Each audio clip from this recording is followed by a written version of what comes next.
Chapter 143. Since even the teacher had said so, the students became even more excited. They did not notice that Yi Ying, who was holding 2 bottles of mineral water, was standing not far away and looking at them with a sinister expression. Soon, she composed herself and walked over with a faint smile. "Did you guys forget about me?" She handed the water to Gao Yang. "Drink some water. I heard your voice was a little hoarse just now." Oh. The students who had let go of the water seemed to understand something. They let out a long, oh. Not bad. They even looked at Gao Yang ambiguously and blinked. When the teachers saw this, they shook their heads helplessly and changed the topic to the students' puppy love. At this moment, Yi Qian was really thankful that she had appeared in time.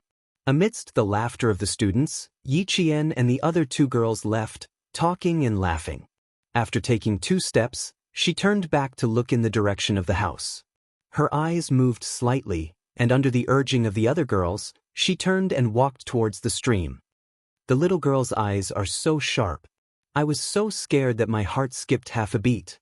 Han Zheng, who was holding a pair of binoculars, patted his chest.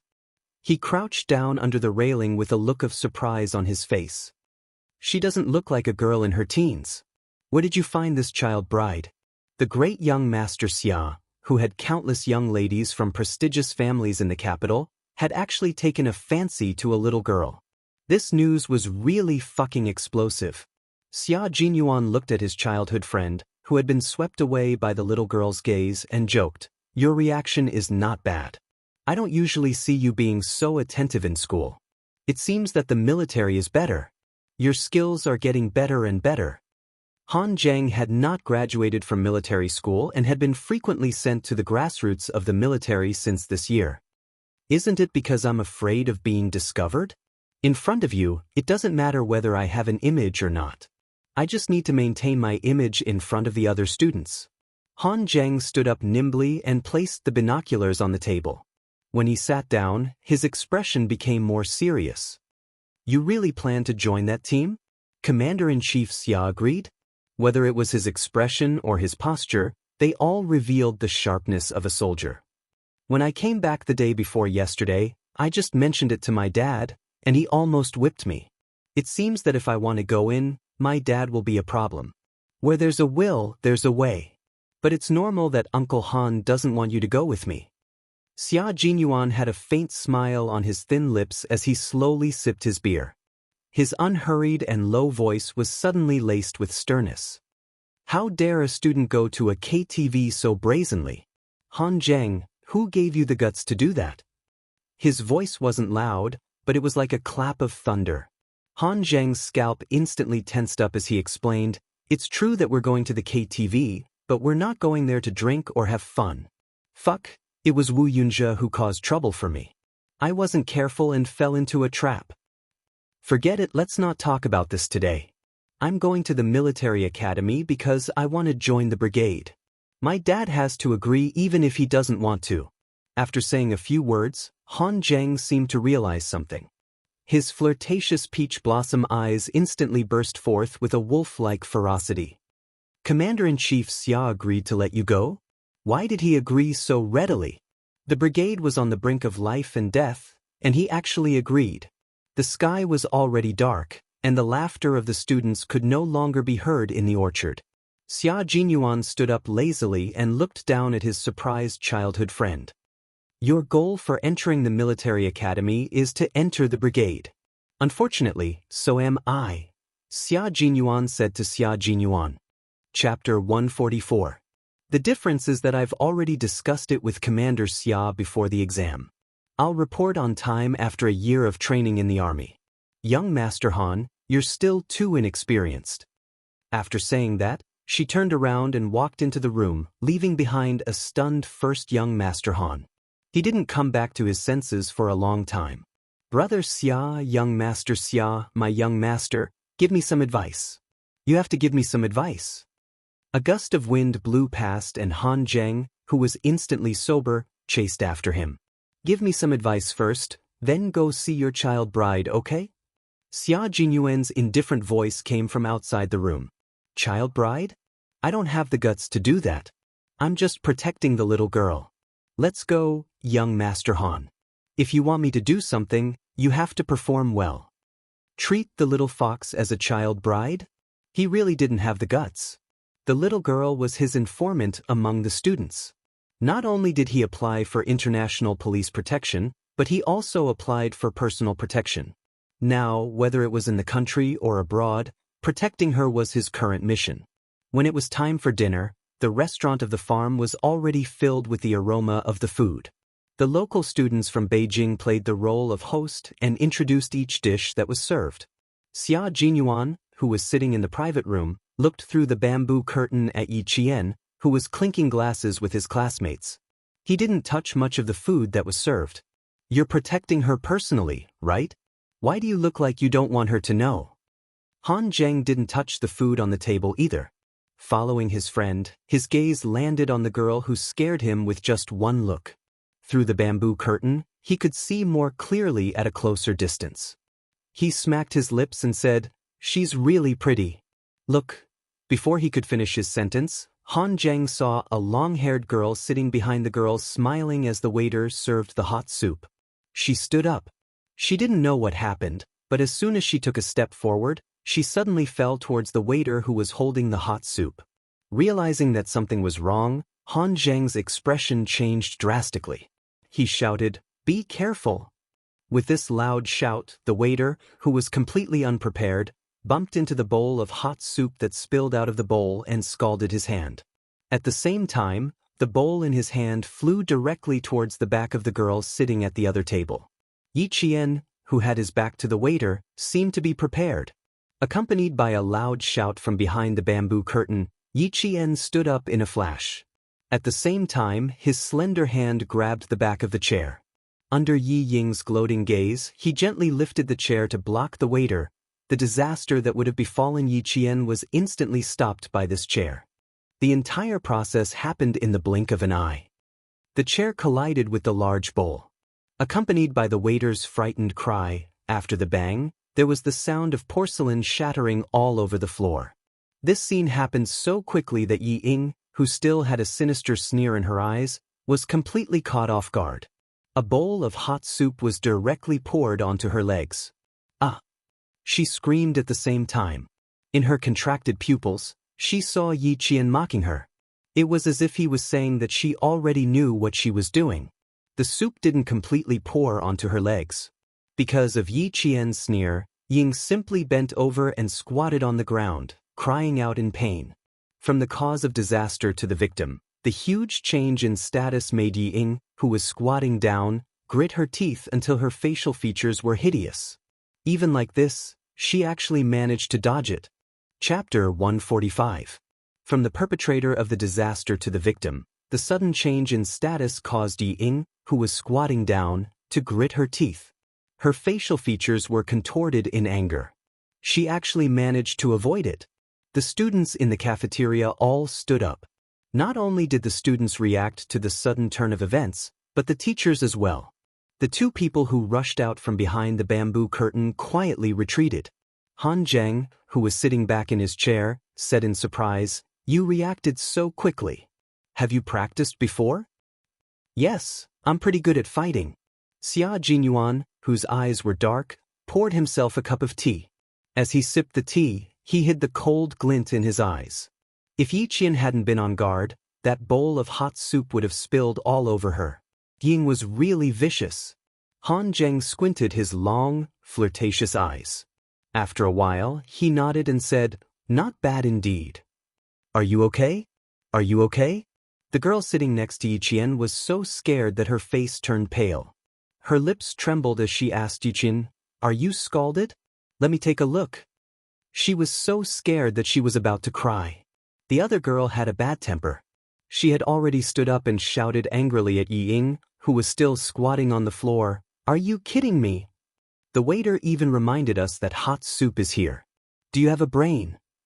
Do you know that this bowl of soup almost spilled all over Yi Qian?" The girl was from Beijing and spoke bluntly. Her tone was just a little harsh, but it was enough to make Yi Ying, who had scalded herself, cry. Gao Yiyang walked over from another table. He pursed his lips and looked at the angry girl from Beijing. He squatted down and said to Ying, who had just screamed, "Are you scalded?" He was the only one who was concerned about Ying, who was squatting on the floor. The rest of the students frowned and looked at the two of them. It's fine if you scalded yourself, but don't implicate others. Seeing this, the girl from Beijing didn't say anything else. She turned and asked Yi Qian, "Why don't we go back to our rooms to rest first and wake up early tomorrow morning to play?" Yi Qian smiled at the girl and bent down to pick up the overturned chair. He walked step by step to Ying, who was still squatting on the floor and pretending to be the victim. He slowly bent down. "Ying, one who is unjust is doomed to destruction. You should really be glad that you spilled a bowl of hot soup." In Gao Yang's tense gaze, Yi Jian had already gently moved to her ear. Her breath was cold, but her words were like needles. "If it was a knife or something like that, I'm afraid that one of your legs would be crippled." "Ting, oh Ying, what's a bowl of hot soup? I'll wait for you to use your ultimate move." Her voice was so low that only the two of them could hear it. Ying was frightened by the sharp voice. She suddenly panicked. She buried her head tightly and her nails pierced her arm. She endured it and didn't look up. She only cried out in pain. Seeing this, Gao Yang didn't blame Yi Qian. Instead, he said in a low voice, "Go back to your room and soak yourself in water. Otherwise you'll get blisters." After that, he carried Ying horizontally and walked towards the dormitory. "Waiter, go get some burn ointment." Teacher Zhu walked over from the teacher's table. He didn't immediately chase after them. Instead, he walked to Yi Qian's side and patted her shoulder. "Go back to your room and rest. I'll take care of this." They were having a nice meal, but this had to happen. Let's see how Yi Ying's burns are first. Chapter 146. "Okay, I'll come over if there's anything." Yi Qian bowed slightly. There was no panic or shock on his face. "I'm sorry to have made you worry." Teacher Zhu wasn't the only one to say this. The other teachers also comforted Yi Qian before going to visit Yi Ying in her room. Yi Qian thanked them one by one and looked in the direction of the moving bamboo curtain. If she wasn't mistaken, she recognized one of the two military green figures that rushed out of the bamboo curtain. Xia Jinyuan. I bet she found out about us. Behind the bamboo curtain, Han Zheng covered his face with his hands. She's already looked in our direction a few times. Young Master Xia, your secret protection plan has failed. Xia Jinyuan began to eat slowly. When he heard this, he smiled faintly. His handsome features were like blooming flowers, elegant and gorgeous. But she won't take the initiative to look for me, so it doesn't matter if she finds out. After hearing this, Han Zheng pondered. Why did it feel like something wasn't right? He didn't know if he was thinking about something wrong. Did it mean that the little girl didn't want to see the great young Master Xia? So, young Master Xia was secretly protecting her? Calm down. Is there a need to be so surprised? Xia Jinyuan tapped his slender fingers on the table twice. He calmly let his childhood friend know that Yi Qian didn't like him. That's why I said this little girl is interesting. Up until now, no one had ever disliked him. No one had ever piqued his interest like this little girl did. He wanted to see how far she could go. He also wanted to reach out and give her a hand when she needed help. Han Zheng closed his gaping mouth and stuffed a piece of vegetable into his mouth. Brother, don't blame me for saying this, but if you go on like this, don't go crazy. The little girl doesn't know anything now. Don't do anything bad. Oh my God, he was really worried. If he was interested in a little girl, no one would have to worry about him going crazy. How could a playboy like him linger over a flower? But young Master Xia was different. Everyone in the family was infatuated. From Master Xia to Commander-in-Chief Xia. In his mother's words, Family Xia was the best man in the world. Whoever married into a Family Xia was destined to enjoy life. If the little girl didn't appreciate it and young Master Xia forced himself on her, just thinking about it made him worried.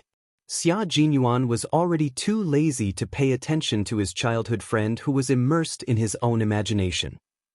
With the little girl's skills, if he really wanted to do something bad, the silver wire wrapped around his neck. Moreover, she was only 14, and he didn't have a strange fetish like pedophilia.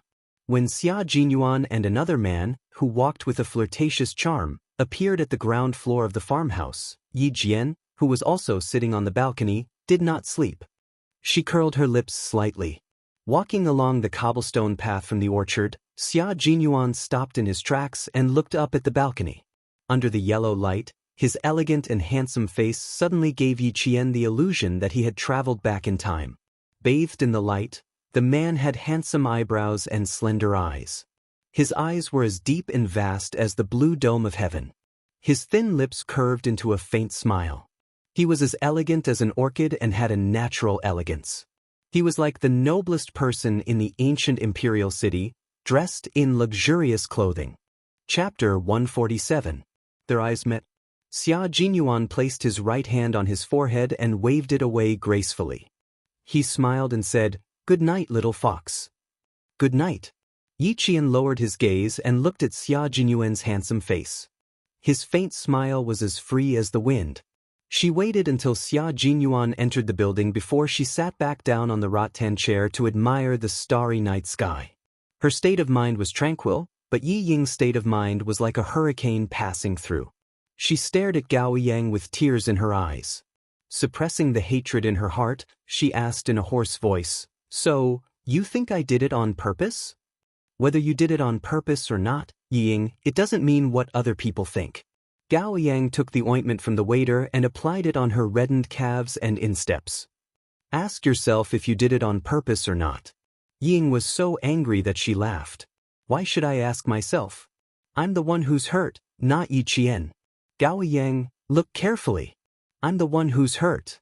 If I did it on purpose, why would I hurt myself? Damn it. Why is everyone suspecting me?" Even the boys who liked her remained silent in the face of the teacher's intentional or unintentional questioning. They didn't stand up to speak up for her. "I know. You think I'm just trying to win your trust, right?" "Huh, Gao Yang, I originally thought that you understood me, but now it seems that I was thinking too much." Ying laughed self-deprecatingly. Her beautiful face was filled with desolation. Change, everything has changed. You've all changed. In the past, they only trusted her. But now, they only trusted Yi Qian. Even if they were the ones who got hurt, they would rather believe that Yi Qian was innocent and that she had ulterior motives. They've changed. They've all changed. Why did she still lose to Yi Qian even though she tried so hard? Why was it so unfair? Gao Yang pursed his lips and looked at the stubborn Ying. He gently put down her legs and sighed after a long time. "It's not that we've changed, Ying. It's just that you haven't recognized the truth. The old Yi Qian is no longer around. She no longer listens to you, and you're starting to worry." Gao Yang sat down in the chair and looked calmly at the girl who had tears in her eyes. "You're afraid that Yi Qian's light will overshadow yours. You began to worry that one day, everyone would think that Yi Qian was more capable than you, that he was more successful than you. That's why you started to panic. You started to go around trying to prove that you're better than Yi Qian." After all, he knew Ying well. Every word he said hit the nail on the head, directly exposing the darkness in the depths of Yi Ying's heart. This caused her to panic instantly. Faced with the bloody truth, Ying was so angry that her whole body trembled. Nonsense. Why should I be worried? I've always been more outstanding than her." "Shut up, stop talking. Don't say another word." If he didn't let her see the truth earlier, it would only have a deeper impact on her future. Gao Yang looked at her deeply, got up, and closed the half-closed door. Outside the door, a few girls who were eavesdropping were caught red-handed and left awkwardly. Soon Yi Qian found out about the matter. After hearing it, he smiled faintly and said, "I didn't expect Gao Yang to be so understanding. I really couldn't tell in the past." He really couldn't tell. But he knew that Yi Ying would definitely not be persuaded by him to come to her senses. Chapter 148. Because no one in this world knew Yi Ying better than she did. Yi Qian's guess was proven correct. It wasn't until 10 o'clock at night that the students returned to their dorms after playing poker. They saw the usually cold Gao Yang storming out of the room with a furious expression. Yi Ying's soft sobs could be heard from the room where the door was not closed. Yi Qian, who was about to go to bed, smiled lightly and didn't say anything about it. Gao Yang definitely wouldn't have an easy time tomorrow. Yi Ying was the type of person who would make everyone else uncomfortable as long as she was uncomfortable. Suddenly, Yi Jian, who had closed her eyes, opened her eyes. She said to the girl who slept in the single bed next door, "Do you know the girl who slept in the same room as Yi Ying? Why don't we just let her sleep with us?" If Yi Ying was going to cause trouble, she didn't want to implicate others. When the girl from the capital heard this, she thought it was a good idea. "Why didn't I think of that? If we combine the beds, won't the three of us be able to sleep together?" She got out of bed, took off her shoes and walked outside. "Wait for me to come back so we can move the beds together." Yi Qian agreed with a smile. When the two girls from the capital came over, she had already moved the beds. With one more friend, the three of them chatted until 1 o'clock in the morning before they fell asleep. Early in the morning, when Yi Qian came back from her run, she saw Teacher Zhu and a few other teachers from experimental middle school standing in the corridor with serious expressions. A student ran over from the orchard and said breathlessly, "No, we looked everywhere, but there was no one." Yi Qian's gaze turned cold and she quickly walked over. When she saw Teacher Zhu, she said in a hurried voice, "Yi Qian, did you see Yi Ying?" Yi Ying, who was supposed to be in the orchard, was missing. Just as Yi Qian said, if she was unhappy, she would make everyone unhappy. Nothing in the room was touched. Even the bed looked like it hadn't been slept in. The blankets and sheets were neat and tidy, without a single wrinkle. The disposable slippers and the things in the bathroom were untouched. It was as if no one had been in the room at all. Yi Qian stood there quietly, his gaze fixed on the pillow. Downstairs, Gao Yang, with beads of sweat on his temples, was surrounded by cold air. He turned a deaf ear to the teacher's call and directly rushed to the second floor. Teacher Zhu realized that something was wrong with Gao Yang and hurried up to him. Someone said, "Yi Qian is upstairs." This made everyone's heart skip a beat, and they all chased after Gao Yang. Hearing the commotion outside, Yi Qian stood beside the single bed where Yi Ying used to sleep.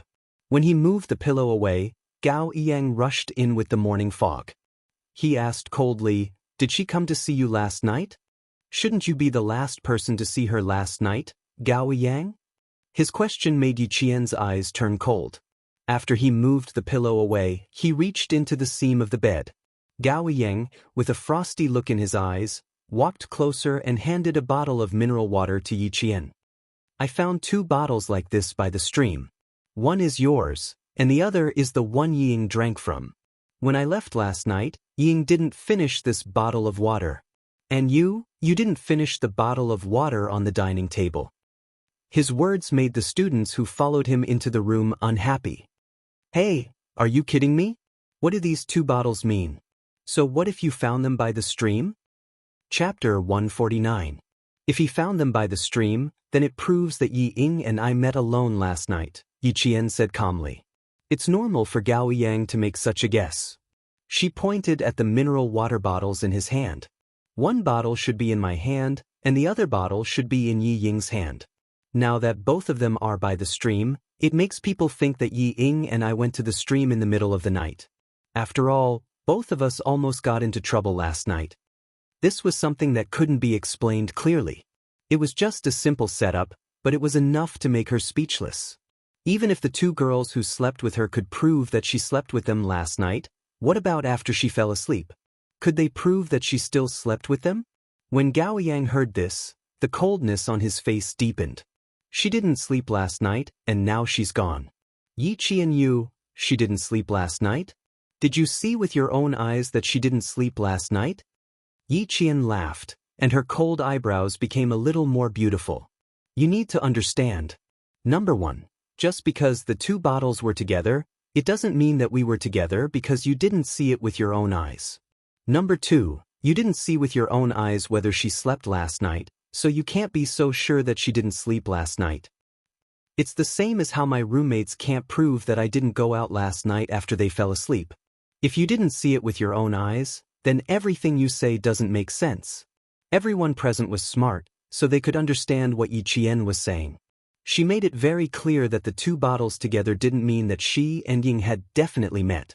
However, Yi Qian couldn't prove that she wasn't with Yi Ying, so Gao Yang could assume that Yi Qian and Ying met by the stream last night. Similarly, Gao Yang couldn't prove that Ying didn't sleep last night in her room. The reason was the same, they didn't see it with their own eyes. Working with a bunch of highly intelligent students as teachers, it was quite stressful. What they were thinking was also what the students were thinking. Yi Qian walked over to Mr. Li and Mr. Zhu.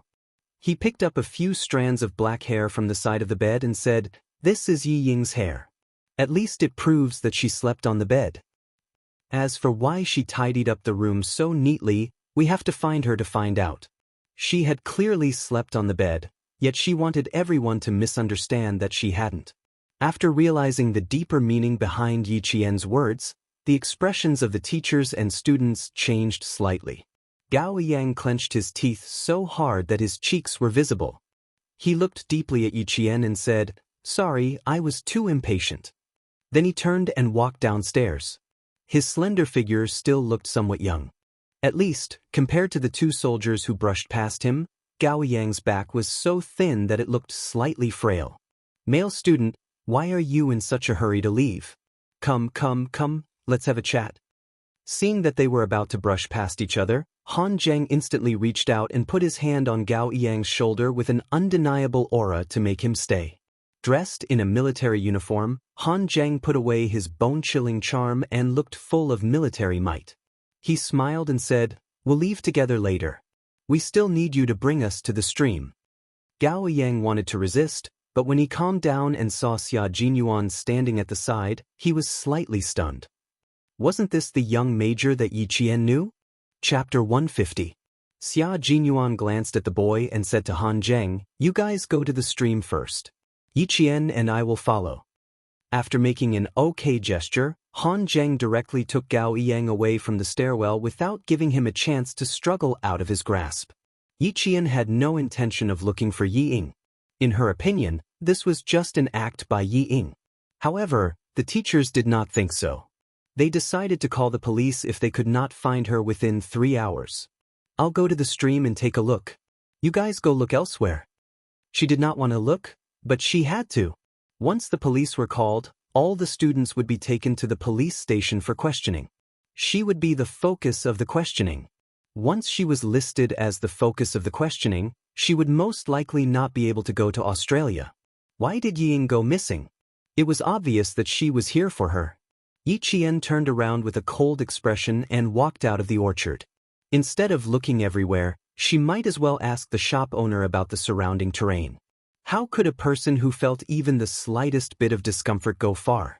She wanted to see how she would explain it to the teachers after she found her. She had just separated from her classmates when she stopped again.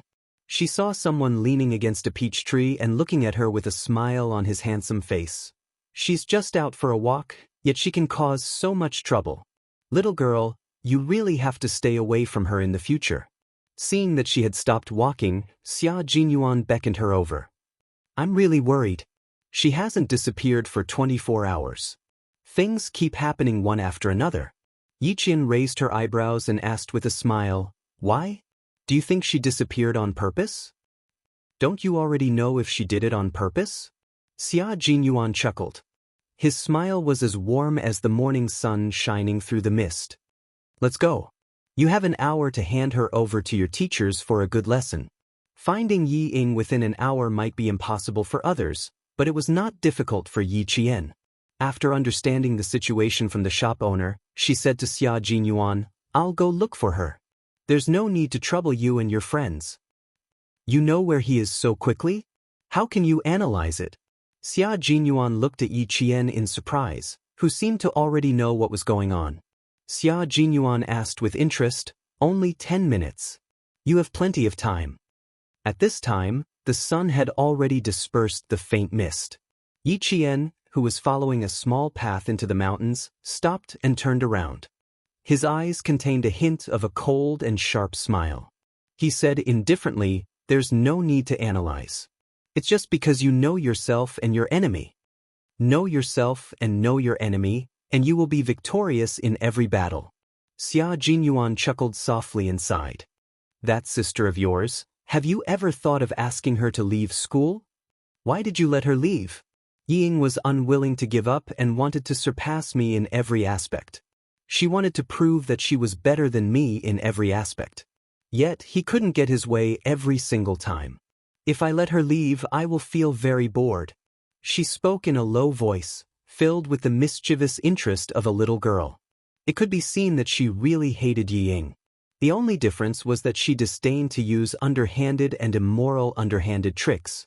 She liked to use her strength to suppress others and make them live under her halo forever. For someone who wanted to surpass her, this was a form of torture, both physically and mentally. Chapter 151. I can go alone. Don't worry, Captain Xia. Yi Qian once again stopped Xia Jinyuan from going with her. She only hoped that she could handle the matter with Ying herself. Since she insisted, Xia Jinyuan didn't force her. He stared at her quietly for a while, then smiled faintly and said, "Okay, find me in my room when you need me." As she turned around, Xia Jinyuan looked at her tenacious and slender back and said in a low voice, "Take good care of yourself. Don't forget, you have a mission now." Yi Qian didn't look back. She just stopped in her tracks and nodded to show that she understood. Walking up the mountain path, there was a small pavilion for climbers to rest in. Further to the left of the pavilion, there was a mountain deity temple that only the locals knew about. Yi Qian looked at the newly broken twigs and the bent grass on both sides of the path. She sneered and walked straight in the direction of the mountain deity temple. Behind her, the army green figure hidden in the branches and leaves didn't leave immediately. Instead, he frowned slightly, and there was a hint of confusion in his deep eyes. There was something wrong with the little girl just now. Hearing the sound of students talking not far away, Xia Jinyuan didn't hesitate. He turned around and walked quickly towards the source of the sound. Although the mountain deity temple was called a temple, it was actually just a natural small cave that could only accommodate about 3 people. It had a certain amount of history, so the surroundings of the cave were extremely dark due to the smoke of sandalwood. Yi Qian, who had slowly climbed up the mountain for 20 minutes, didn't immediately appear. She looked at Ying, who glanced at the entrance from the side of the mountain deity temple from time to time. The cold light in her dark eyes was like the light of a sword. In the forest, the morning birds flew through the branches and chirped happily. In the quiet surroundings, there was no one else besides her and Ying. Yi Qian laughed silently. If she got rid of Ying now, wouldn't she be able to solve the problem once and for all? His eyes, which were so bright that they could reflect the blue sky and white clouds, were already steaming with killing intent. If he really killed her, how many people would know? Yi Jian's right hand gently grasped the silver wire that had been wrapped around her left wrist like a bracelet. Hiding behind the leaves, Yi Jian took a step forward in the strong killing intent, and a pair of warm and strong hands grabbed her arm. "Don't worry, wait a little longer." Xia Jinyuan, who had appeared out of nowhere, grabbed Yi Jian and stopped her from taking a step forward. His dark and gloomy eyes were unreadable. He controlled his strength very well. It was as if he was really just holding her back and asking her to wait a little longer. Murderous intent. Xia Jinyuan could tell that she was bathed in blood. Her murderous intent was as thick as ink. He couldn't understand why a 14-year-old girl would have such a strong murderous intent towards someone of the same age. Before this, he couldn't tell at all. When her hand gently grasped the silver wire on her wrist, Xia Jinyuan's eyes were fixed. Even when he purposely made the rustling sound of his body passing through the branches, he did not wake her up. In the end, he had no choice but to take action. The moment Xia Jinyuan grabbed her arm, Yi Qian gently closed her eyes. In just a few seconds, she restrained her murderous aura. Of course, he couldn't kill her here. There was too much evidence and witnesses. If he really killed her, he would be the one to die in the end. Looking back, Yi Qian's clear black eyes calmly looked at the man whose handsome face revealed a hint of seriousness. He sneered and said, "What, do you really think I would do something that would harm myself? How could that be? It was just a moment of anger." Chapter 152. He was a soldier and had keen observation skills and intuition. He must have noticed something when he tried to stop her. Therefore, there was no need to hide it. Telling him openly would lower his suspicions. It's normal that you can't let down your emotions. I believe that you're smart and won't let down Father Jen and Uncle Chen because of some insignificant person. Xia Jinyuan heaved a sigh of relief when he saw that she didn't look gloomy and didn't look like she was in trouble. He let go of her slender arm and said with a faint smile, "People who make mistakes must be punished. Although it's just a punishment that doesn't hurt or itch, it's enough to let everyone know her character. It's also a good thing for you. Didn't she always want to compete with Yi Qian? Then let's make her pay for the humiliation she suffered, and her image plummeted to the point where no one was willing to travel with her." His words were like a warning bell that shattered the haze in Yi Qian's heart. His pupils contracted slightly and Yi Qian exhaled deeply. He almost lost himself just now. "I'm fine. Captain Xia, you should leave us alone. I don't want to explain too much. After all, she asked Liao Jian to spy on us." After Yi Qian finished speaking, he ignored Xia Jinyuan's reply and walked through the bushes and leaves towards the temple. There was the sound of leaves rustling. Yi Ying, who was hiding behind a tree, leaned back slightly and tiptoed towards the back of the temple, falling down on purpose and disappearing on purpose. "Yi Ying, how much more of these tricks do you want to play?" The sudden voice behind her made Yi Ying's body stiffen. There was a hint of panic in her eyes. Yi Qian looked at Yi Ying, who was panicking because of his appearance. His dark eyes were cold as he said with a faint smile, "You spent so much effort to frame me. You even purposely put the bottle of water I drank by the stream. But you just had to hide so close. It wasn't challenging at all for me to find you." There was the sound of messy footsteps coming from below. There were also the voices of teachers reminding the students to watch their steps and be careful not to fall. Clearly, they were all heading for the mountain deity temple. Yi Ying, whose eyes were filled with fear, suddenly looked up. Her reddened eyes stared straight at Yi Qian. The hatred in her eyes was like huge waves, rolling over and over again. "I did it on purpose? Heh, you really know how to lie through your teeth." Instead of retreating, she stepped forward and walked directly to Yi Qian's side. She raised her chin arrogantly and said, "Why would I do that? I was the one who got scalded from the fall." "Missing? Ha, which eye of yours saw me go missing? Aren't we just standing here?" From the corner of her eye, Ying saw the figures of her teacher and student looming behind the green leaves. Her heart raced and her eyes flickered. Her voice was filled with fear, and she said in a trembling voice, "Yi Qian, what are your intentions for following me here so sneakily? Last night, you caused me to get scalded. Isn't that enough? What else do you want?" "Yi Ying, why don't you explain why you wanted to create an illusion that you met Yi Jian last night?" Teacher Zhu, who had stepped through the bushes, looked at Yi Ying with an exceptionally serious expression. "As for why Yi Qian came here as a teacher, I can explain it to you." Dozens of students stood behind Teacher Zhu. Not a single one of them was not frowning as they looked at the girl who was full of lies. From their eyes, it was obvious that they were doubting Yi Ying's character. Chapter 153. Teacher Zhu's questioning and the students' unfriendliness made Yi Ying's face pale. In school, because of her relationship with Yi Zhifan, Yi Ying's teachers took good care of her. In addition, her grades were good, so the teachers were very tolerant of her. Even if they wanted to criticize Yi Ying, they would explain it in advance so that Yi Ying would know that even if they criticized her, they were still on her side. After a long time, Yi Ying began to have a vague sense of what kind of position a teacher should be in. She was used to teachers speaking up for her. When she suddenly heard Teacher Zhu not criticizing others but questioning her, she, who had never experienced something like this, immediately thought of protecting her dignity. She pretended to be calm and stubbornly raised her chin. With a trembling voice, she argued, "Teacher Zhu, what do I have to explain? My only mistake was that I didn't inform anyone before I left the class. That's my explanation. Whether you believe it or not is your own business." With that, tears welled up in her eyes. She looked at Teacher Zhu pitifully, hoping that the teacher would stand on her side, just like in town middle school. Her reaction made the students look at her with disgust. How could she do this?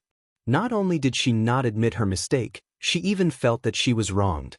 Some of the students looked at Yi Qian with sympathy. With a classmate like this, life must be difficult. How could she do this? She's too shameless. She's like a dead pig who isn't afraid of boiling water. I really pity Yi Qian. With a classmate like this, I don't know what kind of sin she has committed to have her as her classmate. With teachers present, the students, who had always been virtuous, only discussed among themselves softly even if they were dissatisfied. However, even if they lowered their voices, Yi Qian could still hear them. Hearing this, her indifferent expression had a hint of a smile that no one could see through. Yi Qian was no stranger to doubting a person's character. When she saw the teachers and students doubting Yi Ying's character, she had the urge to laugh out loud. The heavens were right, and retribution was not pleasant. What she went through back then was what Yi Ying was facing now. The only difference was that he had been wronged back then, while Yi Ying had reaped what she had sown. Teacher Zhu felt his heart ache from anger. Was this still a student? He was the ancestor that the teachers had to worship. However, as a teacher with high professional ethics, she did not embarrass Yi Ying in front of all the students. Instead, he said to Yi Qian, "In order to find her, all of you skipped breakfast. It was only 7 o'clock, and it was almost time to go back and have breakfast. I'll leave this to teacher." Teacher Zhu, who had already noticed the strange look in the students' eyes, sighed softly and said, "Everyone makes mistakes. All of you should disperse." A teacher's job was to impart knowledge and dispel doubts. Even Teacher Zhu, who had doubts about Yi Ying's character, knew to stand up for a student who had made a mistake. As a teacher, not only did he impart knowledge, he also taught his students how to behave. This was the difference between Teacher Zhu and Teacher Ku. In this life, it was Yi Ying's great fortune to have met Mr. Zhu. In her previous life, it was Yi Qian's misfortune to have met Teacher Ku. The two girls who stayed with Yi Qian last night stared at Ying unkindly. They walked out from among the students and said to Yi Qian, "Ignore them, despicable people." Chapter 154. Stop talking. Let the teacher handle this. Let's go have breakfast. Even though the other student had her own opinions, under Mr. Zhu's influence, she did not say anything that was unfair. Instead, she held Yi Qian's arm and comforted her. "Don't take it to heart. This kind of person is just jealous of you." The girl's voice was neither loud nor soft, just loud enough for everyone to hear. Hearing this, Yi Ying's expression changed. She opened her mouth to confront her. "Why would I be jealous of her? What does she have to be jealous of?" "Sorry, I don't want to talk to a person with a flawed character like you. Whatever I say has nothing to do with you." A girl from the north retorted coldly. "Let me give you a kind reminder. Don't take it personally. It will affect your mood." Laughter came from the mouths of the students. While they were full of ridicule, they were also disdainful of Yi Ying's behavior. At that time, they were suspicious. Now they were sure. Yi Ying's character was problematic. Gao Ying, who had come over but had not said anything, clenched his fists tightly. He never knew that there was a side to her that was so unbearable. Could it be that everything he saw in the past was fake? His gaze moved from Yi Ying to the other girl, whom he had always thought was unbearable. He saw that she was still calm in the face of Yi Ying's accusation. She was calm and unhurried, as natural as a flower blooming and withering. She did not try to defend herself. She let Yi Ying direct this cheap farce alone. She had already won against Yi Ying several times over just by remaining silent. She walked to Yi Ying's side and said calmly, "Yi Ying, I hope you remember that you don't just represent yourself outside. You also represent Fujian High School. Please restrain yourself and stop tarnishing the school's reputation." Yi Qian would only earn more respect from others. Gao Yiyang walked out. His footsteps were heavy as he walked to Yi Qian's side. He lowered his head and said clearly, "I apologize for my shallow thinking. I'm really sorry, Yi Qian. I thought I was right, but reality slapped me hard in the face. I realized that what I saw might not be right. I'm very sorry, Yi Qian." He didn't say anything to ask Yi Qian to forgive him. He bowed deeply before her, then straightened up abruptly. He didn't take another look at Yi Ying, whose eyes were filled with hope because of his appearance, and turned to leave. Even when Yi Ying screamed, "Gao Ying, come back," he did not turn back to look. It was like this in the past, and it was still the same now. Yi Ying, who was in a state of extreme panic, looked at the boy's thin figure as he left. She, who was still pretending to be calm, suddenly burst into tears. It was unclear whether she was crying because of Gao Yiyang's departure or because of the teacher's interrogation. No matter what her reason was, Yi Qian did not care. He knew that from today onwards, Yi Ying's life would not be as smooth as her previous life. Standing in the dark, Xia Jinyuan watched everything through the gaps between the leaves. His thin lips curved slightly. Little Fox was really dazzling just now. She was obviously not outstanding, but the way she handled the situation won the respect of the teachers and students. A little girl like this was the little girl he knew. The girl's cries continued, but Xia Jinyuan did not take another look at her. After Yi Qian left, he quietly left the scene. He left for Australia tonight. He and Yi Qian were on the same flight. Chapter 155. Yi Qian didn't know that Xia Jinyuan was on the same flight as him. After Yi Ying's incident, although it didn't affect Yi Qian's mood to play with the other students, the teachers couldn't be at ease with this trip. They were supposed to leave at noon, but the return trip ended at 9 a.m. At 3 p.m., Mr. Zhu and the other students returned. Yi Qian didn't see Yi Ying. Even Gao Yiyang remained silent and didn't ask where she went. Not long after Mr. Zhu and the others left, Yi Qian and the others boarded the bus to the airport. They boarded at 8:30 p.m. Less than half an hour after the plane took off, most of the passengers had already fallen asleep. Yi Qian chatted with Yang Yi, the girl sitting next to him, for a while before falling asleep. Yi Qian, who had slept for an unknown amount of time, was awakened by Yang Ye's mumbling. He looked at the time and saw that it was only 1 a.m. There were still 6 hours before landing. After putting the shawl on Yang Yi, Yi Qian gently got up and walked towards the bathroom. Someone politely knocked on the door twice. Yi Qian, who was washing his hands, took out a tissue to dry his hands and opened the door. Like a cheetah in the forest, a person squeezed into the narrow washroom. Yi Qian's reaction was just as fast. When he noticed the other person's strange behavior, he had already raised his right leg and kicked towards the other person's knee. Such a big greeting gift? I don't dare to accept it. The familiar voice slowly laughed with a hint of mockery. At the same time, the familiar faint mint smell instantly filled Yi Jian's nose. It was cold and low-key, just like its owner. The right leg that was supposed to kick the other person's knee moved to the side and brushed past the other person's calf. Yi Qian moved to the side so that Xia Jinyuan, who had already squeezed in, could come closer and close the bathroom door. When he really stepped in, Yi Qian regretted it. The washroom on the plane was so small that it could only accommodate one person. When he came in, the space was so small that Yi Qian wondered if he should stand on top of the toilet bowl. It was as if she had blocked out the unpleasant smell of disinfectant. Every breath she took was filled with his scent. Yi Qian, who had a sensitive sense of smell, couldn't help but hold his breath. Being alone with him, especially in such a small space, always made her feel unnatural. Xia Jinyuan didn't mind. The small space didn't affect his mood at all. Especially when he saw her expression as if she wanted to stand on top of the toilet bowl, he couldn't help but chuckle. You fell asleep less than half an hour after boarding the plane. Little girl, if you didn't wake up, I would have to wake you up. In the dim light, although there was a smile on his handsome face, there was no trace of a smile in his dark eyes as he looked at Yi Qian.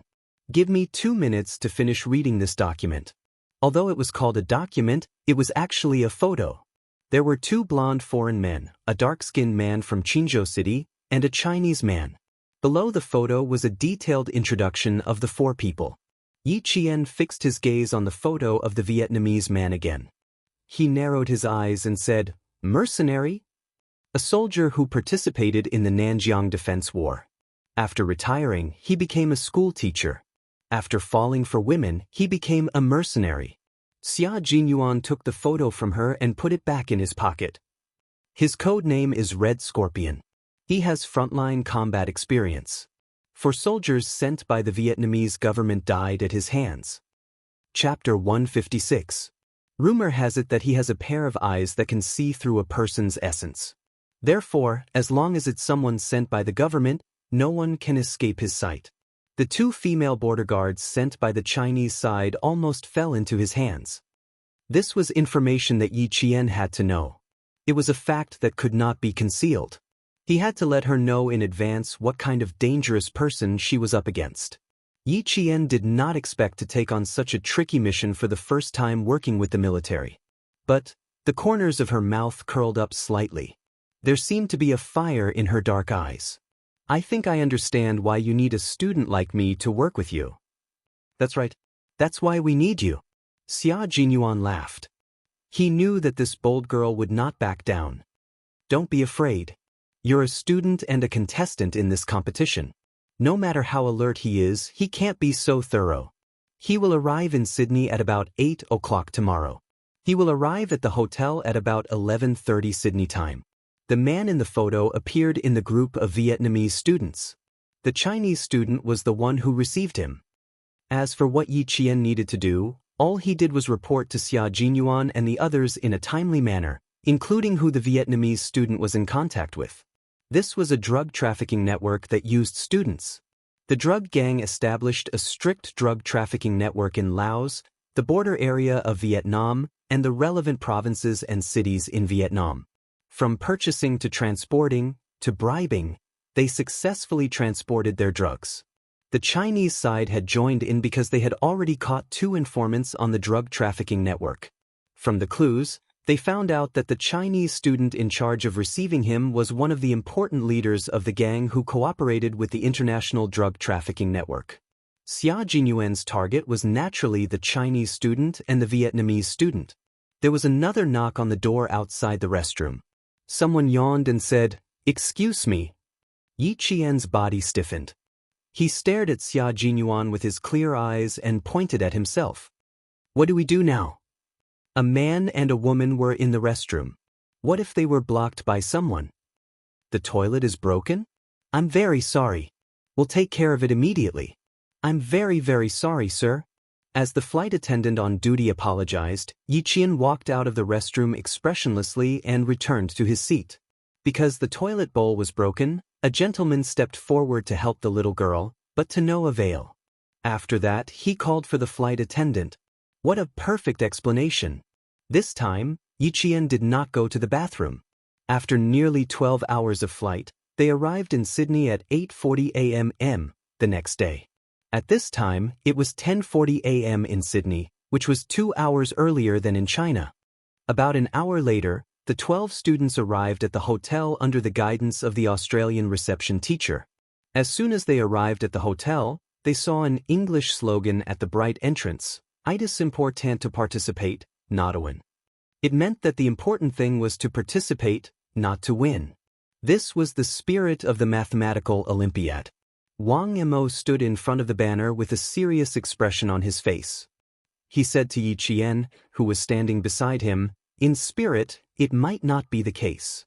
Sending 12 members to participate in the competition and selecting them from all the schools in the country was enough to show how much importance the country placed on this competition.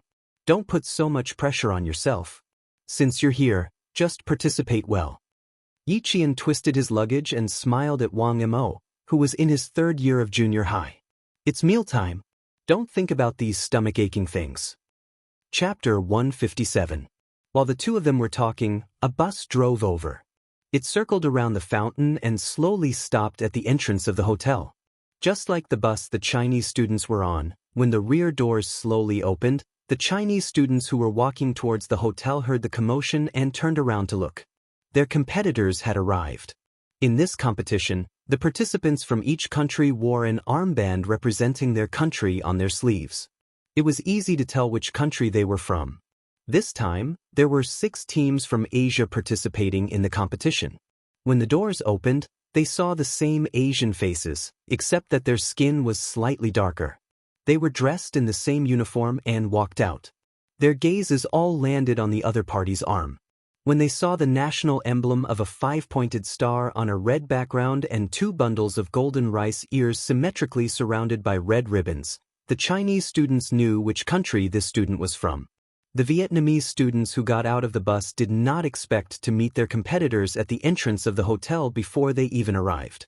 The eyes of the students from the 2 countries met for a brief moment. It was as if sparks were flying. Before the competition even started, the competition had already begun. Yi Qian, who was a few steps behind, nodded and smiled at one of the students, who was probably the leader of the neighboring team. He teased Wang Imo, "Your eyes are about to pop out of their sockets. Those who don't know would think that you're looking at a beauty. Those who don't know would think that you're trying to kill someone. They're glaring at me, so I'm glaring back." Wang Imo chuckled. Following Yi Qian, he smiled faintly at the Vietnamese boy who was glaring at him. "However, I still think that it's better to be friendly." Yi Qian laughed. His laughter was faint, but it was indescribably pleasant. "Let's go, Student Wang. We still have to rush for lunch." The Vietnamese students' voices came from behind. Wang Imo did not pay attention to what they were saying because he did not understand. The students who went in were already lining up to get their room cards. Before checking into the hotel, the information of the students from each country had already been arranged. They only needed to get their room cards before they could check in. When it was Yi Qian's turn, the hotel waiter smiled and said in a friendly manner, "If you need anything, please feel free to contact me." He said, "Not we." At the same time, he handed over the room card and lightly touched Yi Qian's finger under the card. "Your contact information is on the room card. Thank you." "Okay, thank you." Yi Qian calmly took the room card. His hand on the black marble counter moved slightly, and the message he sent out was, "Understood." The smile in the man's light gray eyes deepened. "Nice to meet you." He pointed to his name tag. "Belle, the hotel's front desk attendant. I'm happy to be at your service." Someone from the International Police Force was secretly protecting her? Why did this scene feel a little too big? Yi Qian's eyes darkened as he turned around. He bumped into a Vietnamese man who had also come to check in. In his hand he was holding the list of his country's contestants. When the slip of paper accidentally scratched Yi Qian's arm, he raised his head and quickly apologized. "Sorry." There was a fierce look in his eyes, and the muscles on his arms were rather taut. Yi Qian nodded lightly and left with his luggage without saying anything. Yi Qian didn't turn back. Even if this person was the #1 target from Vietnam with the codename Red Scorpion, he didn't look back as he left. Because he already knew, there was no need to look back.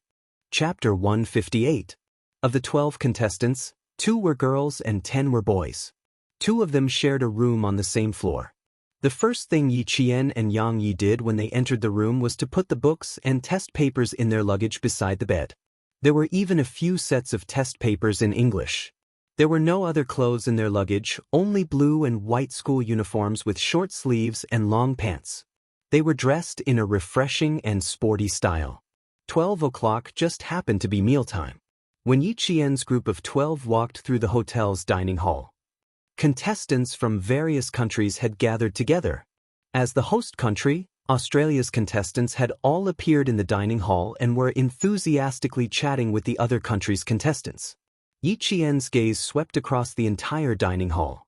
There were quite a few groups of black-haired Asian students, but there were no Vietnamese students. If he wanted to keep an eye on Red Scorpion, he first needed to know their whereabouts. When Yang Yi saw so many students gathered in the dining hall, he quietly said to Yi Qian, "It's such a big scene. This pressure. This, I'm going to eat until my stomach hurts." "Don't you?" Yi Qian hadn't finished speaking when a commotion came from behind him. Then he heard the Chinese contestant Gu Fan say in a low voice, "You need to apologize." The contestants were all fluent in English. Gu Fan's spoken English was not only perfect, but he also had a pure American accent. Yi Qian only needed to hear his voice to know that it was him who had spoken. When he turned around, he saw a Vietnamese boy glaring fiercely at Gu Fan. There were a few books scattered on the floor. They were the materials Gu Fan had brought over from China. "Why should I apologize?" The Vietnamese boy not only had a fierce gaze, even his tone was fierce. He sneered, "This is a public place. You're obstructing us by standing here." Not only did the boy's fierceness come out of nowhere, there was even a hint of hatred in his words. When he looked at the other Vietnamese students, they were all the same. It was as if the Chinese students standing in front of them were their enemies. "You guys are a bunch of rude invaders who only know how to invade. You want me to apologize? Don't even think about it. It was originally a simple matter, But when the boy said it, it actually escalated to a war between countries. This caused the Chinese students' expressions to change greatly. Their gazes towards the Vietnamese students suddenly became cold and sharp. Invaders? How could he have the audacity to say that the Chinese side was an invader? Yi Jian's expression was calm, but there was a cold glint in his black eyes that shot towards the Vietnamese student like an arrow. She walked over. She stood in front of Gu Fan and said softly to him, "Teacher, we don't want to argue with them over this kind of matter." If these Vietnamese students wanted to discuss the war between the two countries for the past 30 years, she wouldn't mind having a good chat with them. Gu Fan lowered his head and glanced at the book that was knocked to the ground by the other party. He thought that he should not argue with students from other countries in Australia. When he bent down to pick up the book, Yi Jian directly grabbed his wrist and said with a smile, "Apologizing and picking up books is what they should do. It has nothing to do with national wars. S's countries. She spoke in English. Her voice was clear and there was a calm smile in it. She spoke naturally and generously, but there was a stern look in her eyes. Don't let them bully you. Yang Yi saw that the situation wasn't right. It was obvious that the other party was deliberately stirring up trouble.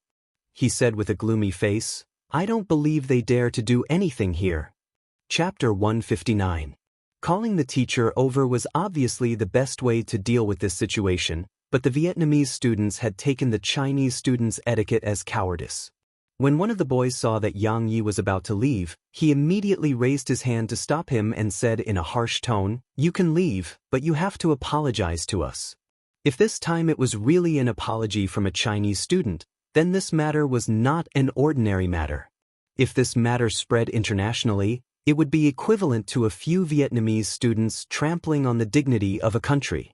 The other party raised his hand first, and the atmosphere instantly became even more tense. Yang Ye's face was filled with shame and anger, and he gritted his teeth and said, "Please tell us the reason why you want us to apologize." Reason? What reason do we need to give to invaders?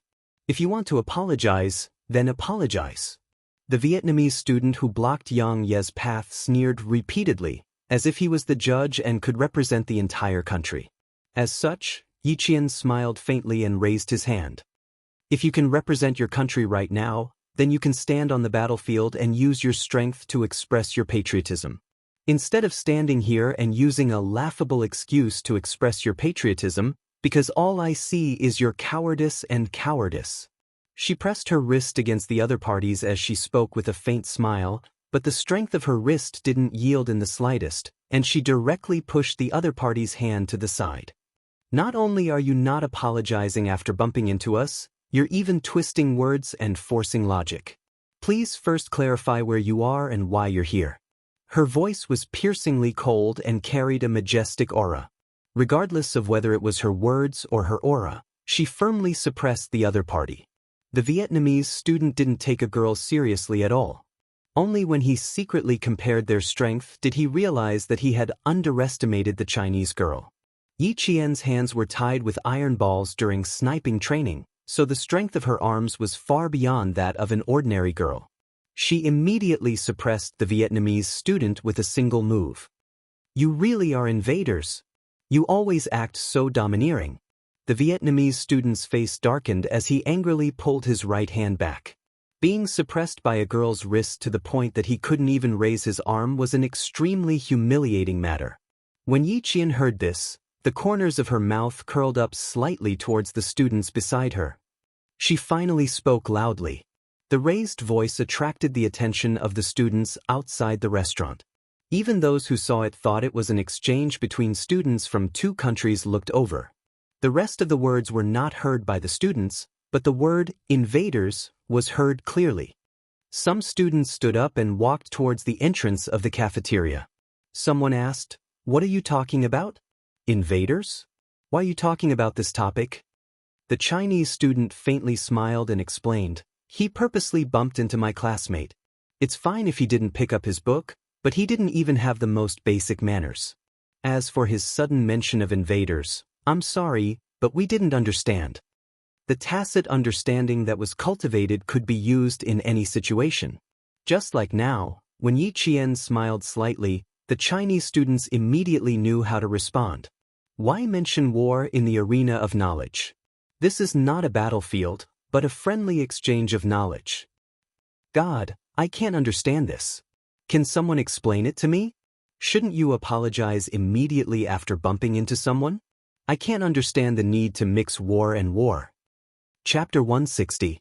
No matter how good a person was at twisting words and forcing logic, they could only retreat in defeat in the face of everyone's condemnation. What's more, students from all over the world were talking about it. Soon, a trace of panic appeared on the faces of the Vietnamese students. Why didn't you go in? The Vietnamese man with the code name Red Scorpion walked over and saw the panic on his students' faces. On the other hand, the Chinese student had a cold expression. He frowned and asked his students again, "What happened to you guys just now?" He was holding a stack of documents in his hand.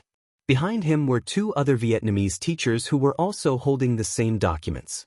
Under his cold gaze, the few Vietnamese students who had hatred on their faces earlier lowered their heads and whispered what had happened. Gao Yang, who had been silent all this while, suddenly opened his mouth and coldly interrupted the students' words. "Please tell your teacher the whole story again. Tell your teacher the truth about what exactly happened." The first part was in English, but the second part was in Vietnamese. When he opened his mouth, the Chinese student wasn't frightened. Instead, the Vietnamese student was so frightened that his expression immediately tensed up. Yi Qian glanced at Red Scorpion and slightly pursed his lips.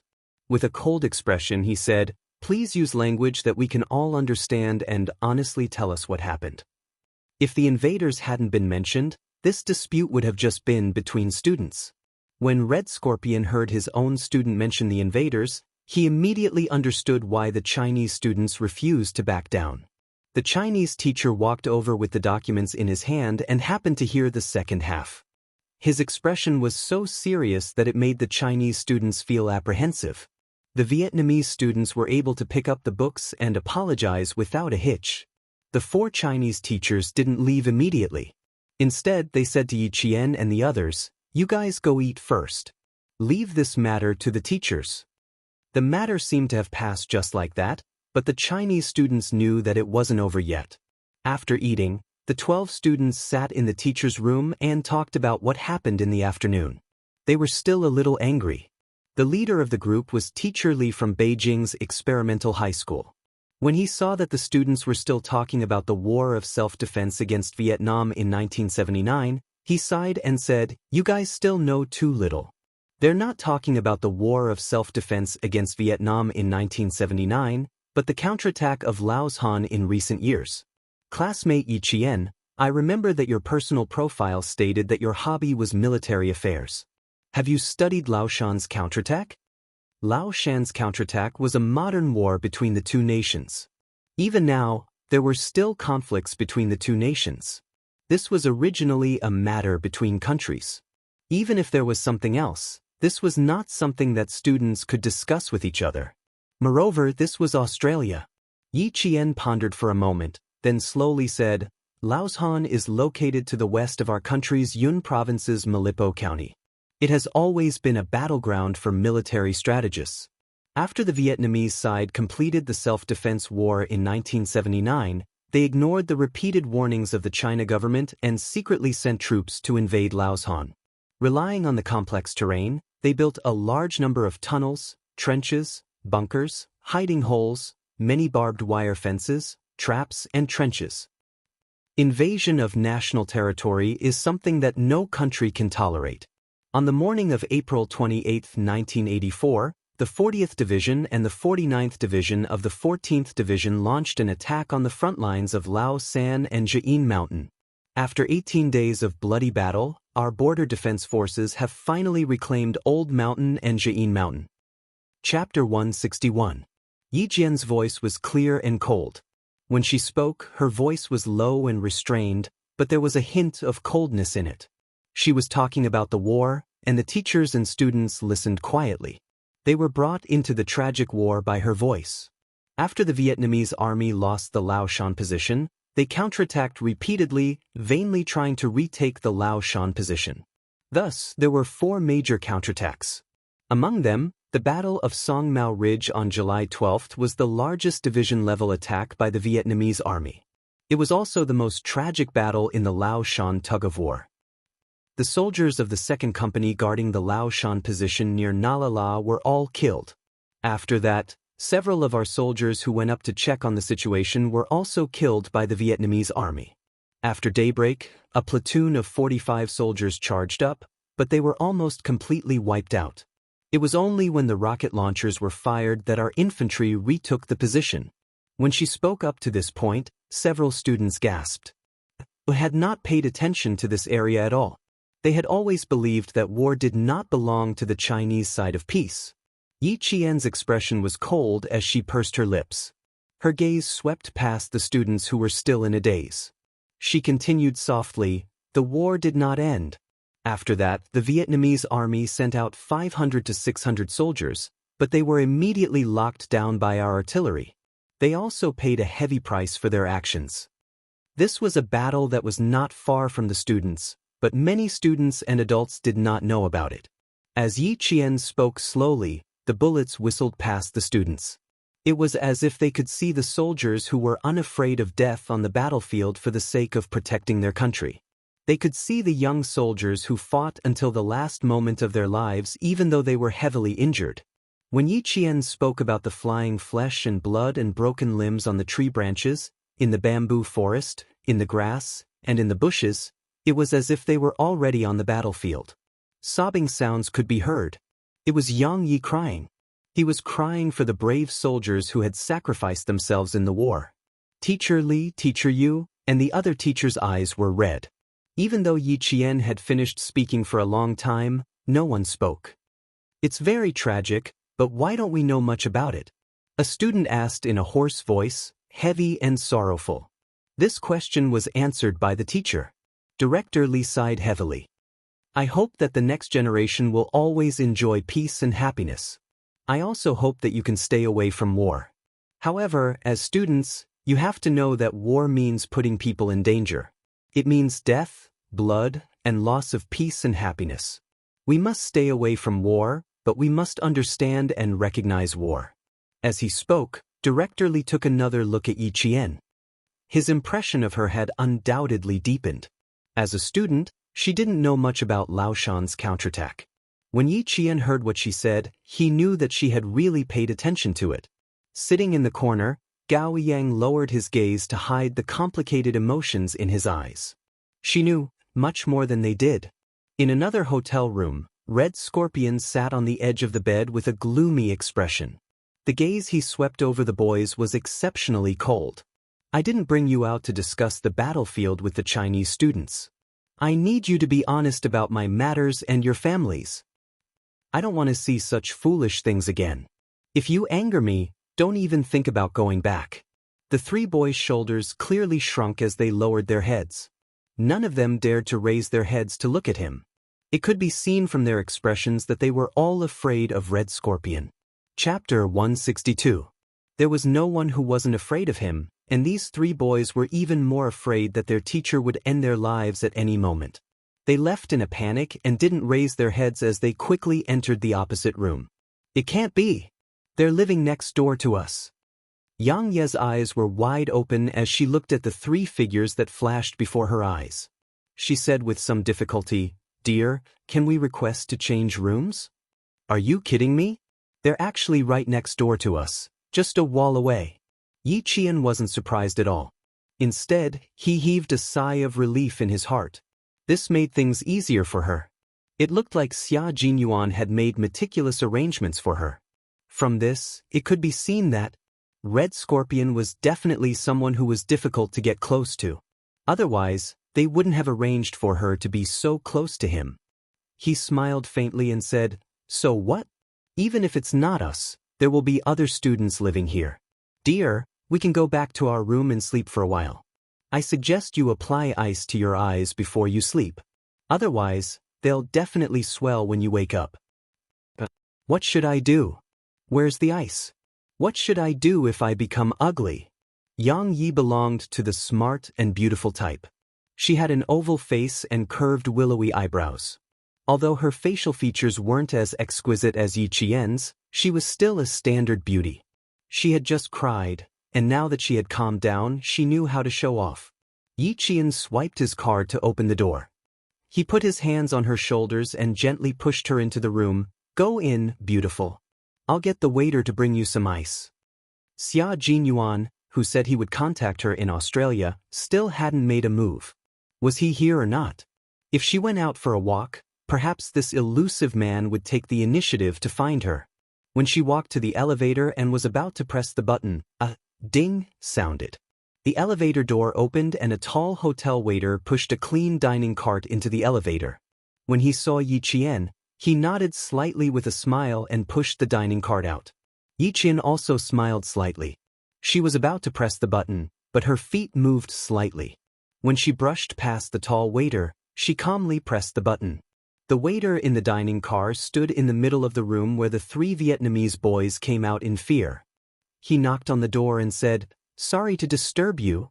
When the elevator doors opened, Yi Qian, who had entered the elevator, slowly closed the doors. His eyes were sharp. This was one of the foreign men in the photo. The door to the room he stopped at was Red Scorpion's room. They had already begun to make contact. The receptionist, Belle, was still there. After Yi Qian explained the purpose of his visit with a smile, Belle happily said to Yi Qian, "Okay, follow me." Then he said to his colleague, "We'll be leaving for 5 minutes. We'll be back soon." He saw Yi Qian's fingers making secret signals on the marble countertop as he spoke. "You saw him? Oh God. I need to contact my colleagues, damn it. When did he come in?" After Yi Qian finished speaking, Belle's expression changed drastically. He reached behind him to take out his walkie-talkie. God, how could he be the waiter? Damn it. Hearing this, Yi Qian quickly turned off the call button that was about to connect. He spoke in fluent English like his mother tongue. "Belle, I suggest you first find out if the waiter was really killed. I didn't smell anything on him, including the smell of blood." This speed was so fast. Mr. Bell, who hadn't recovered from Yi Qian's speed, looked at Yi Qian in surprise with his light gray eyes. Was this a Chinese student? Why didn't he act like a student? Chapter 163. After the initial shock, Bell's expression was cold and serious as he said, "Yes, your suggestion is very good. That's right, I should go and find out where the waiter is. Maybe God will bless him and let him be safe." Yi Qian let go of his hand and looked at him with dark eyes. "No, you still need to prepare for the worst. There are countless ways to make a person die quietly without shedding a drop of blood. Also, how did the suspect get in? Does he have friends in the hotel? Bell, you're a police officer. You should know what I mean. I stopped you only because I didn't want to alert his friends in the hotel, and I didn't want to put myself in danger. After all, I was the one who met him just now. For a criminal with countless lives on their hands, they would rather kill 100 innocent people than let one person go if there was even the slightest movement. If there really were friends in the hotel, then Belle's actions would make her the next target of the criminals. She had been targeted too many times in her previous life. In this life, she had to be alert if there was even the slightest abnormality. Belle put away the walkie-talkie and looked at Yi Qian with his deep, light gray eyes. After a few seconds, he sighed. "Jane, you're really special. Now I understand why the young major insisted on you being the informant among the students." He was unbelievably calm. He didn't seem like a student, but like an experienced police officer. He was even calmer than Belle, who had been a police officer for 5 years. If a student was like this, then wouldn't the soldiers sent by the Chinese side be even more powerful? Belle had a feeling that the people sent by the Chinese side were definitely not what some people were mocking. Soldiers trained by a backward country, not even as good as the traffic police on the streets.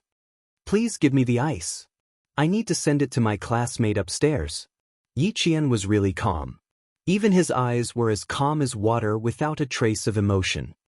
"I also need a communication device to contact you. If you have one, please give it to me. Thank you." Belle immediately put the ice into a stainless steel cup. When he spoke again, he didn't have the casual tone of an adult talking to a child. It was to truly place Yi Qian in the right and equal position. "Yes, I need to give it to you.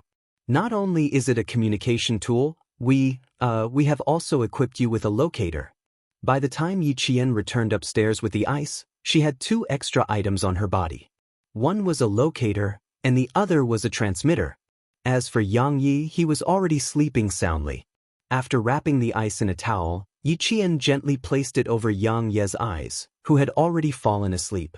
Then, he gently moved the sofa in the hotel and slowly placed it against the wall. Red Scorpion's room wasn't even bugged. It wasn't that they didn't want to, but that Red Scorpion's anti-reconnaissance ability was quite strong. No matter where the bugging device was installed, he would be able to find it. This also reflected how difficult it was to deal with Red Scorpion. They were only separated by a wall, so he didn't know if he could hear anything. After pressing his ear against the wall and listening for a while, Yi Qian gave up. He didn't hear anything, which was to be expected. Thus, Yi Qian didn't continue listening.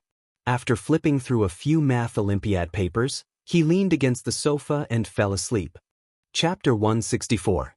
When she woke up, there was someone knocking on the door. It was a blonde, handsome boy with blue eyes and 2 glasses of iced cola in his hands. He smiled at Yi Qian as she opened the door. "Hey, I'm Auburn. Nice to meet you." The man was of average height, about 1.78 meters. His warm smile was as sweet as cotton candy. "We'll be having a party by the swimming pool tonight. I hope you and your friends can join us." It was a passionate invitation from a handsome boy. Yi Qian felt that if she were to reject this angelic boy's invitation, it would be a very bad thing. It would be too rude. As it turned out, there was no student who could resist the temptation of a party. Yi Qian watched as the boys and girls held crystal glasses filled with champagne and gently clinked glasses. They chatted happily and without any obstacles by the colorful swimming pool. From their faces, she couldn't see any nervousness from the competition.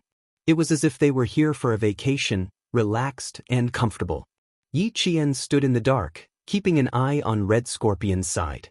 She sipped her champagne until a familiar low voice suddenly came from her earpiece. She walked over to Wang Yimou, who was closest to her, and said, "I need to go back to my room." Then she left with a calm expression. When the door opened, there was a faint but familiar mint smell in the air. Yi Qian gently closed the door and locked it. In the dimly lit room, she saw someone sitting on the sofa. The figure in the dark was like a beast hibernating in the dark, waiting for its prey to arrive. Without turning on the lights, Yi Qian walked over to another sofa and sat down. The first thing she asked was, "That waiter should have met with a mishap, right? People of different statuses even talked about different topics." "Yes, he was killed around 2:10 in the afternoon.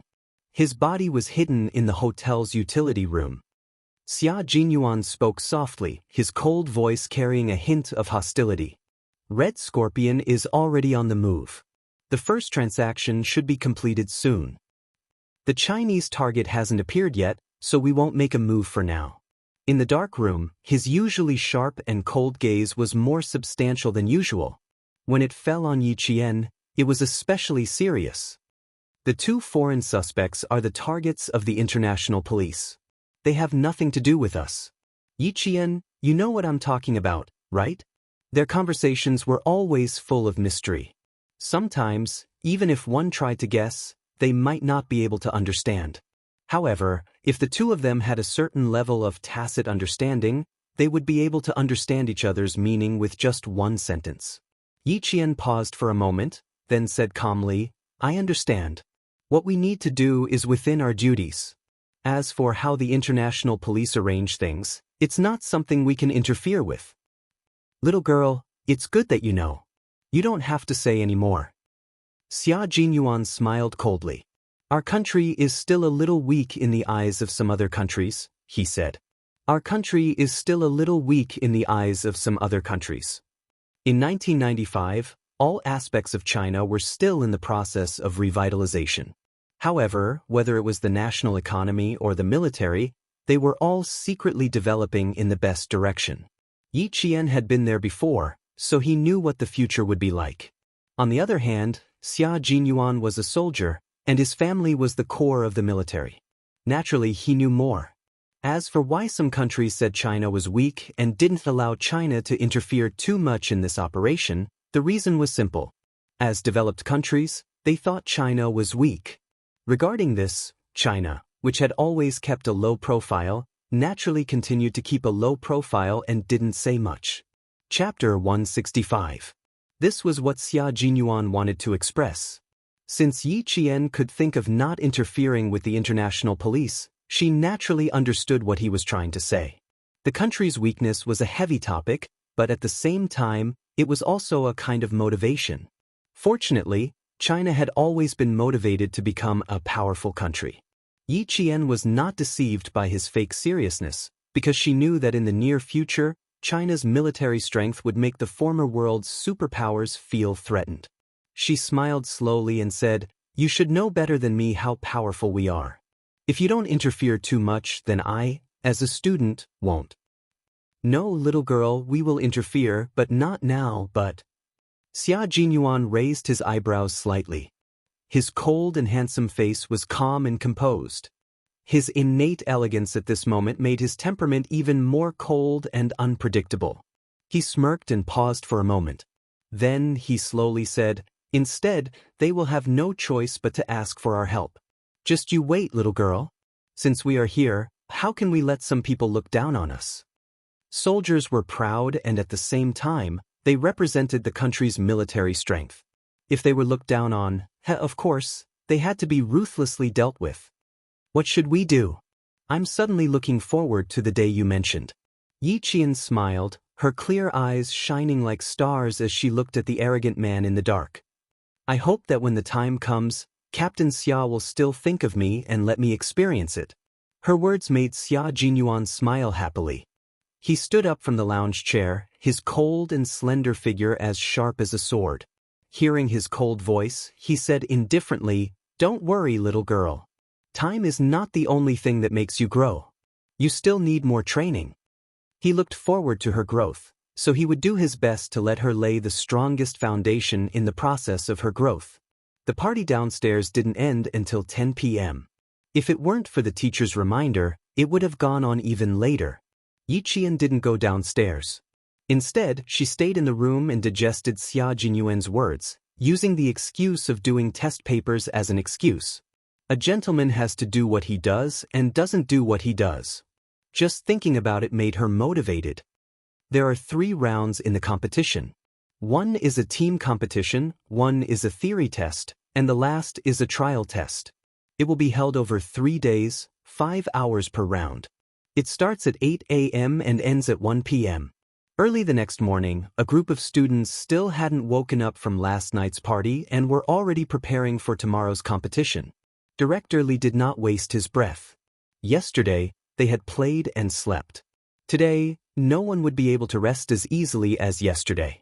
With a wave of his hand, it was as if he was here in person, causing the students who wanted to relax in the afternoon to stop. Once they immersed themselves in their studies, they realized that the day had passed just like that. Rest early tonight.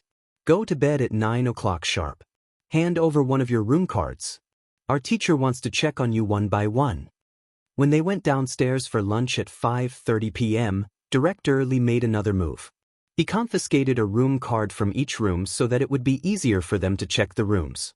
In China, it was normal for teachers to check the rooms. Last night, when they were chatting with students from different countries, the teacher directly pushed the door open and checked the rooms. TSK, TSK, TSK. The expressions on the faces of the foreign students were unbearable. It was as if their bodies were being violated. They couldn't accept that the teacher didn't care about the students' privacy and barged in without their permission. They obediently handed over their cards and followed the 4 teachers to the cafeteria for dinner. Chapter 166. When the 12 of them walked out of their rooms, they saw that the Vietnamese students on the same floor had also walked out of their rooms. It looked like they were heading to the cafeteria to eat just like the Chinese students. They walked in front, while the Chinese students walked behind them. When the Vietnamese students entered the elevator, the Chinese students just happened to be standing in front of the elevator doors. The gazes of the students from the 2 countries directly confronted each other. In any case, there was no way for them to continue being friendly. Although they maintained civility with their words, they were glaring at each other with their eyes. Unfortunately, the confrontation didn't last for long. After a few seconds, the elevator doors slowly closed.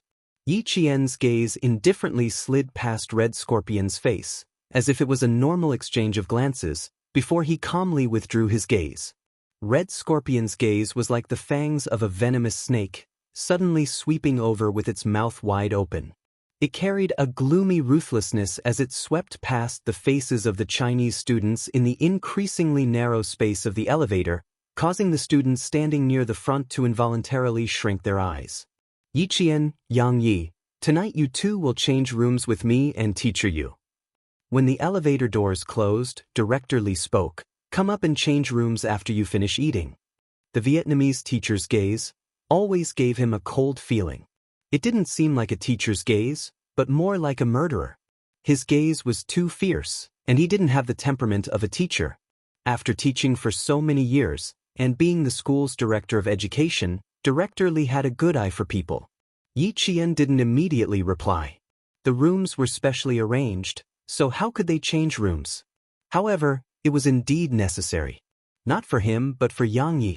At night, Yi Qian was the only one in the room. He was used to sleeping alone, and he couldn't change beds because he didn't want to affect tomorrow's competition. As the main force of the entire competition, Director Li could only agree to her requests. Sleeping at 9 wasn't difficult for Yi Qian, but as long as he closed his eyes, he would see the ferocity in Red Scorpion's eyes when the elevator doors closed. Something might happen tonight. With this premonition, Yi Qian fell asleep without any distracting thoughts. At around 1 o'clock in the morning, Yi Qian, who was sound asleep, suddenly opened his eyes. In the darkness, a cold light flashed across the depths of his eyes. He gently closed his eyes again. The originally tightly shut door quietly opened. The light from the corridor shone into the room, then disappeared as the door quietly closed. Someone tiptoed into the room, even holding their breath. He didn't walk to the bedside. Instead, he gently pushed open the bathroom door and stayed inside for about 2 minutes. Then, he closed the door and left, as if it was just a nightmare. Yi Qian did not get up immediately. Instead, he bravely lay in bed for at least an hour before he reached out to turn on the bedside lamp. Everything in the bathroom was normal. There was nothing unusual. Yi Qian closed the toilet lid and placed a towel on top of it. Then she stood on top of the toilet lid. Very carefully, he moved the ceiling by 1 square, then another square.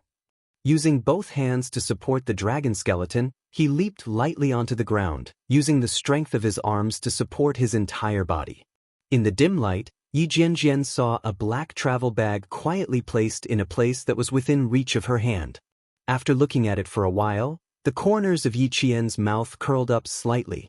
If she wanted to attract Red Scorpion's attention and make him walk around under her nose, the opportunity was right in front of her eyes. "Captain Xia, if I said that someone came into my room and left a black bag in the bathroom, would you believe me?" Chapter 167. Placing the bag on the bed, Yi Qian smiled as he contacted Xia Jinyuan. As he unzipped the bag, a bag of white crystals appeared before his eyes. It weighs about 40 kilograms. "If I'm not wrong, this is heroin." Xia Jinyuan leaped out of bed like a carp. His deep, handsome eyes were cold as he said in a deep voice, "Wait for me. I'll be right there." He didn't even give Yi Qian a chance to refuse before he cut off the call and rushed downstairs.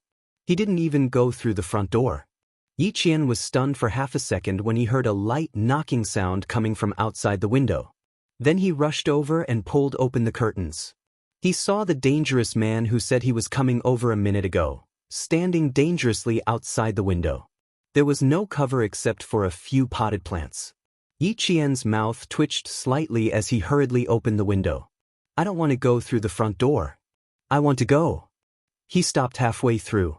If they couldn't go through the front door, it meant that they had to avoid being noticed.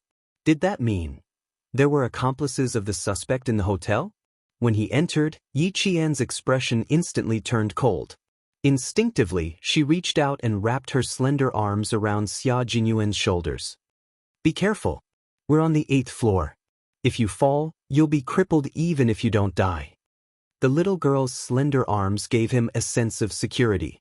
Even though he didn't need her protection, Xia Jinyuan knew very well that the moment she wrapped her arms around his shoulders, his heart was filled with warmth. He hadn't misjudged little fox. She was only a student, but she already had the awareness to protect her comrades at all times. He didn't reject her and even reached out to hold her slender but indomitable shoulders. Then he jumped down from the window. The two of them were like comrades who had known each other for many years. One was tall, and the other was short. Under the dim light, they looked so harmonious. Heroin. It weighs 42 kilograms. If it's converted to Vietnamese currency, you won't have to worry about food or clothing for several lifetimes. Yi Qian placed the black bag on the coffee table. 1 hour and 5 minutes ago, Red Scorpion personally came in and put it in my room. Xia Jinyuan furrowed his brows and looked at Yi Qian sternly. You discovered it an hour and 5 minutes ago, and you're only telling me now? The major was a little angry. What if something happened to the little fox? How was he going to answer to the two seniors who were still waiting for her in the depths of the mountains? Are you angry? Don't. Yi Qian, who felt his heart skip a beat after being glanced at by Yi Qian, calmly explained the situation. After he was done, he concluded, how could such a difficult person attack my student before the deal was done? You should know that the competition is tomorrow. If something happens to me, this competition will be cancelled. Once it's cancelled, won't he get nothing?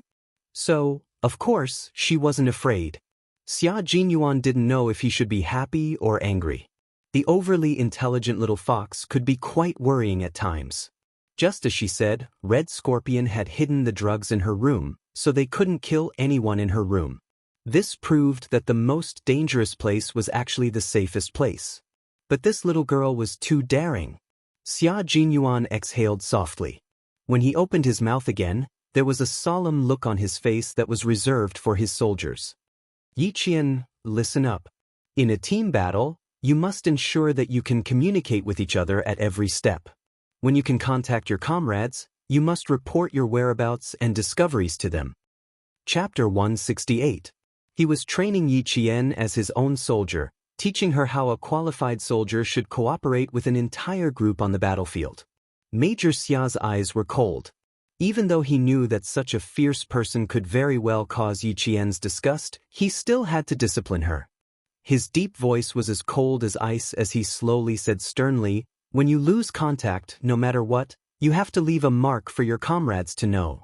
You can't act on your own and make your own decisions. Hearing this, Yi Qian's smile immediately disappeared, and he seriously accepted the criticism and education.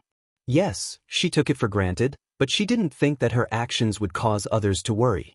After Xia Jinyuan scolded her in a deep voice, he saw her guilty expression, like a little rabbit, and he secretly felt a headache coming on. Sometimes, he found himself unable to be ruthless towards this girl. Even if he couldn't be ruthless, he had to be ruthless.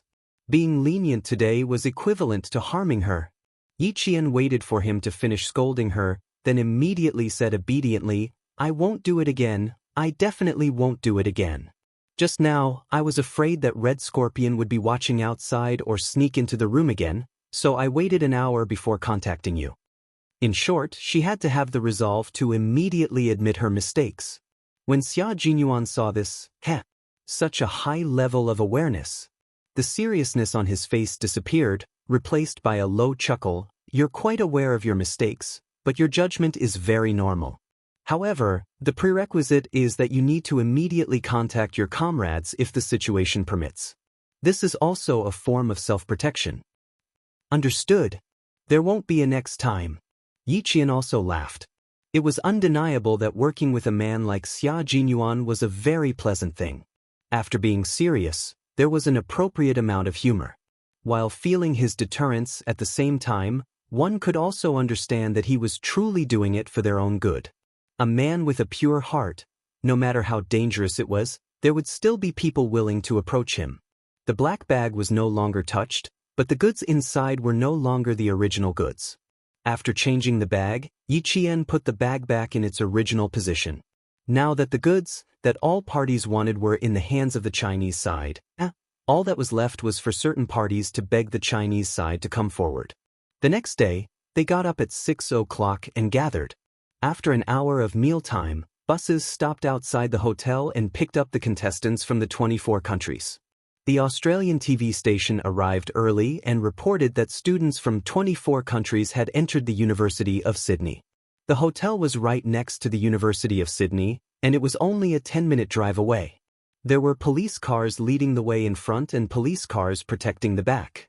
24 buses slowly drove into the university in the QS World University Rankings. Yang Ye's eyes were fixed on the outside of the carriage, and he was so excited that his right hand grabbed tightly onto Yi Qian's left hand. You know, right? This is my goal. You really didn't disappoint me. You're too beautiful. After speaking excitedly, he turned his head and asked Yi Qian, "What about you, Yi Qian? Which university is your goal?" Gao Yang, who was sitting in front of the two, happened to hear this. His eyes had been closed, but his expression was cold. He gently opened them and turned his head, his gaze landing on the famous university campus. Studying abroad? This was also part of his plan, but could it be part of Yi Qian's plan? My goal? Yes, but it's definitely not studying abroad. Yi Qian replied with a smile. There was a tenacity between his beautiful brows that no one his age had. He said indifferently, "I'm still working hard. I hope I can achieve my goal in 4 years." Chapter 169. Yang Yi tilted his head, thought for a moment and said, "Your results are very good. Even if you don't study abroad, you can choose between Hua University and Shi University. I can't. My family has already made arrangements. It's either America or Australia. No matter where it is, let's work hard together." Yi Qian, who didn't want to discuss which university they would go to in the future, pointed outside and said with a faint smile, "It's so beautiful there. Where is it?" When the topic changed to Sydney University, which Yang Yi was concerned about, she didn't continue to ask. She looked in the direction Yi Qian pointed, and her eyes lit up. It's the Central Tower, the iconic building of Sydney University. Founded in 1850, Sydney University was recognized as one of the most beautiful campuses. This was a university that firmly controlled Australia's political and economic lifeline. Countless politicians and rich people came from this university. The bus stopped at Sydney's most iconic Central Tower. The magnificent building, which was like a European palace, was solemn and elegant. The towering spire and the beautiful sculptures told all the students about the long history of this famous university. From 8 a.m. to 1 p.m., students were free to visit after the exam. But now, one after another, they got off the bus and went to the main teaching building. There weren't many students who stopped to look at the scenery. The teaching field was a hall that could accommodate hundreds of people. There was a total of 288 long desks that were about 90 meters long. The distance between the desks was very large, and all the students were only allowed to sit in the middle of the desks. This was to prevent cheating and make it easier for all parties to monitor. After everyone was seated, Yi Qian felt that there were countless people watching all the students from all directions. After a famous politician who graduated from Sydney University and had participated in 2 mathematical Olympiads gave a few simple but powerful words of encouragement to the students, the clock tower rang, and the theory test from 8 a.m. to 1 a.m. began. After the test papers were handed out, there was no sound at all. All the students were completely immersed in the complicated mathematical Olympiads. There were a total of 5 questions in this exam. The questions included algebra, geometry, and number theory. The difficulty of the 6 questions increased in order, and the questions were divided into many small questions. The students had a lot of work to do and spent a lot of time answering the questions. All the teachers were outside the exam hall, and they could see the situation of each student through the huge screen. The international police focused their cameras on each student. They needed to find out which students were controlled by international drug gangs. Xia Jinyuan was also in the office. The difference was that his eyes were directly locked on the 3 Vietnamese boys that Yi Qian provided. When the exam went into the 3rd hour, a Vietnamese boy stood up and sealed the test papers into a folder and walked through the group of students. Here's zoom. Xia Jinyuan pointed out that when the Vietnamese man passed by a table, His hand seemed to move inadvertently. If one didn't pay close attention, it would be difficult to notice his subtle movement. B. The two international police took a look and looked at Jinyuan thoughtfully. They took out their walkie-talkies and contacted their colleagues who were disguised as school security personnel to pay close attention to the whereabouts of the Vietnamese students. Outside the bishop's office, Red Scorpion looked at the students who walked out. He vigilantly scanned the surroundings, then walked over and asked in a low voice, "Handed it in?" Even if someone could understand him, they would think that he was asking if the students had handed in their test papers. Chapter 170. The boy did not look too good and his lips were a little pale. He nodded and stammered, "Yes, teacher. Do you not need me to do anything else after this?" "The test paper. I didn't finish it." "Test paper? Do you still want to continue?" "Child, your sister is still in their hands, your father is still in prison, and your mother is still waiting for you to return. Are you sure you still want to do the test paper?" Red Scorpion smiled coldly and patted the student on the shoulder. "Smart children know what to do. Go, take a look at this university." He stuck his head out and aimed at the teacher and student who were talking in the corner of the wall. Their soft voices came one after another. Xia Jinyuan wrote on a piece of paper, "Sister kidnapped, father in prison, mother waiting." He picked it up and looked at it quietly, then translated it into English and handed it to the international police. "Important clue." "Okay." The European police officer took the paper and threw it down. He looked at it with an arrogant expression and chuckled. "I don't think we need these so-called important clues. Okay, buddy, you can go to the side and rest. Leave this to us." His chuckle was full of mockery, as if he was holding words written by a child and not a clue. Xia Jinyuan heard this and chuckled with indifferent elegance and confidence. "Okay, I hope your work will go smoothly." He turned around and said to his comrade who was dressed in casual clothes and had a strong temperament, "With them here, we can go back and rest." Naturally, they had to rest well and conserve their energy. The European police officer who was still laughing said to his colleague, "God, I've never seen soldiers like them. They don't know how to do anything and are just like children. What a headache." "'Kay, buddy, for God's sake, don't say so much. They're pitiful enough, we don't have to discourage them." The tall and sturdy man took over the conversation and glanced at the departing figures with his brown eyes. "God, they're so skinny." Xia Jinyuan, who had already walked to the door, casually looked back when he opened it. The coldness in his dark eyes seemed to be stained with blood. The bloodthirsty hostility made the man's heart sink. When the man looked at Xia Jinyuan again, he only saw the elegant and noble smile on Xia Jinyuan's handsome face. Everything felt like an illusion. 10 minutes after the Vietnamese student left, another student also left the arena. The students on the Chinese side were still immersed in solving the questions.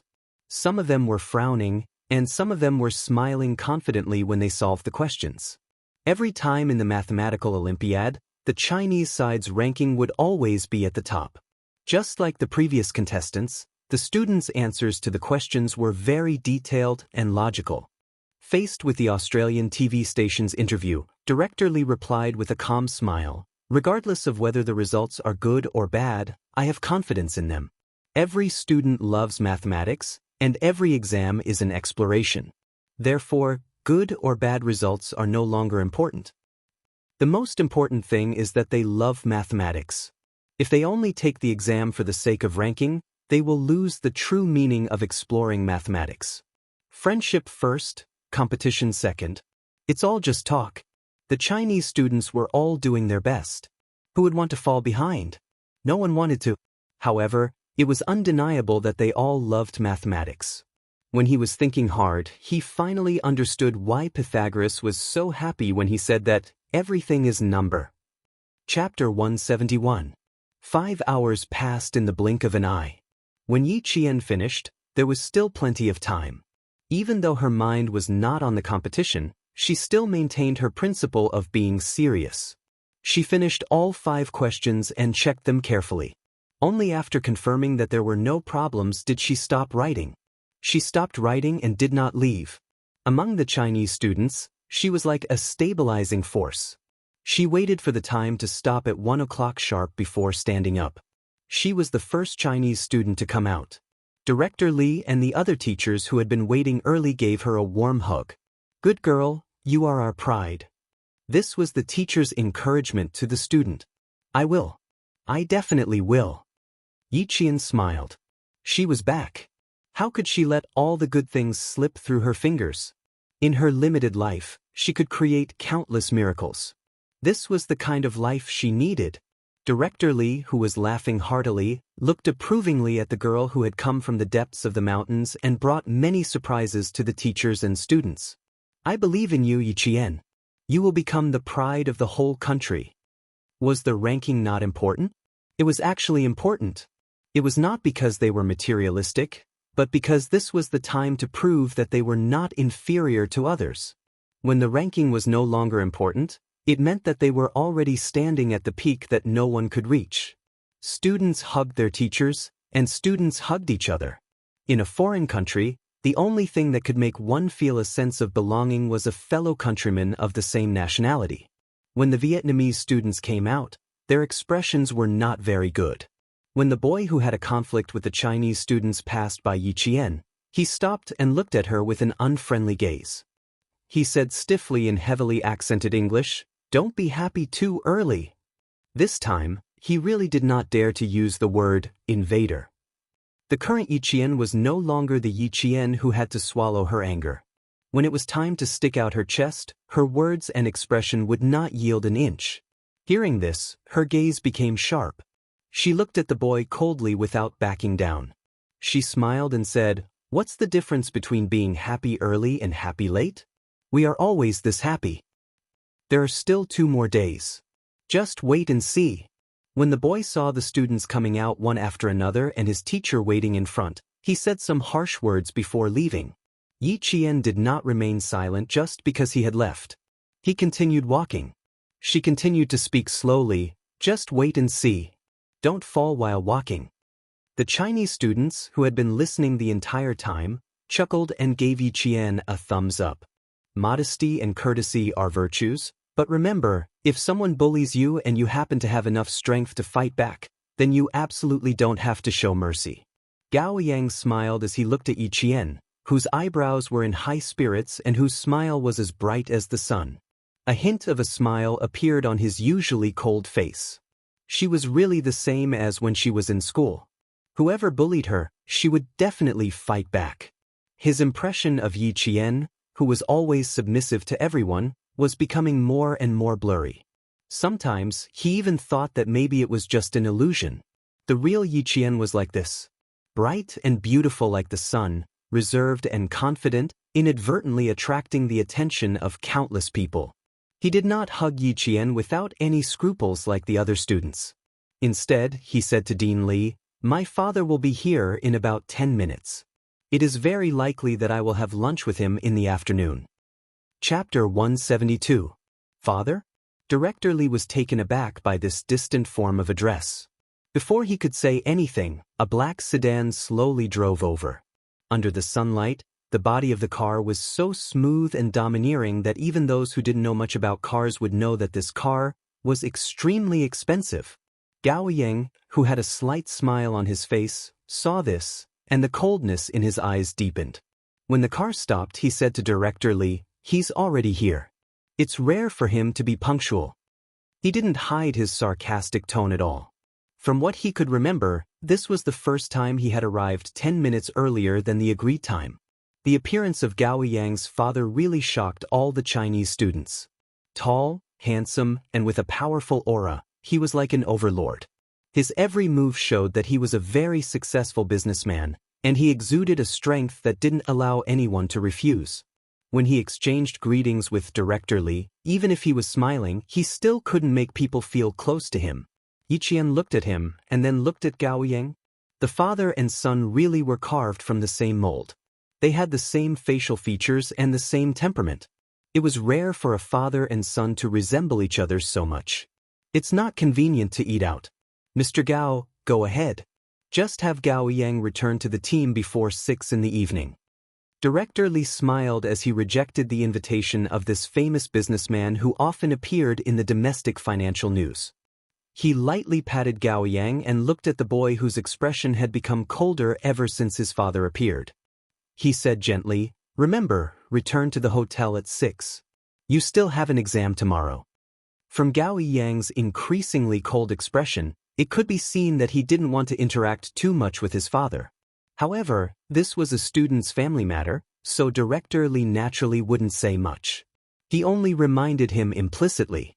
Gao Yang's father didn't insist. He took out an antique phone in Yi Qian's eyes and dialed a number to inform his assistant to cancel tonight's meal order. Yi Qian's gaze passed over Gao Yang's father's shoulder and landed somewhere behind him. There, Red Scorpion seemed to be communicating with a tourist. The Vietnamese boy standing next to him seemed very nervous. Under the sunlight, his thin shoulders seemed to be trembling slightly. Tonight at 8 o'clock, the first batch of transactions will be completed. He will be in charge. Red Scorpion noticed the student's strange behavior and raised his hand to directly place it on the boy's shoulder. He lowered his head and softly warned him in Vietnamese before saying, "Remember, I need you." The tourist was wearing a baseball cap with the brim pulled low. Yi Qian only saw him make an "okay" gesture, and the conversation ended in 1 minute. This was an unfamiliar figure. Yi Qian searched his memory and was certain that there was no trace of this man in the past 2 days. He watched as the man crossed the fountain in the square and quickly disappeared from the campus. The black car slowly drove past them, cutting off Yi Qian's line of sight. It then took Gao Yang away from the campus. A limited edition Maybach. How much money does Gao Yang's family have? After the father and son who didn't communicate with each other the whole time left, a boy whispered in surprise, "There are only 10 of them in the world. Even if you have the money, you can't buy a peerless car." Because of Gao Yang's father's appearance, the students heading to the cafeteria at the University of Sydney had another topic to talk about. After eating at the University of Sydney, the teachers led the students on a tour of one of the most beautiful universities in the world. The wide lawn, tall steeple buildings, and unique and enchanting scenery made countless tourists stop in their tracks. Chapter 173. The most beautiful scenery is the exam season from late October to November every year. The campus is filled with rows of blue trees decorated with violet flowers. It's extremely beautiful.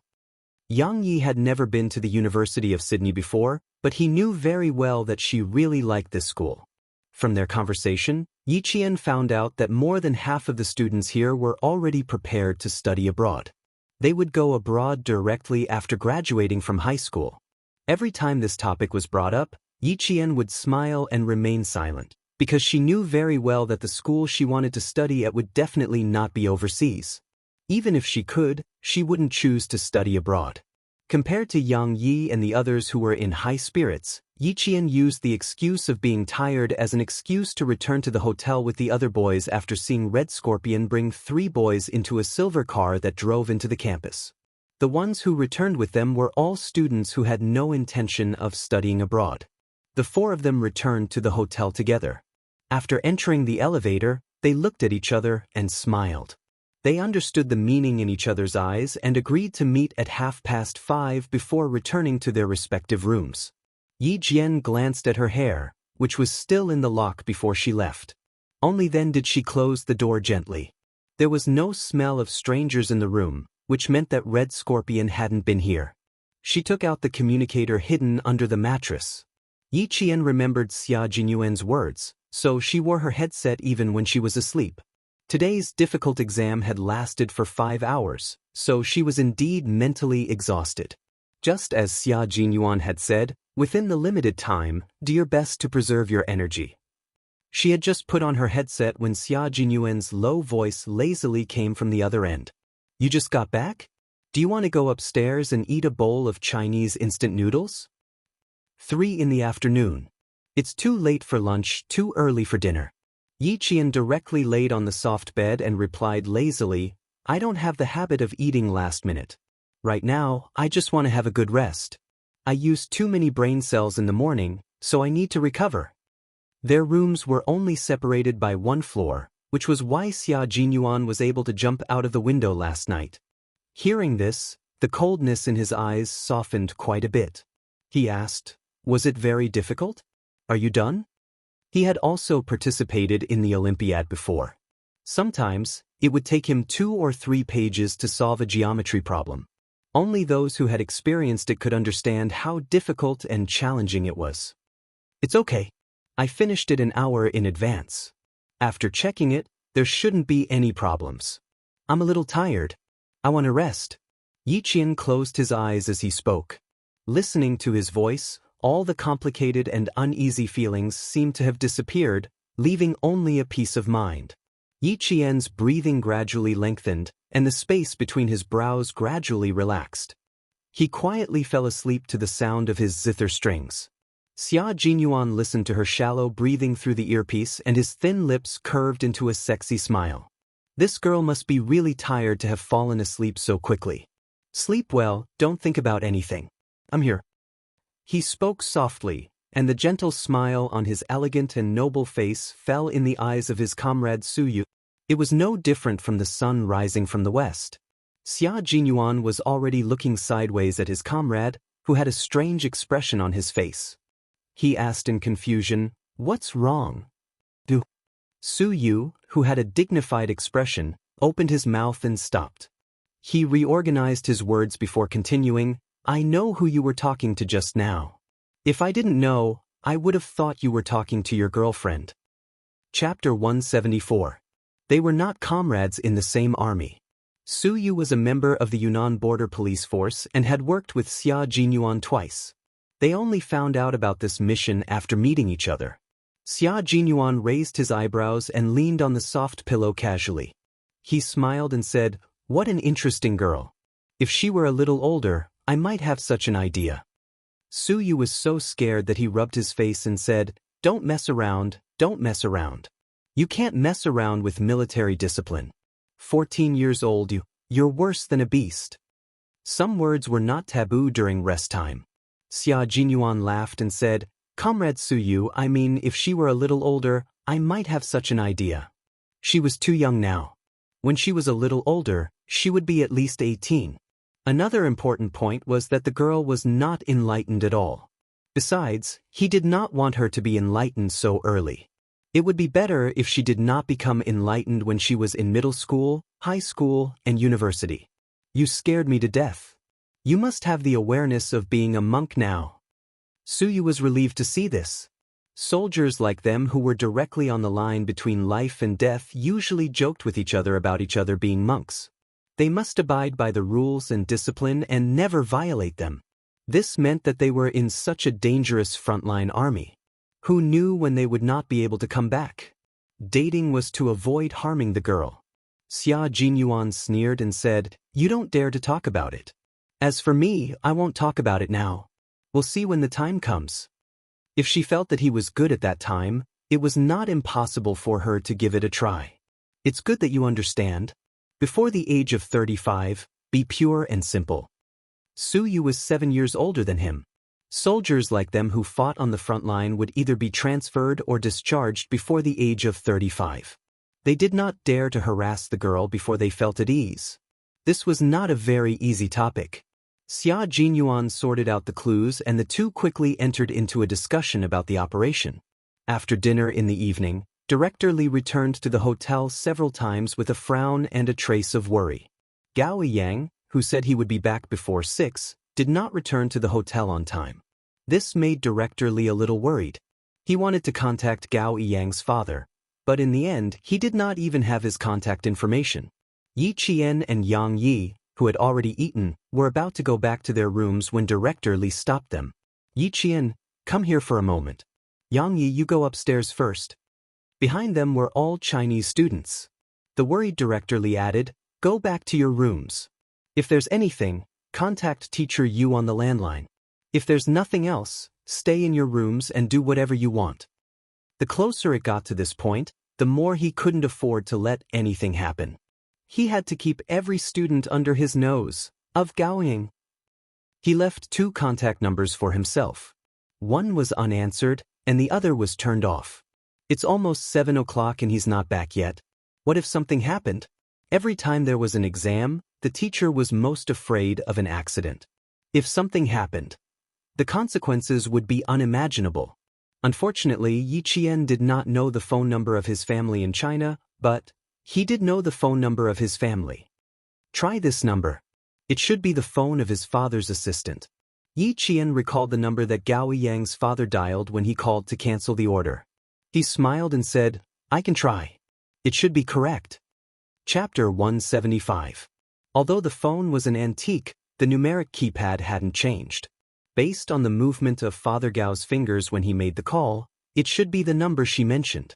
Upon hearing that there was also the contact information of Father Gao's assistant, the anxious Director Li didn't think too much about it. "Go to the front desk.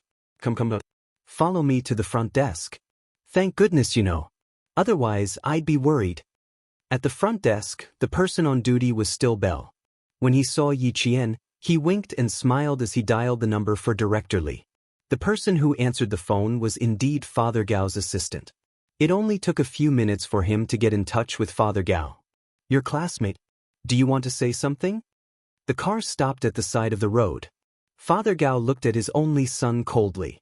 When he saw that his son didn't even look at him, his angry face couldn't help but soften. "They're very worried about you. Say something to her." Gao Yang clenched his teeth and turned his head. He reached out to take the phone and said, "Hello." Then he heard Yi Qian's clear voice. "Where is she? Do you know that it's already half an hour past the time we agreed to return to the hotel?" On the other side, Director Li quickly wrote a line of words. Yi Qian read it out loud. "Sorry, she's already back." He didn't expect it to be Yi Qian. His cold voice immediately softened. "Return to the hotel in 10 minutes. I'm hanging up." He hung up after he finished speaking. Yi Qian was even faster. He had already put the phone back on the phone. "I said I'll be back in 10 minutes. Don't worry, go eat." The phone rang again. This time, it was picked up by the front desk. "Excuse me." Bell smiled at Yi Qian with the phone in his hand. Before she left, he said politely, "It's your friend. She probably has something urgent to talk to you about." It was a call from Jianghu. It was an extremely urgent call. Yi Qian had to make a trip to the supermarket immediately. Director Li didn't know where the supermarket was. After Bell brought Yi Qian to the supermarket, Yi Qian politely declined Bell's company as she needed to buy female products. She indicated that she already knew where to go and went to the supermarket alone to buy underwear and sanitary pads for Yang Yi. It was already past 7 o'clock in the evening, and the streets of Sydney were the same as in China. The lights had just been lit up, decorating the entire city, and the endless traffic added color to the city like a symphony. The towering trees on both sides of the street made the bright street lights only shine dimly on the sidewalk, faintly outlining the sparse silhouettes of pedestrians. Yi Qian held onto the bag that didn't take up much of his weight. When he was about a kilometer away from the hotel, he saw Gao Yang's figure in front of him. His footsteps were somewhat sluggish, and he walked with a heavy heart. Yi Qian paused and pursed his lips. In the end, he still chased after her. I'm sorry. When they were only a few meters away, Gao Yang, who wasn't even paying attention to walking, suddenly bumped into a boy who was running with something in his arms. With a honk sound, the things in the boy's arms fell to the ground and were flung to the side of their feet. Both of them were startled and reacted extremely quickly, bending their backs. Yi Qian had already dodged to the side. The boy who was bumped into wasn't anyone else, but a Vietnamese boy. "Tell your classmate to leave, Yi Qian." Xia Jinyuan's cold voice suddenly came from the headset. Yi Qian, who originally planned to wait for the Vietnamese boy to leave, had a cold expression on his face as he strode out from the darkness. Chapter 176. The Vietnamese boy didn't look good, and his whole body exuded a deathly aura of despair. Yi Qian took a few steps closer, and his heart suddenly sank. A gust of night wind blew, and even the hairs on his back stood on end. Danger, danger, danger. A voice came from the bottom of his heart, and it kept stopping Yi Qian from walking over. There was danger, and it was a life-threatening danger. Why are you still here? The teachers are waiting for you to go back. If there was really danger, it wasn't her style to turn around and leave at this time. When he took a few steps closer, he saw that the Vietnamese boy's eyes, which were filled with despair because of her and Gao Yang's appearance, suddenly burst with a bright light like fireworks. The Vietnamese boy was holding one side of the black bag, and Gao Yang was holding the other. When he heard Yi Qian's voice, Gao Yang, who didn't feel anything wrong, turned his head. Yi Qian, why are you here? Because Yi Qian's appearance was too sudden, Gao Yang didn't notice that the Vietnamese boy was acting strangely. However, Yi Qian clearly saw that the Vietnamese boy's hand that was holding the big bag suddenly moved. As Gao Yang turned around, the originally bulging bag was unzipped, and a few things fell out. The Vietnamese boy opened the black bag by himself. Yi Qian's pupils contracted like needles. He saw the Vietnamese boy's deathly despair like a pool of water that was about to expand. Even though he was a few meters away, he could feel it. Gao Yang had already come back to his senses and realized that he had opened someone's bag. He hurriedly said to Yi Qian, "Wait a minute," and bent down to pick up the things that fell out. Before his fingertips could touch her, two figures rushed out from the dark side of the walkway and covered Gao Yang's mouth. The series of events happened in an instant, and Yi Qian didn't think much of it. When he saw Gao Yang being dragged to the side of the road by a car that screeched as it braked, he immediately ran after them. Xia Jinyuan's angry voice came through the earpiece. "Retreat, Yi Qian." "It's too late, Captain Xia." Yi Qian, who had rushed out, saw someone rushing towards him at the same time. He quickly said, "Vietnamese boy, open the bag yourself. Gao Yang has been taken away. I have to chase after them." In the dark, Xia Jinyuan's handsome face was cold. "I will come and find you, Yi Qian." His low voice was as cold as a sword, but it also carried a mountainous promise. He knew that Yi Qian had made the right choice, because someone had to know where Gao Yang was. Yi Qian, on the other hand, was China's only choice. "I have never doubted," Yi Qian said softly. As she retreated in fear, she quickly pulled out the earpiece hidden in her long hair and stuffed it into the bag of sanitary pads and underwear. "I have never doubted your loyalty, and I have never doubted your promise, because you are an indomitable military man. You are the spear of the nation and the shield of the people. What are you doing?" "Save." She pretended to be frightened as she looked at the people approaching her. When her mouth was covered, she could only make muffled sounds from her throat. Then, she was taken into the car on this dark road where there weren't many people. Her voice came faintly from the earpiece, followed by a series of rustling sounds. Then, the earpiece returned to silence. Xia Jinyuan calmly said to Su Yu, "The plan remains the same. Hand the kidnapped student over to Yi Qian." Su Yu's palms were sweaty. "I trust you, so I also trust Yi Qian." Chapter 177. At a time like this, Su Yu knew very well that he had to treat Yi Qian as a comrade who would fight side by side with him. As long as he believed, there would be hope. Unlike when the international police found out that 2 students participating in the mathematical Olympiad had been kidnapped, there was only one word written on their faces: "We're done for." In their eyes, the kidnapping of 2 Chinese students was equivalent to the loss of 2 lives. There was no way to hide something like this from Director Li, so now Director Li and the other teachers were sitting in the room, their faces ashen. "So now all we can do is wait?" he asked the international police. "Yes, sir, we can only wait."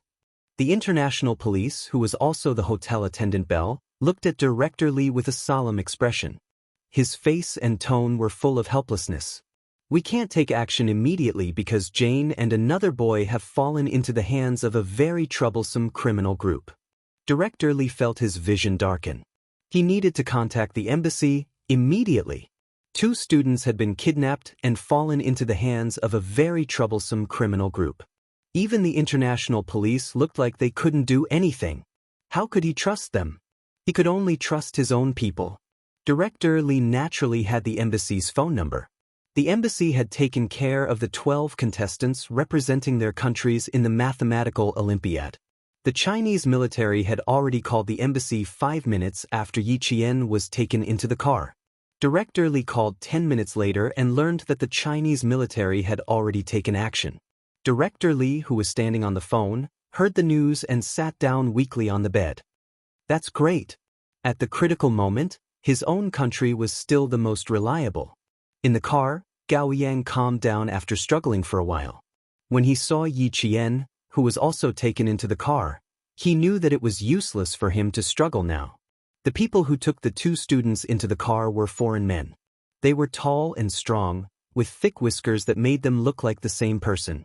They did not pay any attention to the students who were taken into the car. Once they got into the car, they chatted unscrupulously. They spoke Australian English with a strong local accent, which made it convenient for Gao Yang and Yi Jian to communicate secretly. Gao Yang, who was close to Yi Qian, pursed his lips and whispered in Chinese, "Don't be afraid, they want money. Don't make a fuss at any time. If you want to cry, wait until they leave. Let's see where they take us first." After he calmed down, he still didn't understand that his kidnapping had nothing to do with money. However, for someone who had been kidnapped before, the scene in front of him was very similar. It was reasonable for him to think that he had been kidnapped for money. His calmness made Yi Qian look at him in a new light. It was rare for a young boy to be able to calm down after struggling for a few seconds. When encountering such a situation, it would be strange if you weren't scared at all. You should at least cry a little. Yi Qian said softly. Her voice was muffled and sounded like she was about to cry. For a moment, Gao Yang could not tell if she was afraid or not. There were 4 kidnappers and a driver in the car. In addition, there was a man in the front passenger seat who had been talking to someone since he got on the car. The 6 people's attention was not on the 2 students. After the car door closed, they started chatting among themselves. Chapter 178. Yi Qian recognized the voice of the foreign man in the front passenger seat. It was the man she had bumped into when she was pushing the dining cart out of the elevator. He was one of the suspects wanted by the international police. Yes, it's a bit bad, but we're lucky it's just 2 students. Yes, that's right, we'll proceed according to the original plan. I don't want to wait any longer. Let Red Scorpion worry about the rest, huh? The man on the phone didn't try to hide anything. He said whatever he wanted to say and spoke in English. He wasn't afraid that the 2 kidnapped students would understand. Yi Qian's eyes darkened. The other party didn't care at all, which meant he wasn't afraid that they would spill the beans. Because dead people don't talk. She wasn't afraid. In her past life, she was bullied by Ying until her guts were as hard as stone. She only knew how to survive and didn't know fear. In this life, at this moment, she really wanted to thank Ying for what she had done to her in her past life. That was why Yi Qian was who she was today. Fearless, fearless. A pair of slender but cold hands quietly grasped her hand. Yi Qian instinctively wanted to shake it off, but the owner of the hand tightened his grip. It was so tight that she could feel the sweat in his palm on the back of her hand. That he didn't want money. Gao Yang's voice was trembling. Even though he was speaking in a muffled voice, Yi Qian could clearly feel the tremor in his voice. No matter how calm a 15-year-old boy was, he would still be afraid. Because he also understood why the man on the phone was so unscrupulous. Yi Qian sighed in her heart. In the end, she didn't pull her hand away. She had a problem with him. When she first arrived at school, he blamed her for angering Ying to the point of being hospitalized. After that, although there were some misunderstandings, he still apologized to her after understanding that it was Yi Ying's little trick. From these points, Gao Yang could be considered a boy who understood what was right and wrong. Congratulations, you guessed right. So we can only wait for the right time. Yi Qian sighed softly, but she still slowly withdrew her hand. She was not used to holding it like this. Let's see where they take us first. At least for now, we're not in any danger. The plan did not change, which meant that the deal would still go on. Before the deal was completed, smart people would not do anything that would complicate matters, such as immediately killing the 2 contestants who came to Australia to participate in the Mathematical Olympiad. The Mathematical Olympiad was something that the entire state of Australia was paying attention to. No matter how arrogant the criminals were, it was impossible for them to commit crimes so arrogantly. Money was their priority. On the other hand, the 2 lives that were already in their hands could be dealt with at any time. Gao Yang had already pursed his lips into a straight line. He vaguely guessed that this kidnapping had something to do with the Vietnamese boy just now. If that was the case, Then in the end he had implicated Yi Jian. He glanced at Yi Qian slightly. Her long hair covered her dimples and all the expressions on her face. He couldn't see her expression clearly, and he couldn't guess what she was thinking.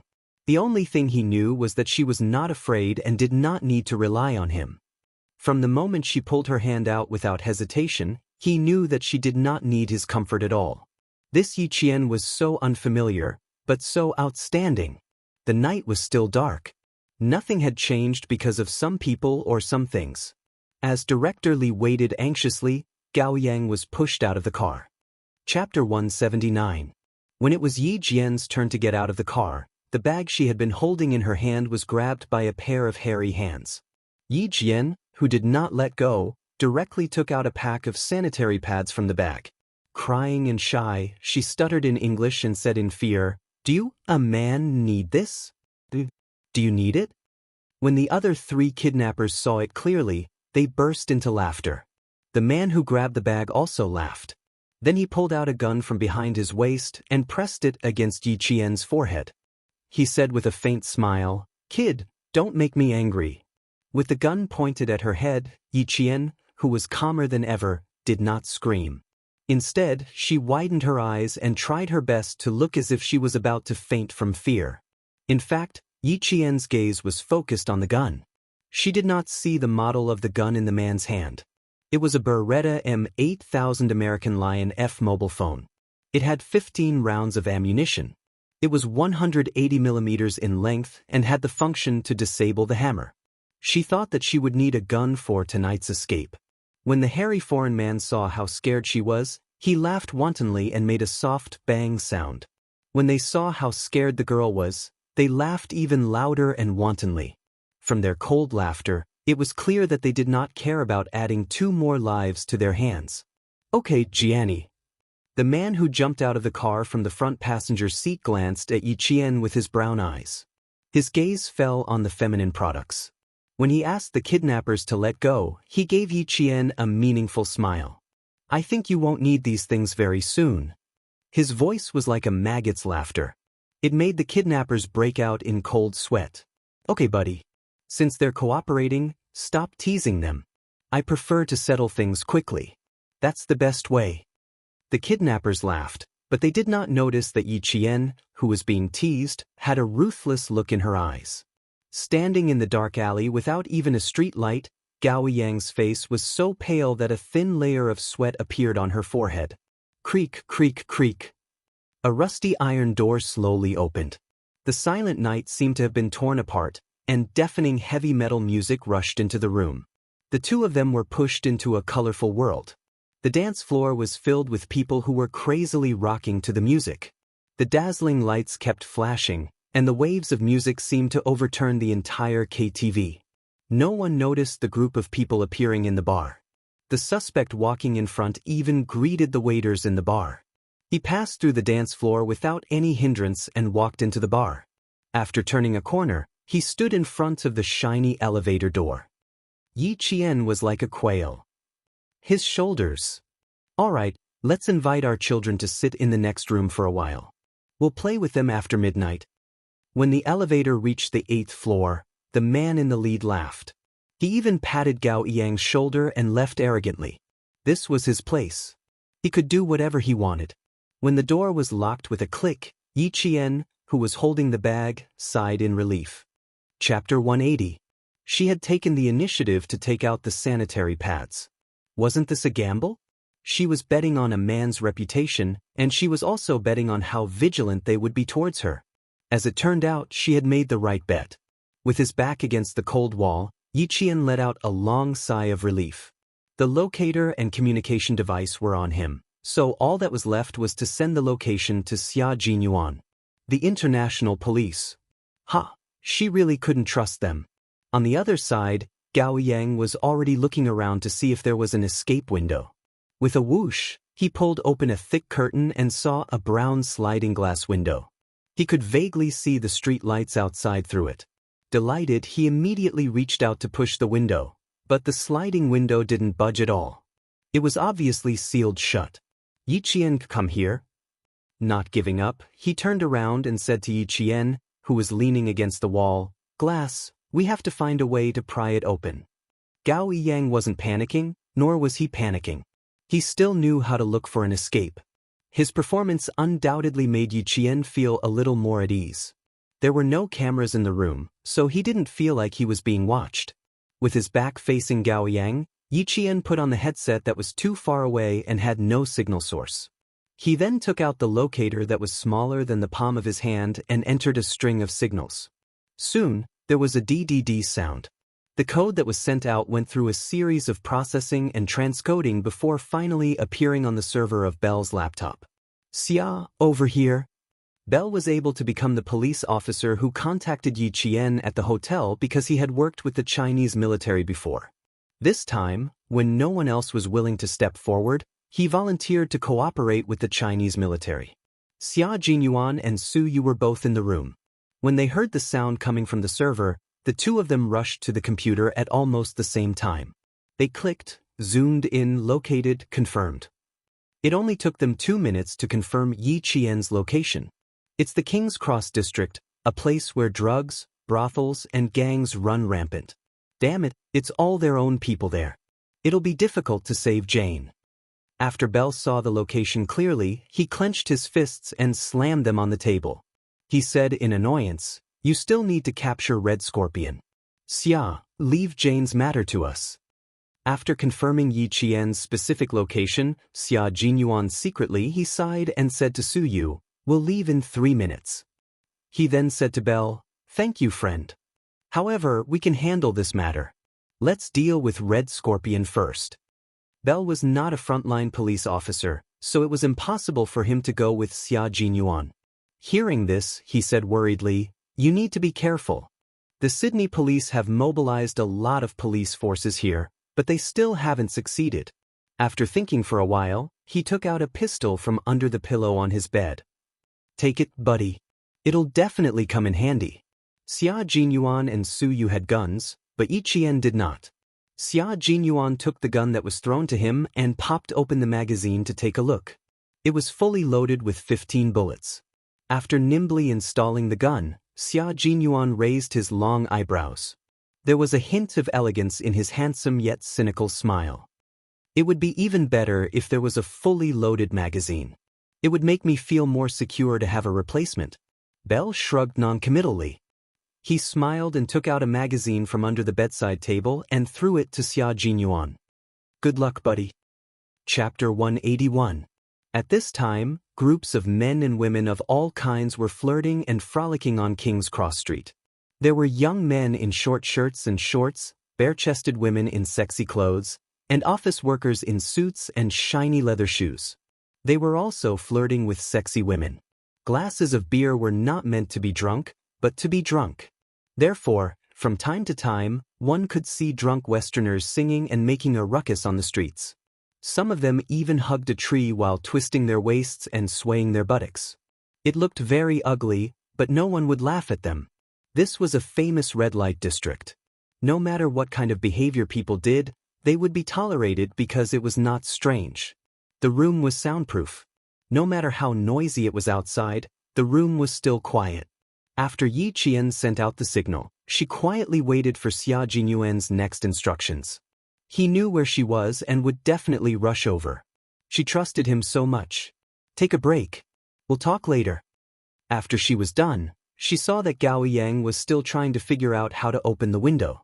Yi Qian sat on the floor and said calmly, "Take a break first. What are you in such a hurry for?" After Gao Yang failed to open the window for the 4th time, he sat down. He did not sit close to her, but sat across from her. He frowned and stared at Yi Qian. "You don't seem to be afraid at all. Aren't you the same?" "You're not afraid." Yi Qian smiled faintly. She had always maintained absolute calmness and composure. You don't have to be afraid of things that have already happened and things that can be resolved. It's useless to be afraid of the unknown before it happens. He had thousands of questions to ask her, but they were all blocked by her one sentence. After a long silence, Gao Yang laughed self-deprecatingly. "You're right. I'm the one who doesn't understand." He seemed to have thought of something. A hint of sarcasm appeared on his cold face, and then he fell into silence. Yi Qian, who had her hand in the paper bag, did not respond. Her slender fingers moved slowly in the paper bag, and her fingertips gently slid across the gun. With a gun in hand, she felt very safe. If the window was locked, one shot could solve it, but not now. She needed to wait for Xia Jinyuan to contact her. She already had no idea where Red Scorpion and the Vietnamese boy were. However, one thing she was certain of was that, since the foreign criminal suspect who made the deal with Red Scorpion was here and had even said that he would take care of them after midnight, Red Scorpion and the Vietnamese boy probably made the deal in this area. The Chinese military had been keeping an eye on the Red Scorpions moving about outside, so the whereabouts of the drugs were definitely being monitored as well. Thus, what she needed to do was to wait quietly and then leave with Gao Yang. Outside, the Western man who had lost his pistol ran through the hotel and ran outside to look for the girl. After finding nothing, he cursed and returned to the bar. He had no idea when he lost his pistol, and he had no one to suspect. He could only blame himself for being too careless. Over here, private possession was legal. If someone really picked up a gun, it was not impossible for them to secretly possess it. Upstairs, the foreign criminal suspect had already made contact with Red Scorpion. Originally, he was supposed to make the deal at Red Scorpion's designated location, but he directly changed it to a bar. The reason was simple: his student was too disobedient. The Vietnamese student had already been beaten by Red Scorpion until he was curled up in the car. He did not even dare to cry out in pain. The other Vietnamese boy in the car hugged a black bag and trembled as he sat to the side. He was so scared that his entire body was shaking. Chapter 182. The driver was Red Scorpion himself. Changing the location of the transaction caused his originally gloomy eyes to reveal a frightening savagery. Without sparing the two students another glance, he stepped on the accelerator and headed straight for King's Cross Street. A pickup truck was even faster than him. With a rumble, it overtook him, then with a beautiful drift, it cut in front of him. It seemed like it was intentional, but also unintentional. It blocked Red Scorpion's fast-moving car. "Ji King, it's your turn." On the pickup truck, Xia Jinyuan had a faint smile in the corner of his eyes. It was as if he was leisurely playing a car race, and he informed Zhang Tu, who was moving with him, to overtake him. With a rumble, another pickup truck overtook Red Scorpion's car, then drifted directly in front of Xia Jinyuan. The expressionless Red Scorpion glanced at the pickup truck that kept overtaking and drifting in front of him. He stepped on the accelerator and turned into the outermost lane, turning into another road that led to King Cross Street. When Xia Jinyuan saw that he had successfully forced the other party onto a road that was not a shortcut, the faint smile between his brows gradually disappeared. His cold, dark eyes looked ahead with a sharpness as sharp as a sword, and he headed towards Yi Qian's location. The various men and women in the KTV were still dancing wildly and drinking in large mouthfuls. No one cared about the transaction in the dark, and even if they did, they wouldn't pay much attention to it. This was because this place itself was a drug-dealing place. At 9:40, Xia Jinyuan's low voice broke the silence in the earpiece. Yi Qian, who was resting with his eyes closed, suddenly opened his eyes. Hearing his restrained voice, he said with a faint smile, "Are you scared? Or do you find it very exciting?" "Captain Xia knows me well." His voice seemed to come from ancient times, bringing with it the power to make people feel at ease. In an instant, it made her tense heartstrings relax. "Everything is fine. They're locked in a room on the 4th floor of a bar. I think they'll be safe until 12 o'clock. After 12, I'm not too sure." Gao Yang, who was also resting with his eyes closed, opened his eyes when Yi Qian suddenly spoke. He thought. Yi Qian was talking in his sleep. Before she could say another word, Gao Yang stood up abruptly and looked at Yi Qian in disbelief. Captain Xia? Who was she contacting? How was he going to contact the people outside? Countless questions that he couldn't figure out kept popping up in his mind.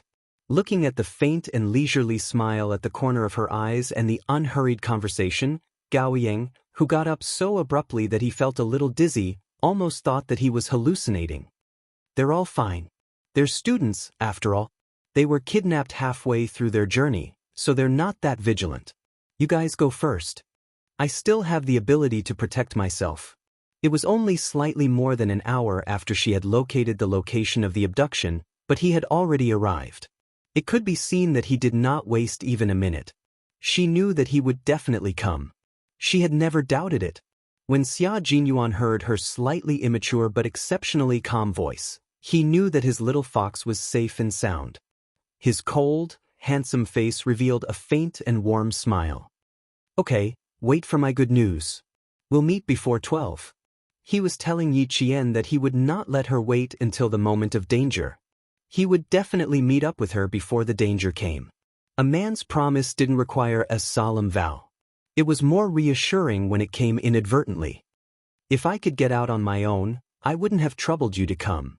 Yi Qian, whose smile had not faded, replied with curved eyes.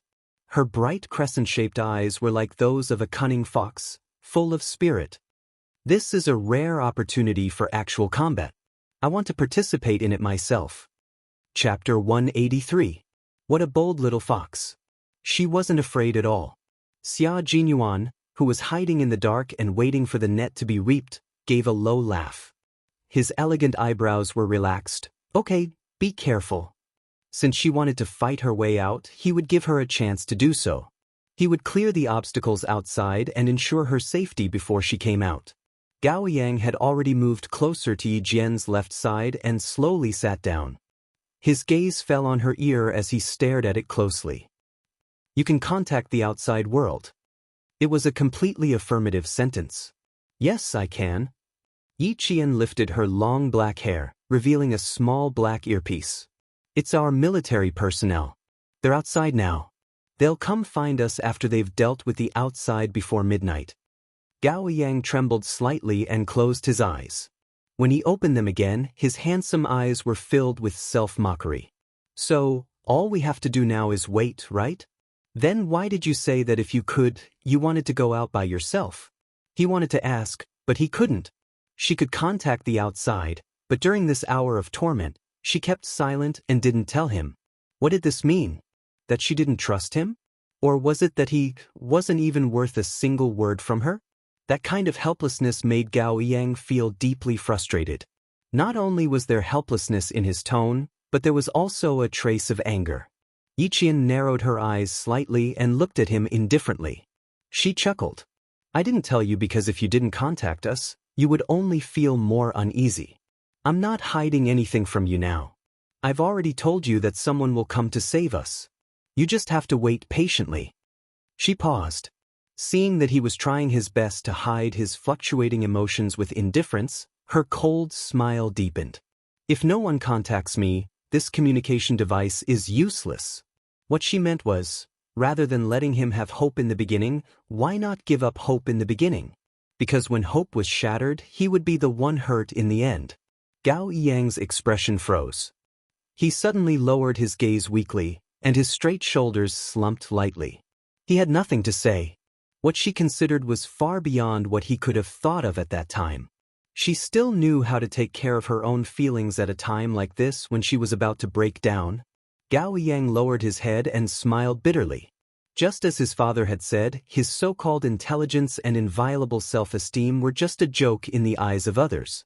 He didn't ask any more questions, and Yi Qian didn't say anything either.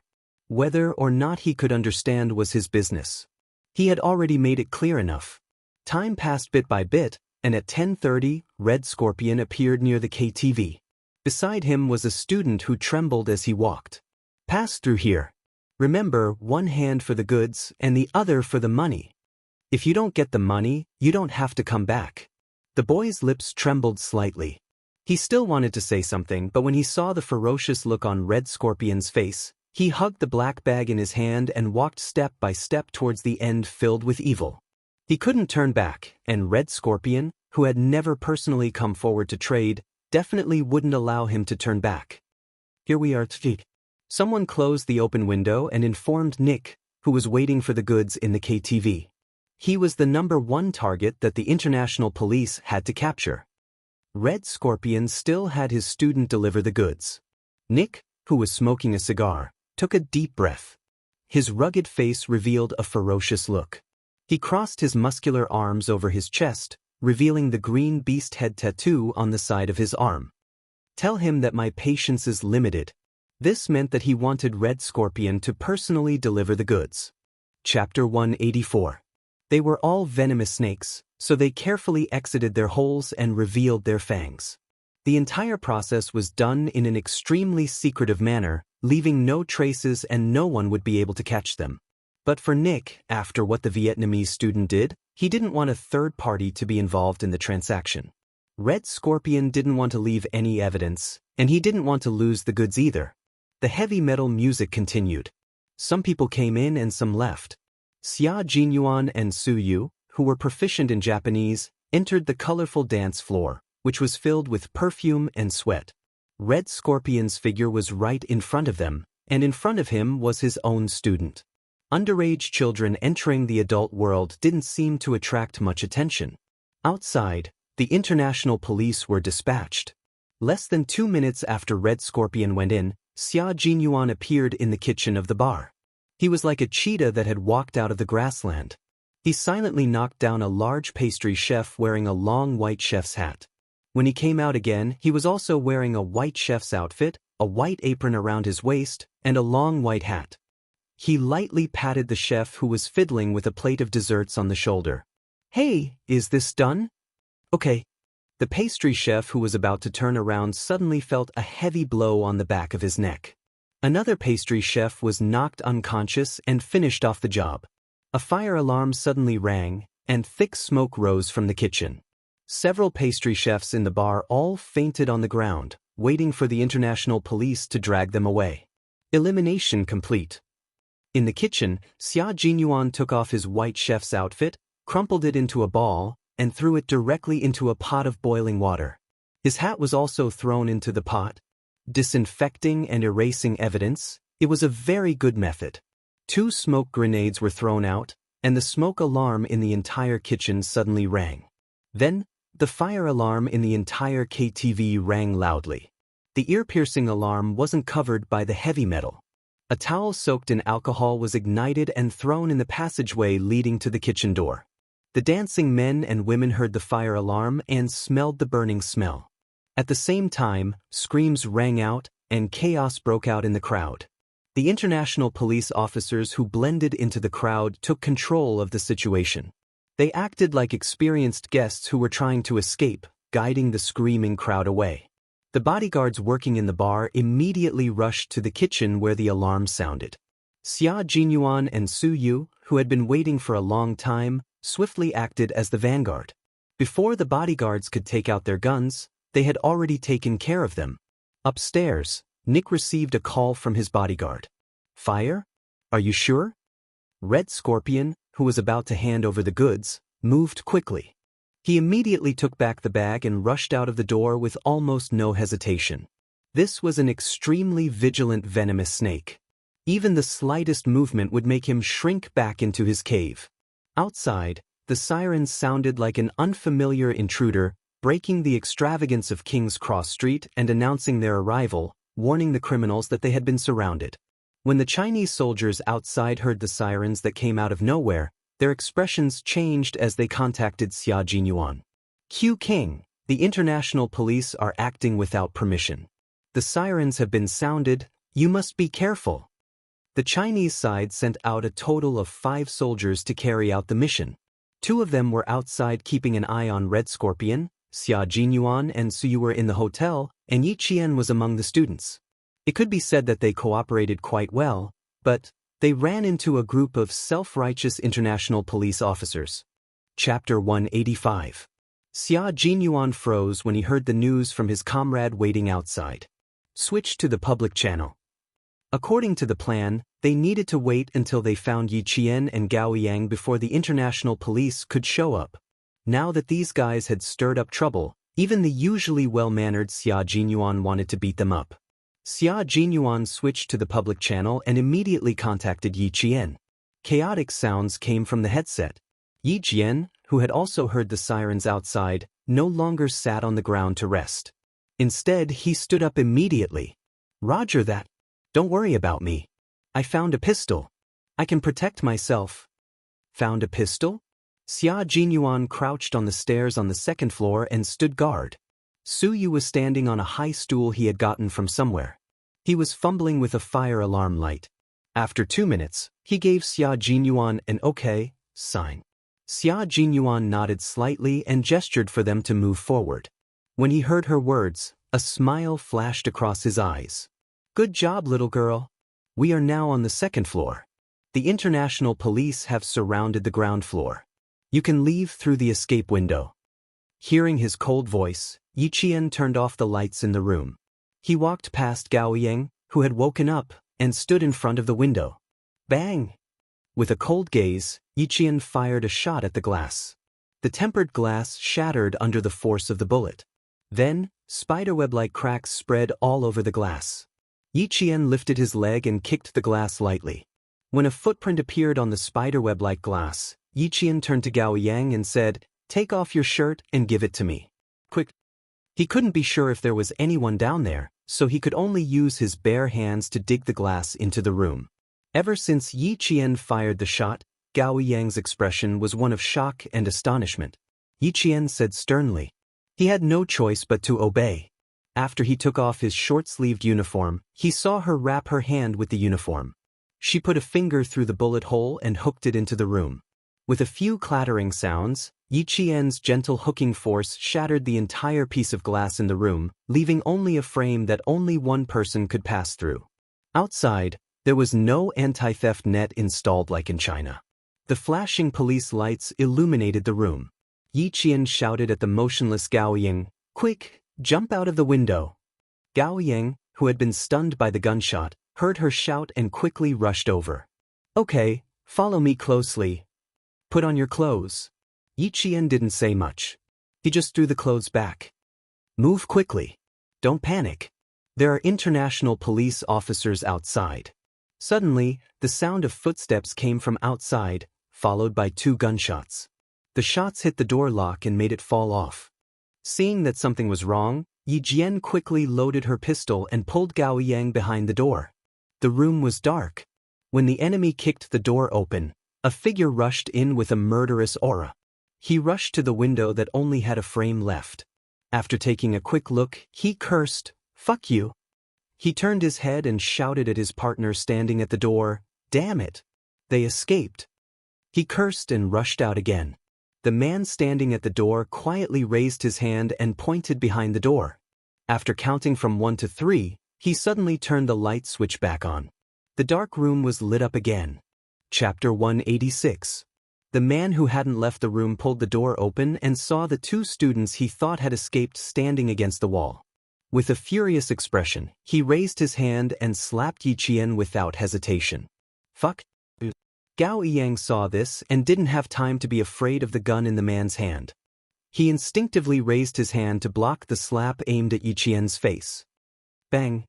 A familiar gunshot suddenly rang out. The man who had raised his hand to hit Yi Qian suddenly froze and fell to the ground with a loud thud. Only 30 seconds had passed. When the man at the door heard this, his expression changed. He quickly dodged outside and fired randomly into the room. Gao Yang was so shocked that he felt like his soul had left his body. He heard the gunshot and saw someone fall to the ground. Large amounts of blood began to flow out of his chest. The Western man who had wanted to kill Yi Qian a moment ago had become a bloody man. His fingers were still trembling and his eyes hadn't even closed. Blood flowed out of his mouth and flowed down his neck, wetting the man's thick beard. Multiple bullets were fired into the room. Gao Yang's eyes were wide open as he forcefully pulled his gaze away from the bloody man and forced himself to look at the bullet hole on the floor. His hands were tightly clenched into fists. He used so much strength that he couldn't stop his body from trembling. Yi Qian didn't have time to pay attention to his expression. There were only 15 bullets in the gun. Her gaze fell on the dead man's hand. He still had a gun in his hand. She needed this gun. After the random gunshots stopped, Yi Qian turned her head to look at Gao Yang, who was so shocked that his pupils were dilated. "I'm going to shoot outside now. Pick up the gun and give it to me." Gao Yang didn't know how many more times he was going to be scared tonight. He slowly shifted his gaze and looked at Yi Qian. Just now, He saw with his own eyes Yi Qian shoot one of the kidnappers without even blinking. She was so calm and practiced. It was as if she had done this countless times before. Her movements were swift and fierce, and her eyes were ice cold. Her entire body was emitting an aura that made his heart tremble. Even if she ordered him to pick up the gun, he couldn't refuse. She nodded lightly and answered dryly. She trusted Yi Qian quite a bit.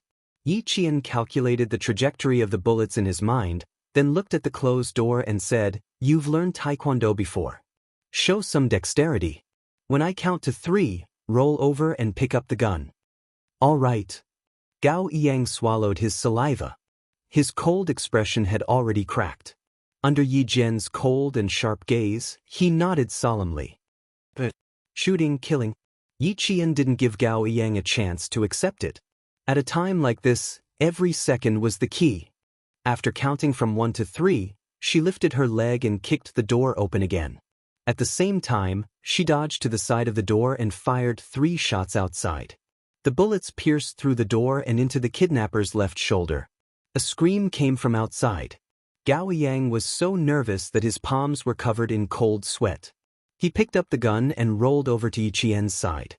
Gunshots came from outside the room again. Chaotic footsteps passed through the bullet-holed wooden door and clearly reached Yi Qian's ears. Chapter 187. At the same time, Xia Jinyuan's voice could be heard from the earpiece. "Yi Qian, calm yourself down, don't panic. You're still the same as how you usually shoot." "Okay, I still have someone ambushing me outside, let's get my classmate to leave first." Yi Qian took the gun from him and replied calmly, "I can't leave for now, I have to cover the rear." He removed the magazine and took a look. Not bad, there were 13 bullets in it. He looked at Gao Yang, whose neck was dripping with sweat. Without waiting for Xia Jinyuan's reply, he pursed his lips and said to Gao Yang, "Get down from the windowsill, I'll cover the rear." Gao Yang refused directly, "I can't be at ease if I leave you here." Yi Qian raised his eyebrows and said in amusement, "Did you see me scared when I was killing people just now? Also, when I counterattacked, you should have heard someone screaming outside when you picked up the gun. The bullet I shot hit his left shoulder. After careful calculation, I shot to make sure there was no mistake. So, Gao Yang, you have to leave, I can't take care of you anymore." Xia Jinyuan and the others were still in the bar. She could roughly tell from the public channel that the international police did not care about the lives of the Chinese soldiers and directly took action. There was no movement outside, but they couldn't stay put and not leave. Under Yi Qian's urging, the pale-faced Gao Yang retreated step by step to the window. He heard Yi Qian's cold voice and shouted again, "Leave now." Gao Yang supported himself with both hands on the windowsill. His actions seemed to be instinctive as he propped himself up and left the room. Even when the glass pierced his palms and the sharp pain stimulated his nerves, he did not wake up from his daze. From holding the hose down to sliding to the ground, to being rescued by the police in the car, it was as if his entire being had been emptied. Upstairs, Yi Qian held 2 pistols and forcefully pulled open the door. After shooting randomly, she saw the bullet holes on the ground increase. After seeing the bullet specifications, Yi Qian gently curved the corners of her mouth. The US M9 pistol produced by the Meberetta company had 9 by 19 mm ammunition and 15 plus 1 rounds loaded. Now that the bullet holes on the ground increased to 12 rounds, there was a short pause. This is the moment. While the other party was reloading, Yi Jian rolled on the ground a few times. Lying on her back on the floor of the corridor, she fired her gun at an extremely fast speed. She fired 2 shots consecutively with both hands, destroying the lights in the corridor. Following the trajectory of the bullets, Yi Jian calmly fired a shot in the direction where the bullets came from. There was a muffled sound, followed by a plop sound. Someone had already fallen to the ground. She was on the 4th floor, while Xia Jinyuan was on the 2nd floor. Yi Qian did not know how many targets there were on the 4th floor. After taking care of 2 burly men with guns, Yi Qian spoke to Xia Jinyuan. 2 targets eliminated on the 4th floor. The exact number of targets is unknown. On the 2nd floor, Xia Jinyuan heard the gunshots through his earpiece and knew that she had taken action. It would be a lie to say that he was not worried. The target is on the 6th floor. Girl, you must remember to hide on the ceiling above the corridor. I'll come and find you. No matter how worried Xia Jinyuan was, he did not show it in his words. He also did not tell Yi Qian that he and Su Yu were the only ones who entered the KTV. He also did not tell Yi Qian that their combat style was actually assassination and shooting. Chapter 188. Su Yu was in charge of shooting and clearing while Xia Jinyuan was in charge of the assassination. The two of them cooperated seamlessly and went straight up to the 4th floor to rescue Yi Qian. But now that she was out, her comrades outside could hide on the 6th floor. Soon, Yi Qian heard Xia Jinyuan say in a low voice in the public channel, G3, Operation Coiling Snake, the 3rd step of Operation Stone Crushing. Coiling Snake. The snake, here naturally referred to Red Scorpion. Coiling was equivalent to killing. The Vietnamese military didn't need to care if Red Scorpion was dead or alive, as long as he was captured in the end. News from the Vietnamese. One student was successfully rescued from the car, and the other student is still in the hands of Red Scorpion. G3's voice was different from Xia Jinyuan's low voice, but it also contained a hint of elegance. His voice was a bit hoarse, like the edge of a knife scraping against a whetstone. Just hearing it made one feel that this person was not to be underestimated. Hearing this unfamiliar voice for the first time, Yi Qian, who had already turned around to hide on the ceiling, held his breath. She was holding a gun like this? It was actually illegal. She didn't know if it would affect Xia Jinyuan. Another person spoke, and it was also an unfamiliar voice. Looks like we have to meddle in other people's business again. J5 received, Operation Coiling Snake commencing. G3, J5? Q King. Why was Xia Jinyuan the only one with Q King, which meant King of Elites? Is the little girl still there? If she is, say something to me. J5's style was a little different. It was less cold and hard, but more casual and bad. If you're still on the 4th floor, find a place to hide. You must remember your brother Xia's words. Hide well on the ceiling. Your brother Xia will come looking for you soon. Be good. Although it's cool to hold a gun, bullets will hurt a lot when they hit your body. J5 was an instructor. One day, he insisted on switching positions with the company commander. From then on, he no longer forced the soldiers to do ideological and political work. He was even more obsessed with the glory of the battlefield than the company commander. In his own words, it would be very cool for a man to run a lap on the battlefield. Super cool. Countless female soldiers bowed to him. When Xia Jinyuan heard that J5, who usually liked to tease female soldiers, was teasing the little fox that he had his eyes on, his dark eyes darkened. He said with a faint smile, J5, I heard that you got a one last week. I'd like to go back and spar with you. Please enlighten me. Student Yi Qian, please be careful. Believe in the People's Liberation Army and believe in Captain Xia. They will definitely save you. Also, look for me if you don't have enough bullets. The J5 style changed again. It was full of coldness, and the sharpness of a soldier was fully displayed in its words. As the subject of their conversation, Yi Qian felt that there was no need for her to remain silent any longer. She hid her emotions well and smiled faintly. Thank you for your concern. They say that it's better to rely on yourself than on others. I've always liked to help myself. You have backbone. Not bad. G3 laughed. In the darkness, his and J5's hidden figures were like fierce beasts on the hunt. He threw out a climbing rope and hooked it onto a building. He gestured to J5. He grabbed the rope with both hands and agilely climbed up to the 7th floor in an instant. After confirming that the surroundings were safe, he replied to J5, who was covering the rear downstairs, with a strange sound that sounded like a rock falling on plastic. J5 put the submachine gun behind his back and nimbly climbed up to the 7th floor. Done, brothers. Wait for our good news. J5 was a soldier who was relaxed at all times. He had a small personality that was different from ordinary soldiers. After he finished speaking, he didn't forget to say to Yi Qian, Student Yi, G3 rarely praises people. Q King was the first to be praised by him. You're the second. Not bad, good luck. Chapter 189. For some reason, Yi Qian suddenly thought of the laughing J5 as the young people who liked to act cute on social networks in his previous life. Thinking about it, he shivered and couldn't bear to look at it directly. Xia Jinyuan had already quietly flanked the back of a gun-wielding bodyguard. While his left hand covered the bodyguard's mouth, the military dagger in his right hand silently cut across the bodyguard's neck. The sharp blade cut through the warm skin, cutting through the bodyguard's trachea and jugular vein without a trace of obstruction. Blood flowed onto the dagger, and the warm blood sprayed onto his wrist. The thick and strong smell of blood didn't stop Xia Jinyuan's footsteps. He dragged the dead bodyguard to a room on the second floor, closed the door, and headed to the third floor. Killing people was a very terrifying thing, but for them, they were on the front lines. It was either you die or I die. As they fought for justice, even if their hands were stained with blood, there was no turning back. Mercy wasn't used on the enemy. Clear.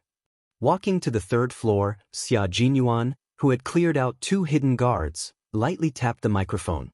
Su Yu, who had brought up the rear, climbed up the stairs and switched to him as the vanguard to continue clearing out the targets. After taking care of another drug gang member, Xia Jinyuan directly took off the bulletproof vest he was wearing and gave it to Little Fox. The elevator to the 6th floor had already stopped moving. Nick, who had gotten up, tugged at his t-shirt. Looking at Red Scorpion, who had rushed out of the door and was now closing in on him amidst the shrill sirens, he smiled fearlessly. "Buddy, if you rush out now, I can guarantee that you won't leave here alive." His brown eyes coldly swept over the black bag in Red Scorpion's hand. "Give me the goods, I'll give you the money, and we'll leave together. How about it?" "Why should I believe you?" Red Scorpion's face didn't show much panic. He glanced at the students standing at the door, already frightened to tears by the sirens, and coldly snorted. "You said that the transaction was 100% safe. What about now? We're already surrounded. Why should I believe you?" Red Scorpion was about the same as the majority of Vietnamese. He had a medium build, and his 4 limbs were thick and short. However, his explosive power was extremely strong. His 2 arms looked short and small, but the muscles hidden under his shirt were filled with power. He stared at the calm and composed Nick, and his purplish-black lips curled into a cruel smile.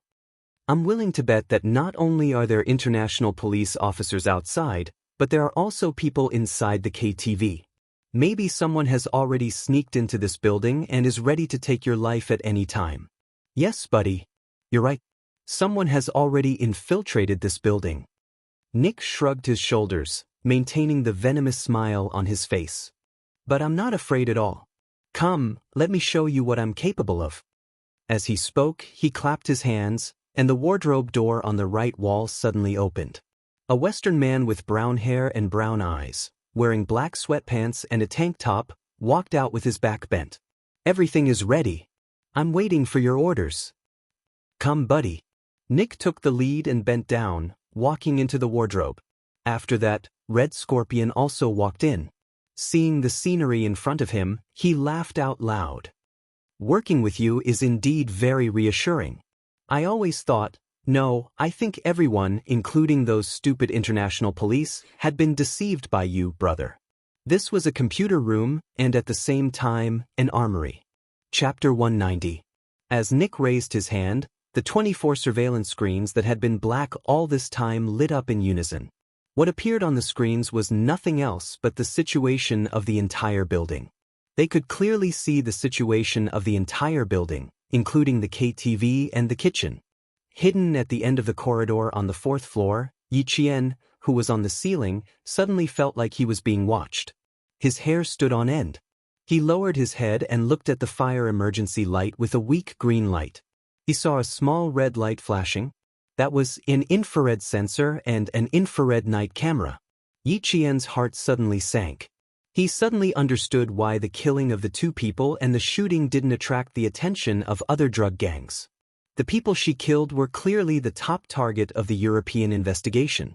They were pawns that could be abandoned at any time. They were even pawns that could be used at critical moments. "Girl, there's a bit of trouble outside. Hide on the ceiling and don't move around," Xia Jinyuan said to her calmly, Hide well. Before I say you can move, you must hide well. Yi Qian said softly. He told the Chinese soldiers who were all watching the public channel what he had discovered. If I'm not wrong, the entire building is filled with infrared cameras, infrared sensors. Xia Jinyuan was sitting on Su Yu's shoulder. He was biting a delicate but extremely sharp knife in his mouth. His slender hands, which were wearing half-finger combat gloves, were modifying an infrared sensor. After hearing her voice, Su Yu smiled and replied, "I'm dealing with it. Don't worry, it'll be done soon." This little girl's sensitivity was really amazing. He turned off his microphone and said to Xia Jinyuan, "You can even find out like this. You're really good." "Of course. Don't you know who wanted you?" Xia Jinyuan raised his eyebrows and smiled. Under the helmet, his handsome face was calm and gentle. "Well, I'm dealing with a small matter on the 3rd floor. This was Nick's base camp. When the international police still insisted that Melbourne was his base camp, the Chinese side tried to persuade them to no avail. Fine, forget it if you don't believe me. Let's do our own thing. If he really listened to the international police, his steel-like body would have dozens of bullet holes. K7, can you say something? I'm a bit tired from being hung up. I can feel the blood not only flowing to my head, but also to cough cough cough. J5's voice came again, but before he could finish, G3's fist landed on his chest. What he wanted to say turned into a low cough. He wanted to say that blood was flowing to a certain part of a man. There's another K7 with 26 English letters as its code name. Yi Jian didn't think too much about what J5 wanted to say. Instead, she focused on K7, who hadn't spoken a word. About a minute later, K7's voice came lazily. Hearing it, Yi Jian felt a chill run down her spine. Not only was it cold, but it also gave off a feeling of death. You live and they die. That was K7's original words. J5 rubbed his chest and jumped down. He rubbed his arms and said softly, "Every time I hear you talk, I feel like I'm a dead object on the dissection table, waiting for you to dissect me with a scalpel." Chapter 191. In front of them, several infrared sensors were still moving back and forth. J5 stuck close to the wall and completely ignored the sensors that could detect them. Since K7 had given the order, they were free to pass. 2 black bodyguards were in front of them. After J5 and G3 made a hand gesture, they quickly approached the 2 black bodyguards. Their hands shot out at lightning speed, one on the left and one on the right, strangling the 2 bodyguards' necks. They exerted strength in their arms and lifted the bodyguards, who were at least 9 meters tall and had a strong physique, off the ground. Cracking sounds could be heard from their fragile necks. The black bodyguards struggled with their feet off the ground. Their hands were already clinging tightly to the 2 men's iron arms. In the end, their tongues were sticking out, and the whites of their eyes kept rolling up. In the end, their arms and legs were hanging limply. After finishing them off, they gently put them down, then dragged them up and hid them in a dark corner. It wasn't an easy task to get from the 7th floor to the 6th floor. They used assassinations to clear the way. In the end, they stood at the fire escape door leading to the 6th floor. J5 and G3, who were wearing combat uniforms, were already sweating profusely. Under the dim emergency lights, they saw 2 pairs of black eyes with the same expression. They were calm, fearless, and fierce. The 7th and 3rd floors were cleared almost at the same time. There was still a 5th floor that needed to be cleared by Xia Jinyuan and Su Yu. On the 4th floor, Yi Qian, who had been lying motionless, saw the fire escape door gently open. Then, a slender and imposing figure appeared in his line of sight. The familiar figure made Yi Qian's eyes shine in the dark like a meteor streaking across the night sky, bringing dazzling brilliance. "Captain Xia, I'm here." Without needing him to speak, she had already recognized the figure. A clear voice came from the ceiling above. Xia Jinyuan's gaze stopped at a certain spot in the dark. He smiled and said, "Do you want to come down? Or do you want to stay here?" She was happy. Even though they were in the dark, Xia Jinyuan could feel it. There was a rustling sound from the ceiling. After a buckle was removed, Yi Qian jumped down from the ceiling and landed lightly in a half-squat. Let's go together. It's not safe to stay here. She wasn't afraid of killing people, so she wasn't afraid to continue walking. Then follow me. Xia Jinyuan chuckled and handed over a black bulletproof vest that didn't fit well. Put it on. It doesn't fit well, but it's still good for you. Yi Qian didn't refuse. She had seen this kind of bulletproof vest on the 2 kidnappers she had taken care of earlier. If it wasn't for the fact that it was stained with blood, she would have taken it off and put it on. Outside, the sirens were still blaring. Someone stood out and shouted through the loudspeaker, "You've been surrounded. You'd better surrender and come out." If he really wanted to surrender, he would have come out a long time ago. Yi Qian sneered. He stuck close to the cold figure in front of him and approached the 5th floor. On the 6th floor, Red Scorpion listened to the voice that he loathed and said through gritted teeth, "I think we can teach them a lesson right now." Damned voice, it's so unpleasant to the ear. He stared at the surveillance screen, where he could clearly see the streets near the building. "Did you hear that, my weapons expert? Our partner, I hope you can teach those rats outside a lesson." Nick enjoyed the feeling of making the international police feel helpless. Look at them, what a bunch of trash. He looked at the corner of the room. Only then did Red Scorpion realize that there was someone there. Judging from his back, he wasn't a Westerner. He probably had the physique of an Asian. His back didn't move. He only raised his hand and snapped his fingers as an answer to Nick. Chapter 192. All passers-by were prohibited from entering this area, and even the nearby residents were evacuated by the police. Only the small 7-story building was tightly surrounded, and there were even helicopters circling around on the top floor. The target was inside, and the international police were acting with the determination to capture all of them. Following Nick's loud laughter in the room, several loud boom sounds suddenly exploded from nearby. A police car was directly thrown into the air by the heat wave, and then smashed into another car with a bang. In less than a minute, countless explosions sounded in the surroundings. This is my territory. Even though I won't be coming back, I still have to say that I really like this exciting and depraved place. Nick smiled cruelly in the midst of the blazing flames. This is my territory. Even though I won't be coming back, I still have to say that I really like this exciting and depraved place. Red Scorpion sneered disapprovingly. If we take everyone as hostages, we'll leave even faster. No, I hate using hostages the most. Haha, I prefer to directly confront those self-righteous fellows. Nick was not like Red Scorpion, who liked to act alone. He invested a lot of manpower and resources to tease the international police, who were no different from rats in his eyes. The international police, who were originally full of confidence, were instantly shaken by the 4 explosions around them, and all of their faces tightened. The commander began to roar loudly, and the sound of ambulances filled the entire sky of Sydney. The entire city's police force was mobilized, and all of the entrances to King's Cross Street were sealed off, entering a state of high alert. Damn it, where are the explosives experts? Hurry and get them here. God! There's still a bomb here. A police officer began to call for help with his walkie-talkie, but before he could finish, the bomb was manually detonated, causing the officer who was on the phone to directly lie under the car door. Among the rocks that rushed into the air, his voice was distorted. Manually detonated? Can't get close. The international police had loudspeakers, and so did Nick. His voice was transmitted through the speakers outside the KTV, and he laughed loudly. I hope you like my present, cute rats. If you have fun, I don't mind giving you my present again. His voice was cold and cruel like a demon's, causing the faces of the international police officers hiding under the cars, behind the trees, and behind the buildings to turn the color of pig liver. This was humiliation. They were being humiliated by a criminal.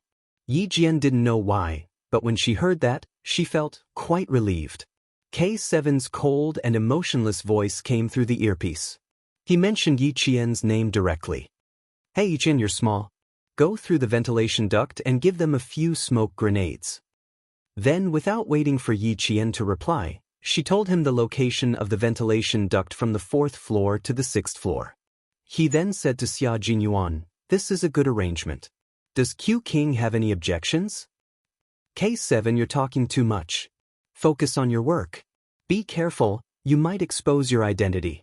J5's voice was no longer as casual as before. Instead, he cut him off coldly. Also, you have no right to assign a student to complete the mission for us. She's still a student. No matter how capable she is, she's still a citizen that we need to protect. In the past, as a political instructor, once he discovered that his comrade's behavior was out of line, he had to immediately stand up and stop him. Chapter 193. K7, who was hiding somewhere, was silent for a while before he said, "Sorry."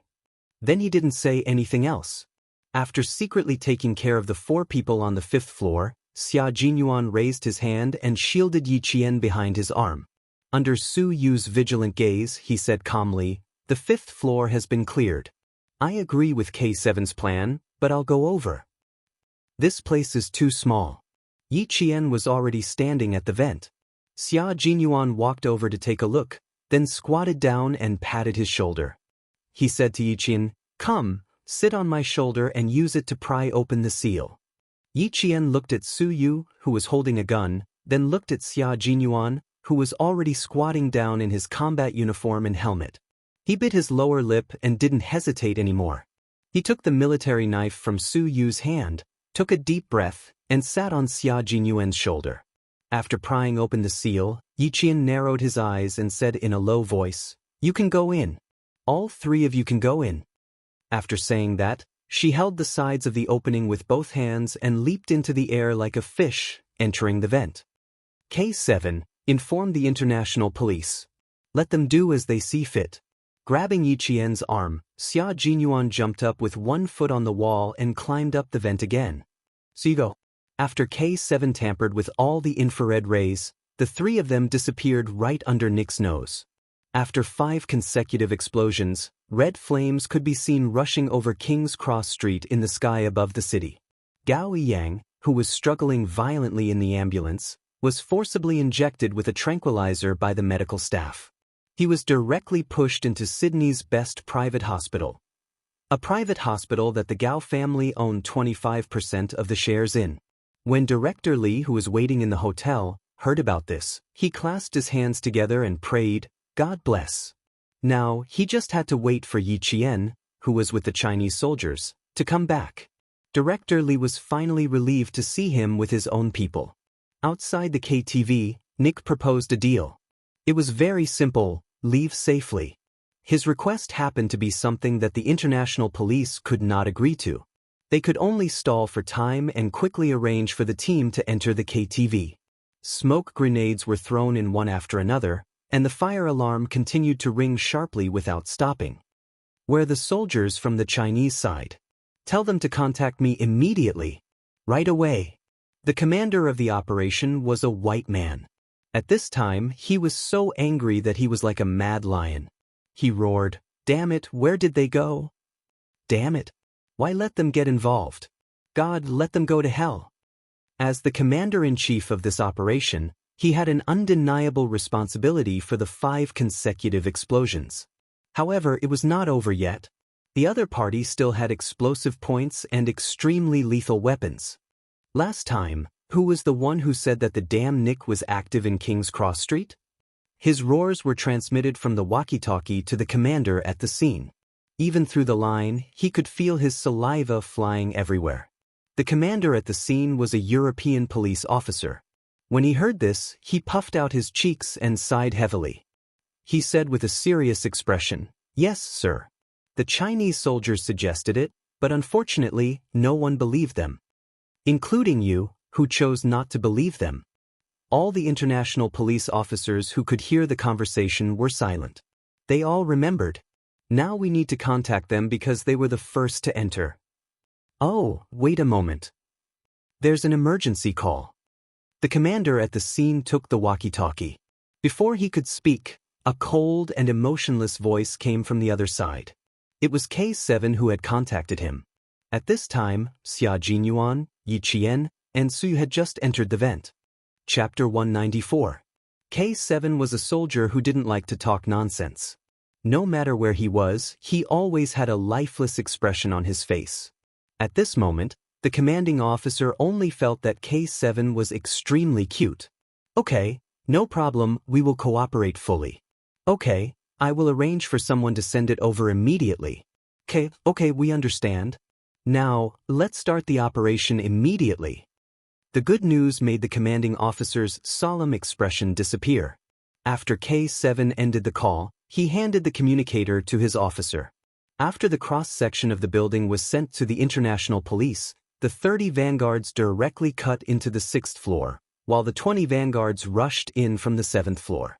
K7, who was still in contact with Xia Jinyuan, looked behind him and sent a message on his phone. The sniping operation has begun. On the opposite side of the building, someone looked down at the message and whistled happily. He set up his sniper rifle and put his blue eyes close to the scope. The cross in the scope was aimed at a certain direction. As long as the main target appeared, he would immediately open fire. On the 6th floor, Yi Qian, who was lying on his stomach, could clearly see the number of people walking back and forth in the corridor through the ventilation blinds. He already knew the number of people, but now he had to wait for a very important item. He had to wait for the international police vanguards to send the gas masks over. Only with the masks could they throw down the smoke grenades and tear gas grenades. The elite vanguards moved very quickly. In addition, everything on the 1st floor had been cleared out. The 2 vanguards who were responsible for delivering the gas masks also carried a 30-round emitter submachine gun that was specially provided to the special forces. After Yi Qian received it, he suppressed his surprise and skillfully checked the gun. Under Xia Jinyuan's orders, he had already prepared 2 smoke grenades, 2 flash grenades, and 2 tear gas grenades. They were all thrown out at the same time. Q King, broken wing. G3, who had broken into the 6th floor, had a cold expression. They cooperated seamlessly and started the operation together. The international police vanguards broke into the door from the right and fired directly. G3 and J5 broke into the door from the left and fired directly. The entire 6th floor was plunged into an intense gunfight. In the room, Nick, who was still feeling pleased with himself, heard the gunshots outside. He looked at the surveillance screen that didn't show any abnormalities at all. His face instantly contorted. He slapped the face of the staff operating the surveillance system and roared, "Motherfucker! Give me the rocket launcher." Red Scorpion's reaction was even faster. They snatched the drugs from Nick's hands in an instant and threw back the box containing US dollars that they had traded for. He firmly believed that the goods were the safest in his hands. Pulling his student over, he picked up a machine gun and started shooting at the escape window. "Damn it, what are you doing?"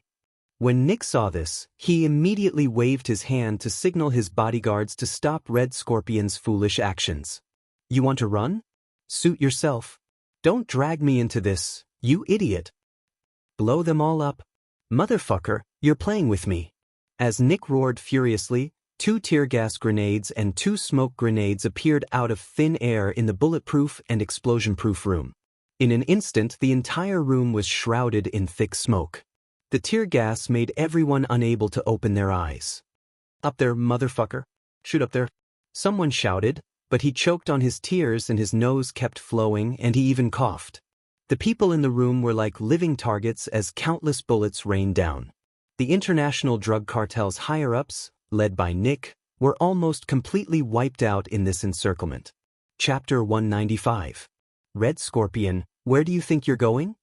After everything was cleared, someone appeared and pointed his gun at a cabinet. His cold voice was as calm as a pool of stagnant water. "Come out, Red Scorpion." Behind the cabinet was Red Scorpion, who had one hand tightly covering his student's head. He didn't move, as if there was no one hiding behind him. The cold eyes of the person who spoke didn't waver in the slightest. He didn't give Red Scorpion a chance to think, and directly fired 2 shots at the cabinet. "My patience is limited, Red Scorpion. Don't test my patience." This was K7's voice. His face was thin, and his skin was sickly pale as if it had never been exposed to sunlight. His eyes, which were staring at the metal cabinet, were black, sharp, and filled with cold, killing intent. There was movement behind the metal cabinet, and Red Scorpion walked out with his student. When he saw who was standing in front of him, his pupils contracted. "It's you!" It was Nick's weapon expert. After seeing who it was, he pressed the gun against his student's head even harder. He stared coldly at K7. "Who are you? You won't live no matter how many hostages you have." K7 directly ignored his question. He pulled the trigger lightly, and his thin lips moved slightly. In his eyes, Red Scorpion was already a cold corpse. "Before you die, don't drag others down with you." It was standard American English. Surprisingly, K7 spoke much more elegantly when he spoke English than when he spoke Chinese. "Give me the student, and the rest is up to you." In return, Red Scorpion laughed contemptuously. He directly pressed his gun against the Vietnamese student's head, and the hole left a green crescent moon mark on the boy's temple. "Do you know who he is? The son of a big shot. You can talk to him right now. See if he wants his son back alive, or shipped back as a corpse." His words made K7 furrow his brows without leaving a trace. His thin but extremely delicate face became even colder. The hostage in Red Scorpion's hands is said to be the son of a big shot. They've hidden the identity of the Vietnamese student. "Fuck, I knew these bastards were unreliable," G3 sneered, and said to K7, "The hostage is in our hands. Stay calm and wait for us to arrive." K7's black eyes stared at Red Scorpion without blinking. His hands that held the gun were also aimed at the center of his target's forehead. "No need. Clean up the weapons outside. Leave this place to me." This was the room where Nick had first made his deal with Red Scorpion. The tense atmosphere became increasingly tense under the boy's terrified gaze. Time ticked by, and after about 5 minutes, K7 heard the identity of the hostage. His brows were tightly knitted together. He seemed to be in a difficult position, but in fact his tensed gaze had relaxed a lot. The vents of every room were connected. Yi Jian, who didn't jump down from the vents, moved her body gently under Xia Jinyuan's instructions and entered the central air conditioning vent that was so narrow that only girls could enter. "Continue forward, Yi Qian. Don't look back. I'll wait for you in front." The low voice, one word at a time, slowly, and with a penetrating force, came through the earpiece. Yi Qian listened to Xia Jinyuan's voice, and her eyes were filled with determination. His voice was like light, able to pierce through the darkness, piercing through the shade. It carried a warm force, encouraging her. Chapter 196. With him behind her, as well as the soldiers that belonged to her own country, she felt so at ease. Now, all she had to do was pass through the air duct in front of her and she would be able to enter the room where Red Scorpion held the hostage. Yi Qian only lightly tapped the side of the microphone rhythmically, telling them that she was fine and that they didn't need to worry. There was already sweat on her temples. Nervousness, excitement, and excitement. Under these three emotions, Yi Qian's delicate lips lightly pursed. Then, she lightly breathed in the slightly turbid air and continued forward. "She's fine. K7, keep a close eye on her." Xia Jinyuan said to everyone, including K7 who was currently confronting Red Scorpion, "She's inside. I'll hand her over to you." Hearing this, K7 indifferently blinked his eyes, as if he had agreed. Red Scorpion had been uneasy for a long time. His elbow was tightly wrapped around the Vietnamese student's neck, strangling him to the point that the student's breathing suddenly became difficult.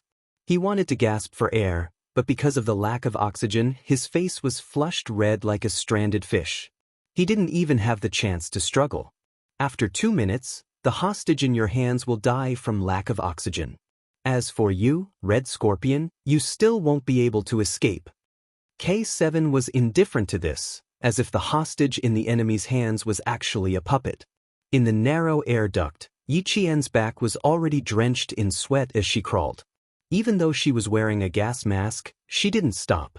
Using her shockingly flexible body to pass through a right angle, she paused for a moment to adjust her breathing.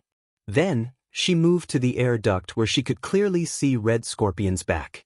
Outside, everyone was on high alert.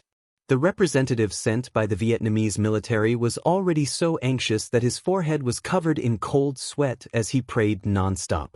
The Vietnamese special forces that had already entered the building rushed in front of the international police, using their own bodies to prevent the international police from ignoring the only son of one of their country's military ministers in order to eliminate the drug kingpin. This was a battle of wits. For the Chinese military, they were fully prepared. Eliminating all of them in one fell swoop was definitely not a problem.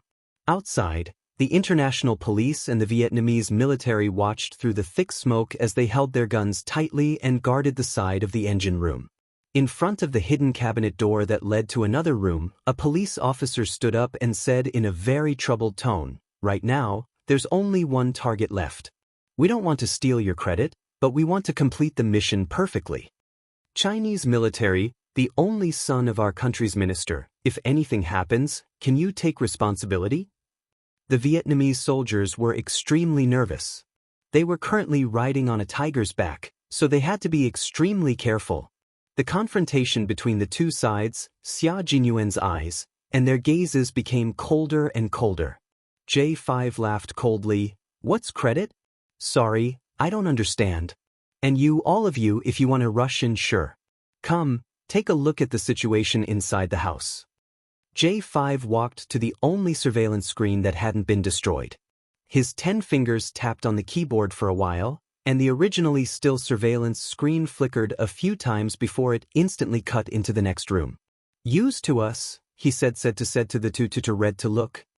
"Of course, you'll have to deal with the consequences yourself." J5's smile was like a spring breeze, but the meaning behind his words was as cold as ice, suffocating the people around him. Xia Jinyuan had already put away his gun, and said indifferently, "I think, with the strength of the international police and the Vietnamese military, and with so many people charging in together, it shouldn't be impossible to save a hostage." G3. Inform our people to retreat. Chapter 197. This was a good move, allowing them to clearly see the situation in the room across the surveillance screen. Xia Jinyuan calmly ordered the Chinese people to retreat in English. However, the first to panic were the Vietnamese soldiers. "Wait, please wait." Afraid that the Chinese soldiers confronting Red Scorpion would retreat, the Vietnamese soldiers quickly apologized. "Sorry, I apologize for our recklessness." When the international police also apologized and pleaded with Xia Jinyuan for help from the Chinese soldiers, Yi Qian, who was holding his breath, smiled. He had said before that he would make those who looked down on the Chinese side beg the Chinese soldiers to help them. Tonight he really did it. That's right, not only were his words worth 1,000 pieces of gold, every single one of them was true. How could a great country be looked down upon by others? The dignity of the country, the dignity of the people, how could they be looked down upon by other countries? Yi Qian put away the faint smile on his face. The cold black bullet hole aimed at Red Scorpion's back through the slender gap in the ventilation net. There was no wind, the temperature was normal, the visibility was high. The distance was close, one bullet hit the heart, and the other hit the back of the head. Now was the time. Shooting at close range didn't require any scopes to observe, it relied on aiming and strength. When Yi Qian, who maintained a high level of calmness, fired the first bullet, the second bullet was only 30 seconds away from the first bullet, and the second bullet hit the back of Red Scorpion's head. Blood, like a mist, exploded with a boom. Even though there was clearly some distance between them, Yi Qian felt as if the blood had filled her eyes, and the entire world was blood red. It was as if she didn't know anything, but also as if she couldn't see anything. Only the mist of blood and the exploded head and neck kept brushing past her eyes. Close-range shooting.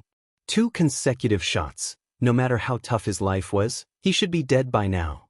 The international police and Vietnamese soldiers who were watching the surveillance screen were stunned, and then they all subconsciously looked towards the ventilation vent in the room.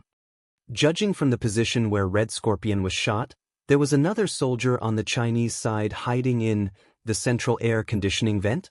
How could he crawl through such a narrow space? Outside, the sound of sirens could be heard. Inside, it seemed to be exceptionally quiet. Yi Qian blinked and looked at the handsome face that had suddenly appeared before his eyes. He blinked again and then chuckled softly. Sweat flowed into his eyes, but with the mask on, it was not convenient for him to wipe it off. Looking at him, Yi Qian was breathing heavily, as if he could not catch his breath. Red Scorpion's miserable state was still lingering in his mind, as if it was branded in his mind. Even though she knew that she had made the right choice, just like how she had shot the two of them earlier, when she saw the huge, bloody hole on the back of his neck, it hit her heart and made it difficult for her to breathe. What a bold little girl. She was scared. Don't look, girl. Xia Jinyuan, who was standing on the table and using violence to remove the ventilation blades, looked at her palm-sized face that was completely drained of blood. He stretched out his slender hands and said in a voice as calm as the morning bell, "Come, give me your hands. I'll carry you down. Don't look, close your eyes." 2 consecutive shots, especially the gunshot wound on the back of his neck. It was especially terrifying and bloody. This child was scared. Xia Jinyuan, who was suppressing his heartache, grabbed Yiqian's hands and coaxed her gently, as if he was coaxing a baby. "Come, a little closer, I'll hold you. Be good, just a little closer." Chapter 198. He didn't say it out loud for fear of hurting her, so he spoke carefully, as if he was protecting the apple of his eye. Xia Jinyuan's voice not only had the power to penetrate the darkness, but it also had the effect of calming people's hearts. Yiqian thought to himself as he blinked his eyes. He exhaled a mouthful of foul air that seemed to be stained with blood. When he saw Junius' worried eyes, he smiled slightly. "I'm fine. It's just my first experience, so I'm still in the process of adjusting." She had shot 2 people in a row previously because she knew that if she was discovered, both she and Gao Yang would die. She had no choice but to deal with the enemy and save her own life. This time, she was fully prepared, but she still overestimated herself. Yiqian reached out and grabbed his hand tightly. He smiled bitterly. "Captain Xia, I want to take off my mask and take a breather. There's sweat in my eyes and it's uncomfortable." It wasn't as if she didn't sweat during training, but she couldn't help it this time. There was no smoke in the room, so it was fine for her to take a breather. Her soft voice made Xia Jinyuan's heart ache. This girl was too strong, so strong that it made his heart ache. "Okay, take it off and take a breather," he replied gently. He put down his hand and gestured for his comrades below to open the windows and let in some fresh night air. Su Yu and the others heard her words and could hear the slight tremor in her voice. A 14-year-old girl should be wearing a beautiful floral dress with her black hair tied up high. She should be the apple of her parents' eye. This girl, even if she was afraid, she still knew how to comfort the men first. K7 turned around and opened the tightly shut windows to let the night breeze in and disperse the stench of blood in the room. Perhaps this would make this 14-year-old girl, who was as brave as a soldier, feel a little better. When she took off her mask, Xia Jinyuan saw her pale face and pale lips. His heart felt like it was being pricked by needles. "Come, let's sit aside and take a breather. The space here is too small, so it's not comfortable to lie down." Without the love and protection of her parents, how could she be so strong today? How could he not feel sorry for her? Yiqian rubbed his eyes gently and breathed in for a while. After he felt a little better, he moved forward. As soon as he popped his head out, he felt several nervous gazes looking at him. Lowering his head, he saw a few young soldiers of about the same height, wearing the Army's Special Forces uniform, staring at him without blinking. While he was sizing up the room, the wardrobe door that was supposed to be closed suddenly opened. 2 Vietnamese soldiers walked over, and the smell of smoke grenades and tear gas filled the room. Yiqian, who was not wearing a gas mask, felt a sharp pain in his eyes in just a few seconds. Then, tears flowed out uncontrollably, stream after stream. Xia Jinyuan's eyes turned sharp and he said in a cold and sharp voice, "Back off." Not only did his voice carry the authority of a soldier, but it also carried an irresistible deterrence. The Vietnamese soldiers who came in carelessly shrank their necks and subconsciously shrank back into the room behind the wardrobe. K7 walked over, touched the wardrobe door, and fixed it in place. He said, "Take him down first, then send him to the hospital for a checkup." Chapter 199. He looked up at Yiqian, who was tearing up because of the smoke from the tear gas grenade. A trace of pity flashed through his eyes. "I'm going to see Coach Joseph. I'll be back in 10 minutes. Coach Joseph was the Russian soldier who had set up the sniper rifle on the opposite building. He had come to the Chinese army to train the soldiers. Yi Qian, who was crying with her eyes closed, recognized K7's voice. When she could open her eyes, K7 walked away from the window. "You're so touched. Come on, let me give you a hug." J5, who was standing on his tiptoes, tried to stretch out his arms to signal Xia Jinyuan to carry the girl down and put her in his arms. Yi Qian knew it was J5 from his voice. She also heard Xia Jinyuan reply with a faint smile, "How many good sisters do you have? How many more brothers do you want to be?" He then whispered in her ear in a voice that only the two of them could hear, "Close your eyes and let out all your fear." Yi Qian, who had put on the gas mask again, didn't answer. She couldn't cry either. She was being held in his arms. The awkwardness now exceeded the discomfort she felt before. Downstairs, Su Yu, G3 and J5, who were standing by the table and looking up, raised their hands, ready to receive Yi Qian at any time. "No need. You guys clean up the scene. I'll take her out first." Xia Jinyuan, who was holding Yi Qian in his arms, didn't ask for help from his comrades. He jumped down steadily and left the scene without looking back. G3 looked up and said to J5, "Is he coming to our team?" "Yes, the king of soldiers." J5 pulled on his helmet and looked at the slender figure leaving. He said with interest, "That's right. I heard he's only 20 years old. His personal information is confidential. Other than the political commissar, no one knows. His background is not simple." He clicked his tongue. Under the gas mask, his peach blossom eyes were shining. "Q King is not bad. But I think that little girl is better. His IQ is high and his courage is unique." Su Yu didn't know any of these people.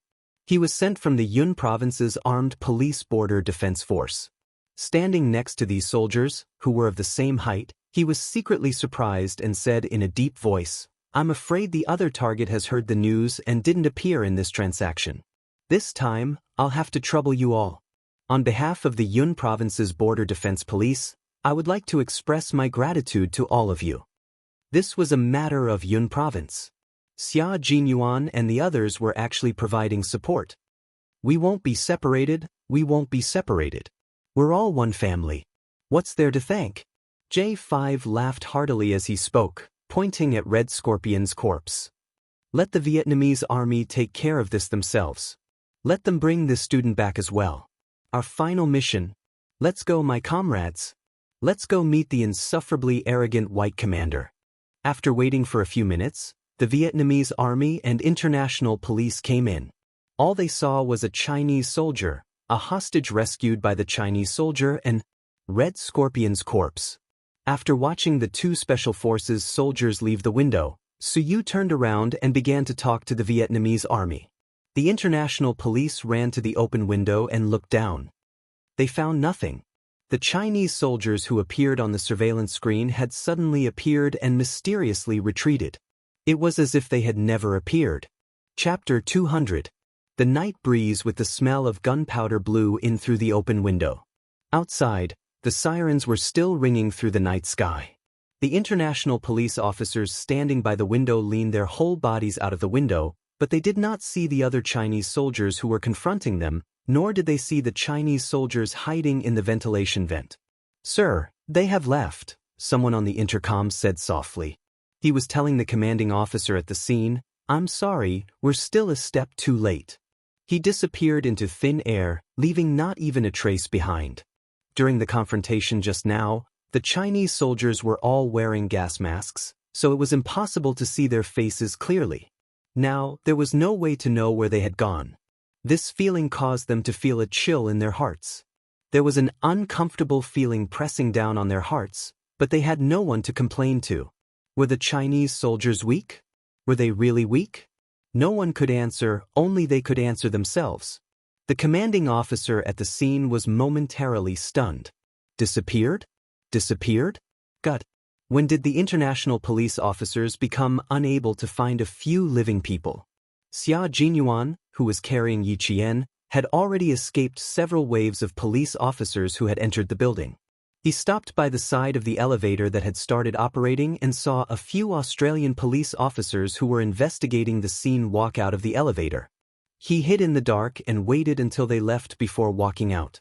Little did he know that Yi Jian, who had been in his embrace all this time, had already become dizzy.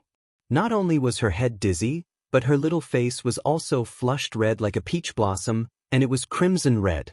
The air in the building was not very good. When the international police officers rushed in, they threw smoke grenades everywhere as if they were free. Now that it was over, the air was still filled with smoke. Yi Qian guessed that he had stayed in the building for too long and that the gas mask he was wearing was not working. Otherwise, why would he feel so dizzy? The dizzy Yi Qian was like a little turtle hiding in its shell, using this method to hypnotize himself. When he was about to walk out, Yi Qian calmed himself down and coughed softly. "Captain Xia, I can walk on my own. You don't have to carry me all the time. I'm not used to it." "Are you sure your legs aren't weak?" Although he was joking, he still respected Yi Qian's wishes like a gentleman. He bent down slightly and put her down. "If you can't walk, just let me know. I still have the strength to carry you." She was very light and very thin. The first feeling he got when he held her in his arms was that she needed to be well nourished. Yi Qian instantly felt that his breathing had become much smoother after leaving his embrace and losing the warmth of his body. His mind, which had felt like it had been stuffed with cotton, was no longer as dizzy as before. He gradually regained his clarity. As expected, a dangerous man really couldn't get too close. She was held in his arms like he was protecting a treasure.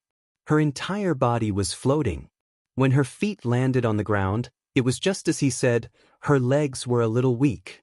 However, it was absolutely impossible for her to admit that her legs were weak. He smiled. "If I really can't walk, I won't be polite with Captain Xia." She wouldn't be polite with him? That would be strange. This little girl was as cunning as a fox one moment, as a fish the next moment, and as pitiful as a little rabbit the next moment. It was really difficult to understand what she was thinking. "Okay, you're welcome to be polite at any time." Hearing that her tone had regained its usual indifference, Xia Jinyuan, who was slightly relieved, regained his sense of humor. "You must know that as a man, I'm born to serve beautiful girls. Little girl, I'm always welcome to be polite with you." Chapter 201. The humorous Xia Jinyuan is back. Yi Qian breathed a sigh of relief in his heart. His vigilance, which had gone off somewhere, instantly returned. The elegant and humorous Xia Jinyuan was the Xia Jinyuan he was most familiar with.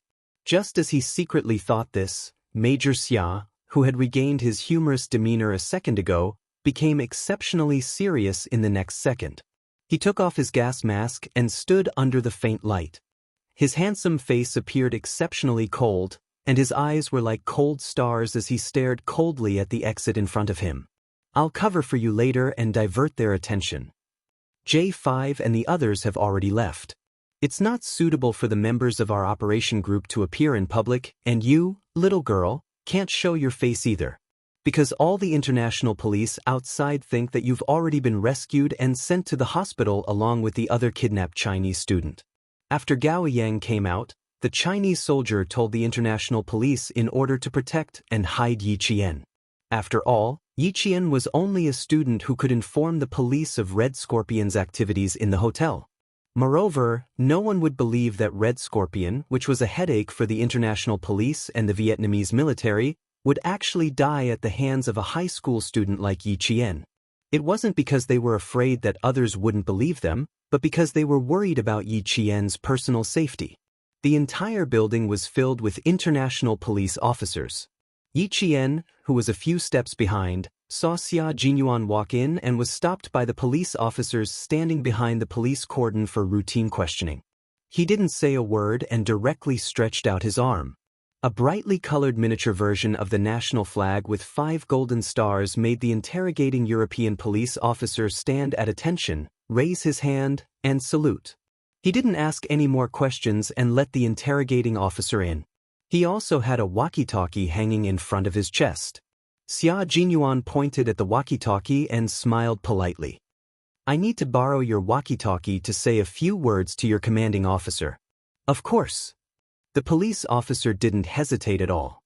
He looked at the Chinese soldier with admiration in his eyes and handed the walkie-talkie over. After Xia Jinyuan thanked him, He took it and leaned to the side to block the police officer's view. At the same time, he was able to see Yi Qian's movements. He restrained his polite smile and no longer spoke in a warm tone. Instead, it was filled with an inviolable coldness. It was the hard and cold expression of a Chinese soldier. He said to the international police commander on the scene, "Please tell your commander-in-chief that the thing he wants is in the hands of our soldiers. If he wants to get it, please apologize to our soldiers first." His voice was piercingly cold and resounding, striking the hearts of everyone present. He spoke in standard American English, and anyone with a walkie-talkie could hear him. At the same time, his words made the European police officers who had once thought that the Chinese soldiers were incompetent feel ashamed. If he dared to say such words, he definitely needed to have a certain level of confidence. Xia Jinyuan returned the walkie-talkie to the European police officer who was already embarrassed. He smiled again and did not forget to maintain his politeness and said, "Goodbye." His voice wasn't loud, but it was enough to attract the attention of the police officers on duty. They saw Yi Qian stick close to the wall and nimbly hide behind a tree. She didn't immediately come out. She was like a little fox that came out of its cave.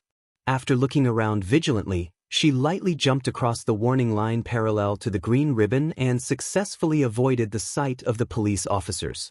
Watching her leave, Xia Jinyuan's lips curled up slightly. She's strong and agile. No wonder she's a reserve soldier, trained by a first-class sergeant and the world's best sniper. Chapter 202.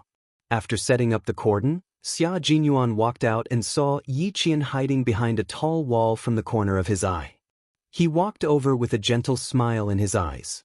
The ambulance arranged by the Chinese side drove over under his instructions. The doctors and nurses in the ambulance were all from the embassy. After Yi Qian got into the ambulance, they immediately gave her a simple checkup. After they were done, they gave Xia Jinyuan an OK hand sign to indicate that everything was normal. The two of them sat in front of the ambulance and pulled down a layer of cloth.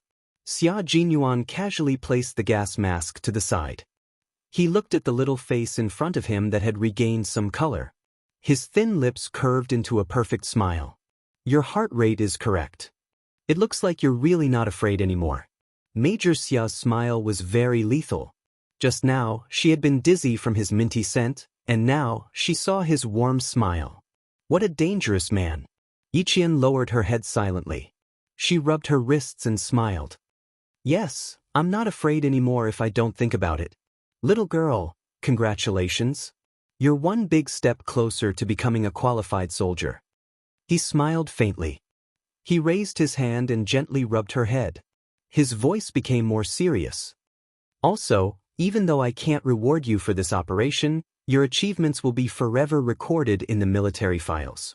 Everyone will be proud of you." Yi Qian was only 14 years old. She had gone through a kidnapping, sacrificed herself to save others, participated in an operation, and fearlessly killed the top target. At 14 years old, she had done things that no one else her age could surpass. Yi Qian felt that this was good. She nodded and said calmly, "This is good enough. I don't need to be rewarded, and I don't need too many people to know about it. This is very good. The glory that belongs to you will always belong to you. Accepting everything calmly will make it easier for you. Little girl, you have a very good attitude." Yi Qian was indeed very suitable to join the military and become a soldier. At the hospital, when the 4 guards sent by the embassy saw the ambulance arrive, they immediately went out to greet it. Inside the ambulance, Xia Jinyuan confirmed that no one was following them before he removed the gas mask from Yi Qian's face. He said in a low voice, "Don't show your face. The embassy guards will escort you back to the hotel. When you go back, don't tell anyone about what happened tonight. I still have things to deal with here. I'll come back tomorrow afternoon." He patted Yi Qian's head gently. "Have a good rest and think about tomorrow's exam." Yi Qian didn't know whether to laugh or cry. "I thought you would ask me to rest and not take my exam tomorrow's exam. Little girl, the exam is the most important thing for a student. Don't think too much." When Xia Jinyuan heard this, his handsome face smiled deeply. He saluted the 4 guards and returned to the ambulance without looking back. When Yi Qian came out of the ophthalmology department, he saw Director Li pacing back and forth in the white corridor. A middle-aged man with a cold expression was sitting in a chair. It was Gao Yang's father. He had specially come to thank Yi Qian. He was shocked that a young girl could remain calm in such a situation and give the opportunity to leave to a boy. This was a hospital that the Gao family had a large stake in. When Gao Yang's father asked the doctor about Yi Qian's condition with a serious expression, Director Li's eyes were already filled with tears. "It's good that you're fine. If you didn't come back, I would have been lying in the hospital." Chapter 203. It's fine, we're all with our own people. Let's go, Director Li. It's too late and we still have exams tomorrow. Yi Qian smiled. At this moment, even though the hospital was filled with the smell of disinfectant, she still felt refreshed. After Father Gao understood the situation from the doctor, he turned his head and saw the teacher and student preparing to leave. He quickly caught up to them. "Director Li, this female student, it's too late. I'll get the driver to take you back." It was almost 1 in the morning. No matter what, he couldn't let the female student who saved his son's life leave by herself. This time, Director Li didn't refuse. Father Gao seemed to be relieved. His cold gaze fell on Yi Qian's face and he revealed a gentle smile. "You're willing to give life to others and leave danger to yourself. I want to ask for money to express my gratitude. To you, it's a form of humiliation. But if I don't express my gratitude properly, I'll feel uneasy. Student Yi Qian, how about this? I'll use your name to provide a scholarship of $1 million to a middle school student in a disadvantaged area. What do you think? A scholarship of $1 million? Director Li faintly sucked in a breath of cold air. A scholarship of $1 million multiplied by 8 times the current exchange rate. Director Li, who had finally calmed down, felt like she had to take another heart-strengthening pill. The exchange rate in July 1995 was 1 million.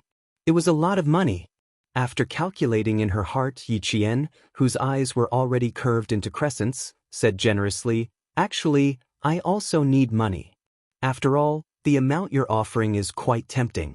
However, it's pretty good as a scholarship. I'm very grateful for your generosity. I think I should also study hard for your scholarship." Her gaze was open and her eyes were clear. Even though she said she needed money, he still felt that she was natural and unrestrained. This made Father Gao's impression of Yi Qian even better. He let out a rare laugh and sighed. People die for money, and birds die for food. This has never changed since ancient times. But a gentleman who loves money has a right way of obtaining it. Not only do you have a good character, but you're even better. Okay, Uncle will set up a scholarship for you. As long as you do well, this scholarship will be yours. You're thinking too highly of me. Yi Qian really didn't expect Father Gao to think so highly of her. She smiled politely and replied, "There are many outstanding students in our country who can't go to school because of tuition fees and family burdens. I think they need the scholarship you set up." After a brief moment of shock, Father Gao said, "How about this? I'll set up a charity organization that provides scholarships for outstanding and impoverished students in the country. We'll mobilize the overseas Chinese to contribute to the future of our country. What do you think?" This was indeed for the best. Our country does need such a charity organization. We also need the help of overseas Chinese from all over the world.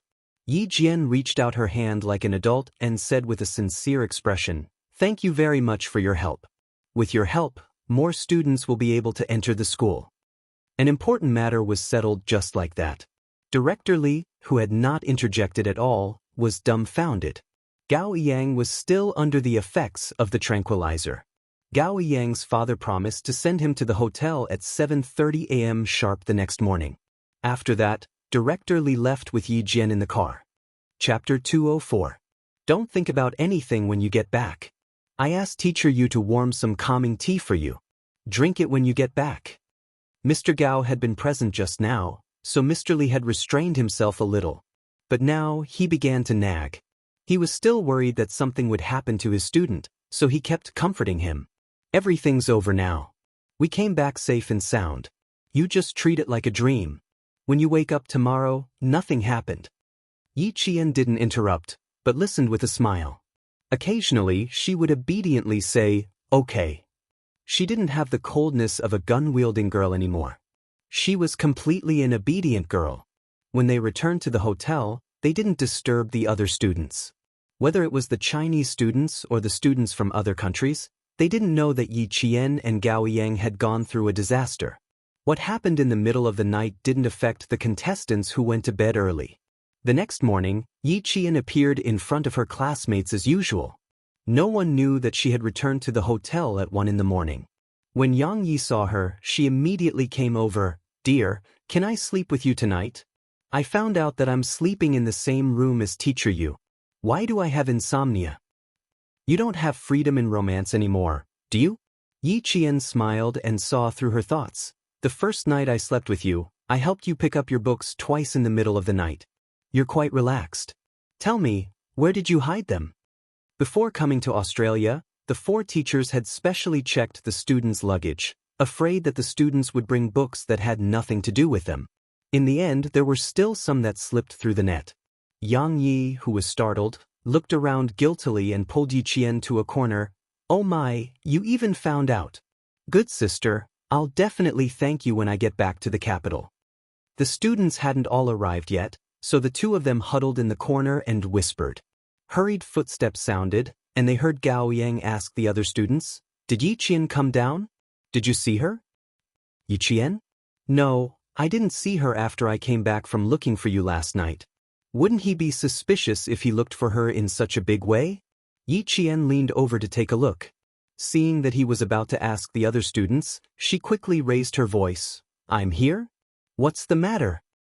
"This Gao Yang, looking for you early in the morning is like looking for his mother. I'm afraid there's something urgent.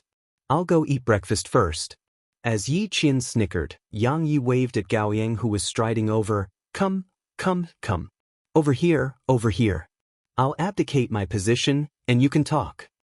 On the other hand, Gao Yang, who was supposed to arrive at 7:30, was only staring at Yi Qian. He didn't even spare Yang Yi another glance.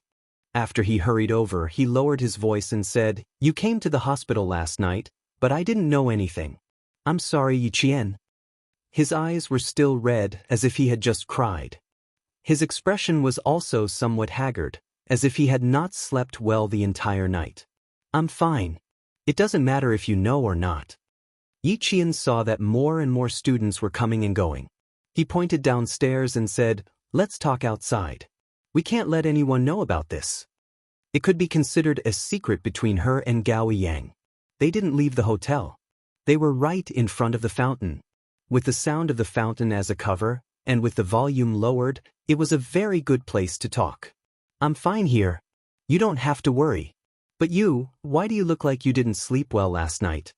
Perhaps it was because of last night's experience, but when Yi Qian looked at him again, he wasn't as cold as before. He could even stand and talk to him calmly. "It's not a big deal. Yesterday's matter should be fixed on yesterday. Take me for example. If I don't think about it, it won't affect me." Chapter 205. Under the sunlight, her eyebrows and eyes shone brightly. Her skin was so fair that it seemed to glow like a pearl. What made him unable to look away were her bright eyes. Just like last night, they carried a coldness that he had never seen before. Her gaze was like an arrow that pierced straight into his heart. He couldn't help but listen, he couldn't resist.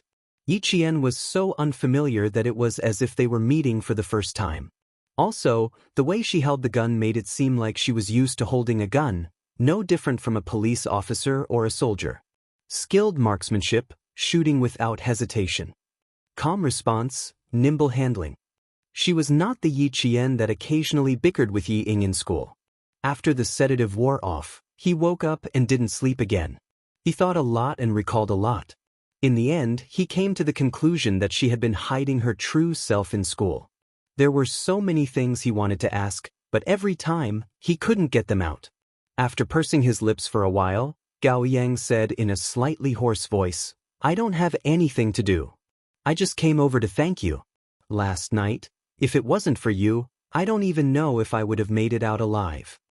After a slight pause, she looked at her distant face and sped up her speech. "Thank you, Yi Jian. I was too reckless in the past and liked to take things out of context. I misunderstood you again and again. Fortunately, you're a great person who doesn't mind my mistakes and didn't hold it against me." He laughed self-deprecatingly, revealing the innocence that a boy should have. "Now I know how ridiculous I was in school. I jumped around in front of you like a clown and didn't even realize it. If he wanted to talk about this, then there was no need." Yi Qian smiled faintly and interrupted. "It's not a big deal. I'm not that magnanimous, but I won't fight over the usual disputes and misunderstandings to the point where it's a matter of life and death. As for Ying, I'll say the same thing again.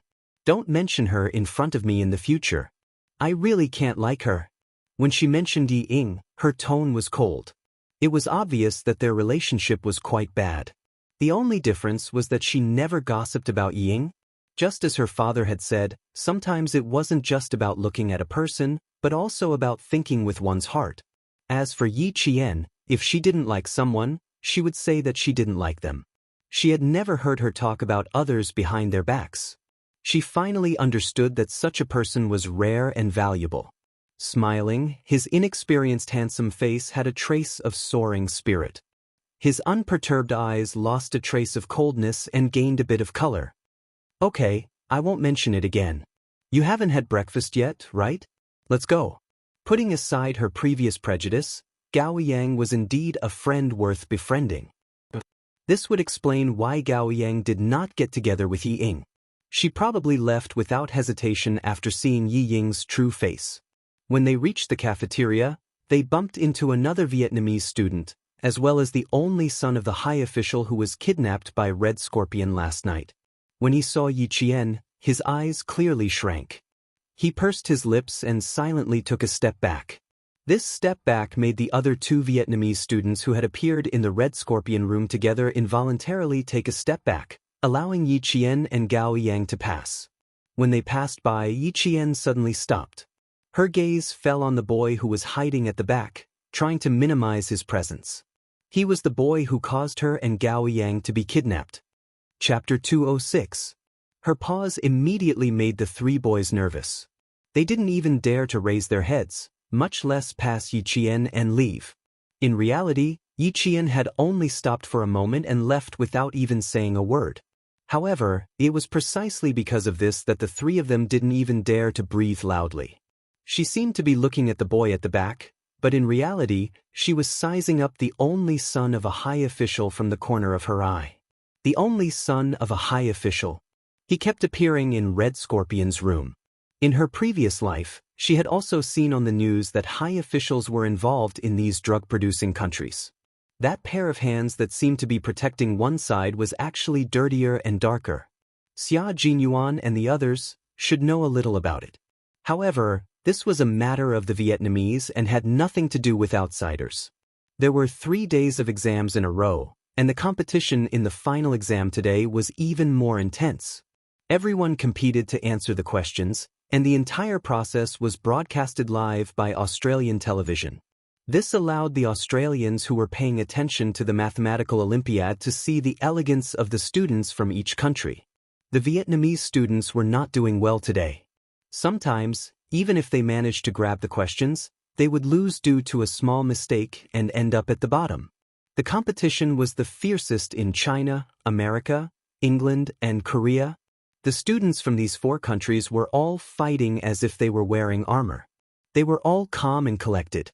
If there was even the slightest mistake in the middle, the other students would immediately snatch the points back. When it came to mental arithmetic, the gap between them was immediately widened. The first to lose was England, then Korea. In the end, only the Chinese and American students were competing on the stage. The situation suddenly reached an unprecedented level of tension. The atmosphere in the audience was like the air had frozen. Even the announcer who was reporting the live broadcast had a serious expression on her face. Unfortunately, although the Australian contestants tried their best, they were eliminated in the end. However, we are all proud of them because, to be honest, I believe that at least 90% of the people in the country can't do those questions. Up until now, our broadcast room has only received 4 correct answers, and they were all answers provided by adults. The announcer's expression was serious, but her hosting style was humorous.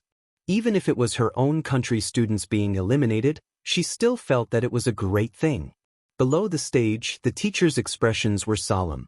Watching the final confrontation between the Chinese and American students, they all held their breaths, waiting to see what the final outcome would be. Theory and mental calculation were carried out simultaneously. Even if the adults watching the live broadcast were confused, they could still feel how fierce the competition in the examination room was. The Chinese and American students did not give in at all. The students' mental calculations and answers were like calculators. Their verbal and logical abilities were extraordinary. The calmness and confidence they displayed when they defeated their opponents pushed the entire competition to the climax. Director Li sat on the stage with his arms crossed. His expression looked very calm, but in fact his hands were clenched tightly under his armpits. His palms were already sweaty. Our country's Olympiad started relatively late. We only joined this competition in 1985. Team competition has always been our country's strength. This time, we came with the determination to win the team gold medal. Therefore, when the rest of the opponents were defeated and only one opponent was left, Director Li did not even dare to blink. He stared at the stage, afraid that he would miss the slightest bit. 5 hours later, when the time was up, the Americans shrugged their shoulders regretfully. The Chinese team had won 3 gold medals, while the Americans only had 2. Chapter 207. In this mathematical Olympiad, the Chinese team once again stood out. The individual gold medal and team total score were among the best. When the results were announced, Director Li stood up with a whoosh and strode to the examination room to give all the contestants who had persisted for 5 hours a warm hug. The audience also applauded continuously. This was for all the students. Regardless of success or failure, the spirit of the students' hard work was worthy of praise. Father Gao, who had never attended his son's parent-teacher conference and had never even been to his son's school, had tears in his eyes. As a middle-aged man, there was a trace of gentleness in his love for family compared to when he was young. He really didn't know that his son was so outstanding that he was so proud of him. A fierce competition ended with the contestants shaking hands with each other and a gentle smile on their faces. The mathematical Olympiad ended. Yi Qian received the gold medal that she had obtained in 2 lifetimes. She, who had always been calm and composed, was also slightly red-eyed.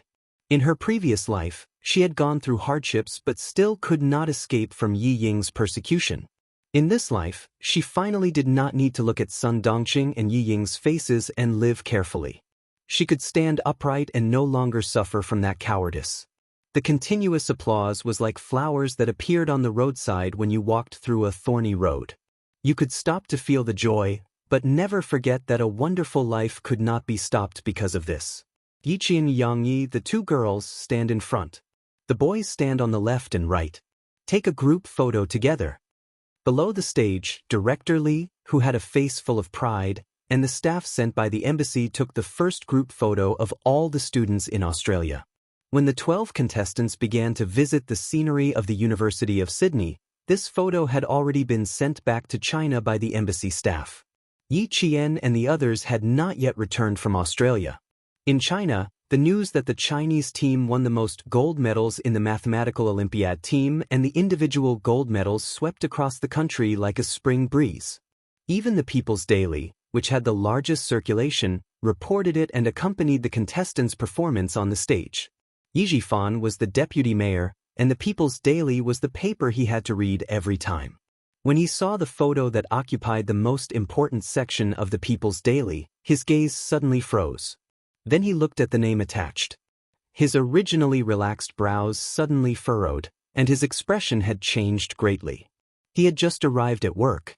He picked up his briefcase from his desk, clenched the newspaper in his hand, and strode out of the office. A government worker saw that he seemed to have left in a hurry and asked kindly, "Deputy Mayor Yi, there are still 10 minutes before the meeting. What are you, postpone the meeting for an hour? I have something urgent to attend to." How could he be in the mood for a meeting? Yi Zhifan didn't even look back. He left the office building with a gloomy face and sped home on his motorcycle. After breakfast, Sun Dongqing took Yi Ying to the streets to buy groceries. When they came back, they happened to meet the villagers of Shuka village. At this time, they were already proudly talking about Yi Ying's results in the midterm exam. It's not that I want to praise my Ying, but this child is very sensible. Old Yi and I have never had to worry about her studies. As a matter of fact, he was one of the top few students in the entire cohort during the final exam. Everyone says that all things are inferior, and only education is good. My Ying is not a boy, but in what way is she inferior to a boy? During this period of time, Sun Dongqing was a little arrogant again. It was said that Yi Jifan was very likely to become the mayor, and her daughter was very capable. Wherever she went, she held her chin high. Yi Jifan, who was riding his motorcycle all the way, happened to see his wife chatting with the villagers. His gloomy face was almost squeezed out of water. Chapter 208. The women from the same village would more or less interact with Sun Dongqing. After all, she was the wife of an official. Sometimes, if they wanted to do something, it was difficult to find Yi Jifan, but it was definitely not a problem to find Sun Dongqing. Sun Dongqing was greedy and liked to listen to flattery. Sun Dongqing was both. My old Yi always says that even though my Ying is not a man, she will definitely not be bad in the future. Next year, she will definitely be able to get into the provincial experimental high school in the middle school exams. She will definitely be able to get into Hua University and Shi University. She became more and more enthusiastic as she spoke, her saliva flying everywhere. Even though she was very plump, she really did not match Yi Jifan in terms of temperament. When the women from the same village heard this, they clicked their tongues and exclaimed, "Isn't that so? Who doesn't know that your Yi family is full of talents? And this talent is from your family. Ying is born with good looks and good grades. When she becomes a university student, she will be a golden phoenix flying out of our poor village." Ying liked to hear these words. When she heard this, she pursed her lips and smiled sweetly. "Auntie Tao, I know that little brother Little Dong also got into town high school. In the future, little brother Little Dong can look for me in class if he needs anything. If he doesn't know where my classroom is, just ask around and a classmate will bring him here." When Auntie Tao met her, she first mentioned that little brother Dong got into town high school and that he would have to worry about something in the future. Yi Ying immediately knew why she was here. Since Yi Qian, that damned girl, made her life in school even more difficult, then she had to think of a way to make everyone in the same village stand by her side. Let's see if she has the face to return to the village in the future. Rumors and slanders killed people. Since she had failed to seduce teacher, she would have to take her time. Yi Ying's smile became even sweeter as a gloomy look flashed across her eyes. She didn't believe that she couldn't win against an orphan. If 1 year wasn't enough, then 2 years. If 2 years wasn't enough, then 3 years.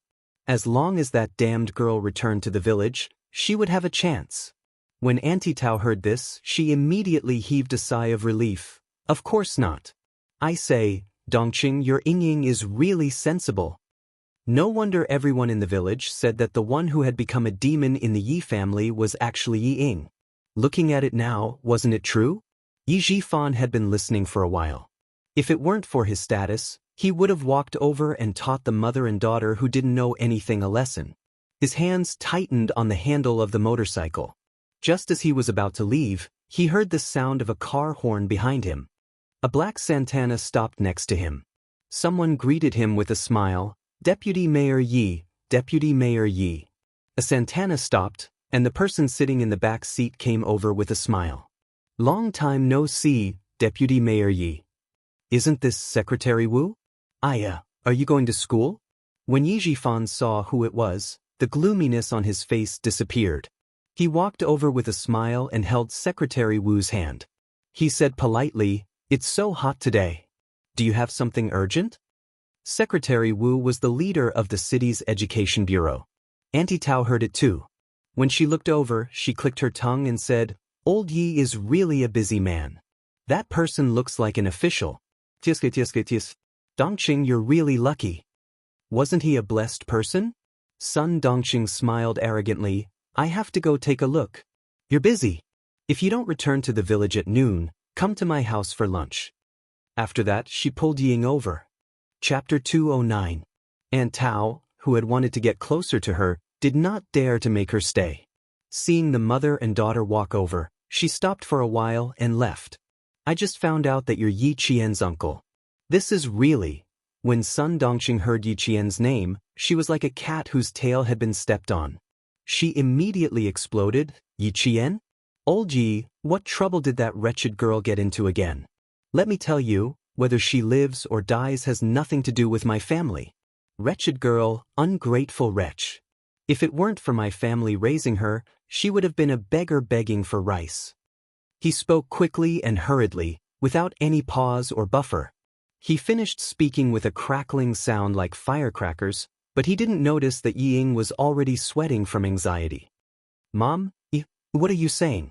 Ying was afraid that she would say something unpleasant, so she quickly pulled her back and whispered, Mom, Dad's expression has changed, and you're still talking. Why don't you see who the important guest is? You can't say anything nice the moment you open your mouth. Ying was also an expert at reading people's expressions, even though she also liked to let others know more about Yi Qian's scandals. But now, who was the guest? What was he doing here? Why was he looking for Yi Qian? She had no idea. Sun Dongqing was still a little unhappy. What? How long has it been since that wretched girl showed up?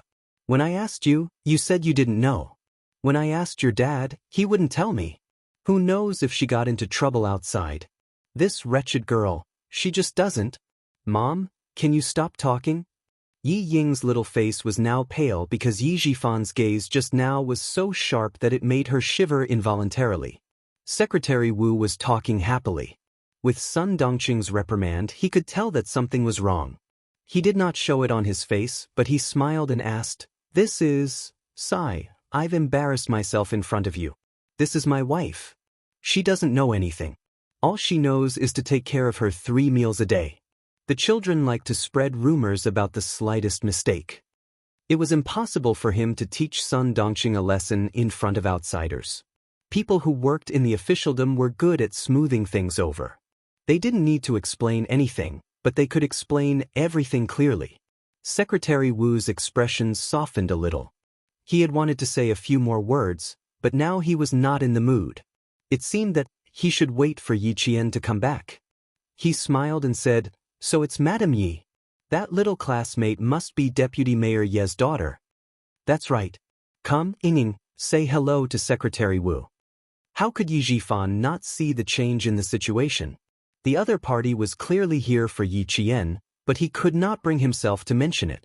He had to smooth things over first. In terms of social interaction, Ying had always been polite and appropriate. With Sun Dongqing's previous offense, Yi Ying's actions and words were very dignified. Hello, Uncle Wu. If my mother offended you just now, please don't take it to heart. She was just worried about my sister, so she spoke without thinking. Please don't take it to heart. Yi Jifan, who was suppressing the anger in his heart, saw this and calmed down quite a bit. His daughter was still sensible, but she was still a little narrow-minded. He would teach her slowly in the future. It's normal for a family to be worried. Then I won't disturb you. Deputy Mayor Yi, let's chat again next time. Secretary Wu saw some clues, but for Yi Jifan's sake, he naturally wouldn't embarrass his wife. He said a few words of courtesy, which was considered as giving face to her. Chapter 210. Yi Jifan knew that he couldn't persuade him to stay, so he smiled and said, That's good. You came to the village on such a hot day. You must have something urgent to attend to. I'll have a drink with you when I'm free. After watching Secretary Wu get into the car, Yi Jifan's smile immediately disappeared. He glared at his wife and said to Ying, Look after your mother. I'll deal with you when I get back. It was time for the meeting, so he had to rush back. Ying was always afraid of him. Hearing this, her back broke out in a cold sweat and she nodded timidly. Suppressing his anger, Yi Jifan didn't even have the mood to attend the meeting. Whenever he thought of his wife's complacent look outside, he felt his heart burn fiercely. He had a belly full of anger that he couldn't vent. Yi Qian, the wretched girl she kept calling, had already gone abroad and won an award. People's Daily even published a photo and highlighted the students who won the gold medal in bold. Yi Qian was one of them. They even used the phrase, turning the tide, to describe Yi Qian's performance in the exam. Let's see if he still has the face to talk about Yingying's exam results. Let's see if he still has the face to talk about how amazing his daughter is. Let's see if he still has the face to step on Yi Qian's face and make himself look good. Originally, he wanted to come back after work to scold his wife, who knew that after the meeting he would call Yi Jifan to go to the city. The matter that had been hanging in the air for half a year finally had an answer. He was promoted from deputy to official. On the same day, he had to report to the city and study for half a month. He could only come back when school started. The success of his official career made Yi Jifan temporarily put this matter aside. He packed his luggage and rushed to the city. In Shuku village, Uncle Zhen and Principal Chen came back from fishing early in the morning. Both of them were full of smiles. They knew about Yi Qian's results before Yi Jifan did. At the same time, they also knew about the dangerous incident that happened that night. Although it was dangerous, when they thought about how the military knew about it and recorded Yi Qian's achievements in the file, the two elders were pleasantly surprised. Little Yi is brave and careful. Once she sets her mind on something, there's nothing she can't do. Old man Zhen dealt with the big grass carp that he had caught early in the morning and laughed out loud. Even the deep wrinkles on his face looked like blooming flowers. I feel at ease now.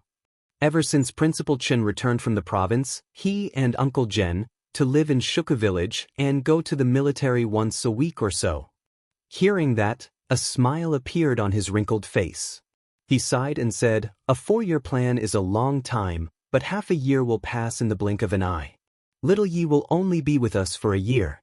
The rest will have to wait until the winter and summer holidays." There was no high school in town. If there was a high school with little Ye's talent, she would not be held back if she went to high school in town. She was smart and eager to learn. No matter where she went, she wouldn't be bad. Uncle Zhen was already laughing. Children grow up. Sooner or later, she'll fly high. She can see further. She just has to come back to visit us occasionally. Don't restrict her. Although the time is short, we'll teach her strictly. If she studies seriously, she'll be admitted to school sooner or later. They removed the scales, dug out the innards, and washed the fish clean. Their lunch of braised fish was inevitable. Chapter 211. The two elders usually talked about Yi Qian. Other than that, they also talked about the training of some soldiers in the army. For the two elders, this kind of topic was their hope and spiritual sustenance. In the hotel, Yi Qian had already packed her luggage. She sat on the bed and looked at the letter that the front desk had just handed her. After a while, she finally tore up the envelope and the letter inside, and flushed them down the toilet. It was from Xia Jinyuan. It wasn't a letter, just a few words. He said that he wanted her to rest in Jing City for 2 days and that he could only go back to China after 2 days. So what if he went back to China? Dangerous men were like poison. She couldn't touch them, especially when this dangerous and poisonous man liked to show signs of ambiguity from time to time. This made her even more unwilling to have too much contact with him in her life. Without any hesitation or consideration, Yi Qian maintained her original attitude and insisted on staying away from Xia Jinyuan in her life. After shaking hands with the local Australian students one by one, the Chinese students finally embarked on their journey back to China under the guidance of Director Li and the other 3 teachers. It was 11 a.m. when they arrived in Jing City. Yi Qian didn't plan to stay in Jing City for too long. Her plan was to fly back to the province at 2 p.m. If time didn't allow for it, she would rest in the province for one night and take the train back to the city early the next morning. Not only did she have to travel back to town from the city, but she also had to take a bus back to town. Don't think it's over. From town to the village, she still had to take a bus. Old people would probably feel their scalps tingle when they heard this, but for Yi Qian, she couldn't wait to take the train back to the city as soon as she arrived in the province. She was anxious to return home. Director Li tried her best to persuade her to stay in Jing City for a few more days and visit their school, but was rejected by Yi Qian. This made the eloquent Director Li so worried that her hair turned white. "You little girl, why don't you understand?" Teacher Li took a big gulp of water. He wanted to persuade Yi Qian to come down, but when he saw the sly smile in her eyes, he didn't know whether to laugh or cry. "Good girl, are you pretending to be confused in front of your teacher?" He was smart and well-mannered, and he handled the relationship between students quite well. He was not arrogant, and he was not arrogant because of his strengths. He really did not want to give up on such a good seedling so easily. When Yi Qian heard that he wanted to continue, he stopped feigning ignorance. He smiled and said, "Director Li, to tell you the truth, if there was a high school in our town, I would have studied there as well." "But why was that?" "Everyone is racking their brains to get into a top school. Why is it so weird when it's your turn? I can tell you that in the whole of Beijing, our school has the strongest teaching staff. Not to mention Hua University and Shi University, most of the students who study abroad have a bonus." In response to Director Li's well-meaning advice, Yi Qian smiled faintly and replied, "You're honey, you're arsenic." He didn't say anything else. This was something that was completely impossible. He could only thank Director Li for his kindness. "You little girl, you really do have a lot of ideas." Director Li didn't try to persuade her anymore. He sighed heavily and said to the two boys, Gao Yang and Wang Emo, "Take care of the girls on the road. When you arrive in the province, remember to call me to let me know you're safe." Chapter 212. Wang Emo chuckled. "Don't worry, I'll definitely call you." Since the three of them were traveling together, Director Li wasn't too worried. However, he still called Teacher Zhu from the provincial high school, who was responsible for bringing the three of them to school. He told him what time the students would be arriving at the provincial high school and personally escorted them to the departure lounge before leaving. "After I get off the plane, I'll go directly to the train station to see if there are any train tickets back to the city tonight." As soon as they boarded the plane, Yi Qian told Gao Yang her plan. "I can go back alone, and I want to go back earlier." She hadn't trained in a long time, so she was very anxious to go back. Gao Yang glanced at her and frowned slightly. He pursed his lips and said, "There are tickets. Let's go back together." He didn't hear her mention that if she hadn't been able to get the tickets, she would have gone back alone. "That's fine too." Yi Qian nodded slightly.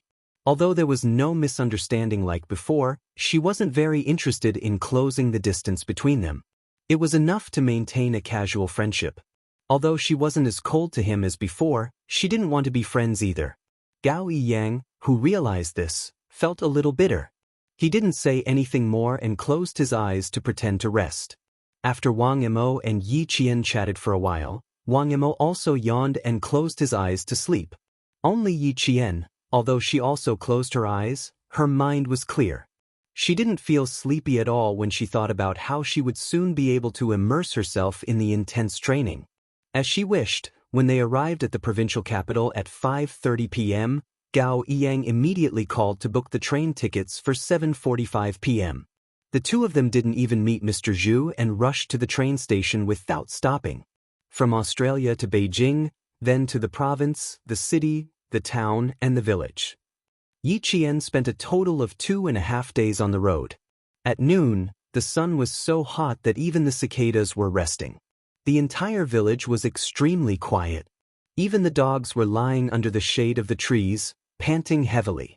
When Yi Qian walked into the peach forest with her luggage, Xia Jinyuan stood at the hotel where he and Yi Qian had agreed to meet. "No one contacted you? Are you sure?" Xia Jinyuan frowned and looked at Han Zheng in disbelief. He pressed his lips together and asked, "Are you sure no one called you when you were at the nightclub?" Han Zheng was on the verge of tears. He patted his chest and swore, "Absolutely not. They were watching him 24 hours a day. That little girl of yours definitely didn't contact me, I guarantee it." What was this? Could it be that his brother's words were false? The aggrieved Han Zheng pretended to cry and said sadly, "Why would I lie to you? Let me tell you, that little girl is not interested in you at all. The great young master Xia also has a time when he is despised by others. My heart is really, really fucking happy." Amidst his childhood friend's gloating laughter, Xia Jinyuan's face gradually tensed up. The little girl didn't come, so the next time they met would be difficult. It might be a few months, or a few years. Xia Jinyuan was originally supposed to join the team at the end of the year. Now, because of Operation Pebble, The transfer order was sent to his original unit the day before yesterday, and he would be transferred to the new unit the next day. Each unit was responsible for special missions, such as war zone operations, overseas pursuits, foreign assassinations, intelligence spying, and so on, which were classified as Red Level 1, Snowfield Brigade. Since she didn't come, Xia Jinyuan could only leave Beijing with regret and go to the Snowfield Brigade. Chapter 213. Before leaving, Xia Jinyuan wrote a letter to Yi Tong's school, hoping that she would receive his letter when school started. He left without saying goodbye. Only the little girl was familiar with this kind of thing. He didn't want to learn from her. The letter arrived at school 2 days before school started. After returning to the mountains and arriving at the army, Yi Qian fought with the soldiers all day long. She didn't even miss her daily exercises and training. When she looked up from the target, the days passed by like flipping through a book. In the blink of an eye, it was time to report back to school and usher in the 3rd year of middle school. She still couldn't bear to leave the army, causing the soldiers in the army to laugh and tease Yi Qian, who was like a little sister to them. It was noon when she left. Dozens of people sent her off at the same time. The scene was so spectacular that the regiment commander laughed out loud. He said to the political commissar, "This little girl was born to be a soldier. How can you tell that she's a little girl? For the sake of training, she cut her silky long hair just like that. Now she looks just like a boy." He paused and added, "It's just that her skin is a little too pale. She's been under the sun for more than 20 days, but I don't see her tan. If the little girl really turns into a coal under the sun, she'll cry." The political commissar laughed. There wasn't a single female soldier in the army. Even the military doctor was a man. With Yi Qian, the little girl's arrival had the effect of balancing yin and yang. Although ordinary people weren't allowed to enter the military grounds, Yi Qian was different.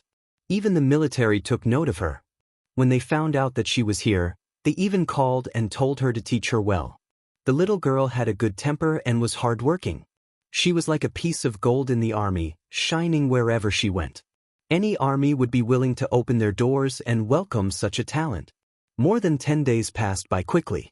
Looking at this group of soldiers, he knew how much they couldn't bear to see her leave. Not only the soldiers, but even he, the political commissar, couldn't bear to see her leave. They walked all the way to the entrance of the barracks. Only then did the soldier, who couldn't go out, pass Yi Qian's luggage to her. He patted her shoulder as if she was a comrade and said with a smile, "Come back on Saturday and Sunday. There are a lot of pheasants in the mountains in autumn. When the time comes, we'll carry the company commander and roast some pheasants." "Okay, then I'll have to bring a few more bags of cumin powder. Sprinkle a handful of cumin powder on it when it's cooked. That's called fragrant." Yi Qian had cut his hair as soon as he entered the army, revealing his exquisite and flawless facial features. His eyes were as dazzling as the stars in the sky, and his smile was as bright as the morning sun. "Wait for me. See you on Saturday morning." Compared to the colorful life outside, Yi Qian loved this blood-boiling land more. When she walked out of the barracks, she turned back to look at the tall figures dressed in army green who seemed to blend into the mountains. Even the corners of her eyes were smiling. One by one, they stood ramrods straight like rows of spears at the entrance of the barracks.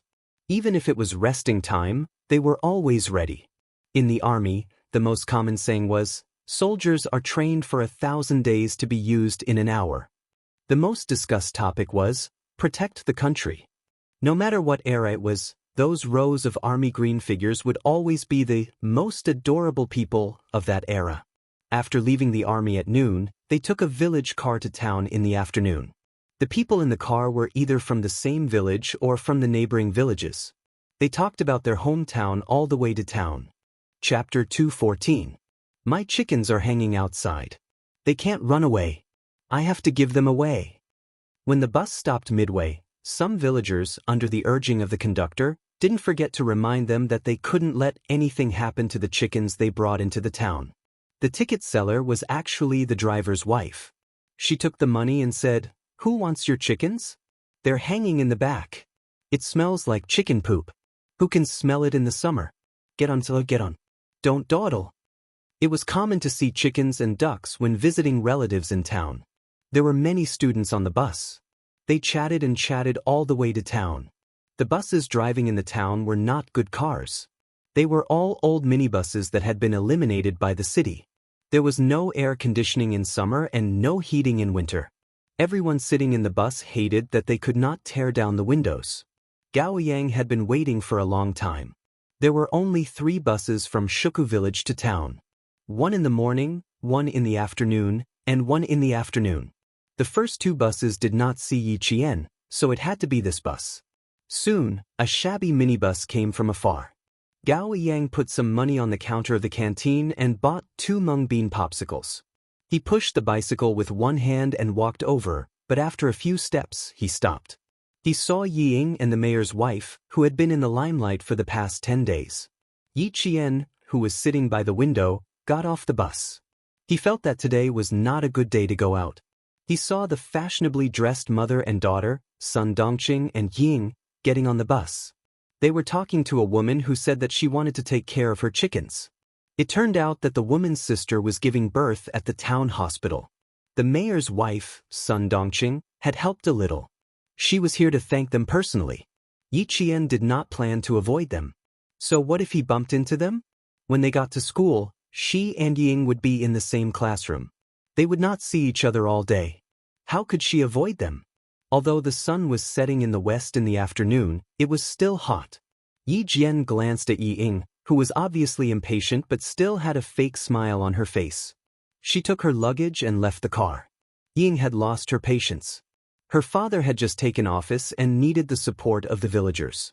Would she come out for a few chickens and ducks? Being close to the people? She had no choice. Over the phone, her father had specifically said that she had to make the mother and daughter appear close to the people.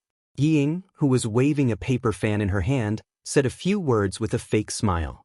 She looked up slightly and saw a face that she hated for a long time. His gaze suddenly became exceptionally sharp and fiercely swept over as if he were looking at an enemy. Every time she thought about the humiliation at the farm in the suburbs of the capital, she hated that she couldn't tear this face apart in her dreams. Yi Qian. She gritted her teeth and shouted in a low voice. Her cold voice was filled with coldness, but she didn't walk over. She just stared fiercely at him. Even on a hot day, the coldness in her eyes would cause goosebumps. She was still the same. A leopard could not change its spots. Yi Qian curled his lips. Facing Yi Ying's coldness, he returned a cold smile. His smile was as clear as water, filled with indifference and disdain. Sun Dongqing already had a conditioned reflex when she heard the name Yi Qian. She immediately shouted, "Where are you? Where is the wretched girl?" She looked up and saw Yi Qian grabbing his luggage and leaving the bus. She was furious. Like a weed on fire, it instantly started a prairie fire. "Wretched girl, stop right there. Do you still have any respect for your elders? Hey, where did all the reading go? You don't even have any respect for your elders."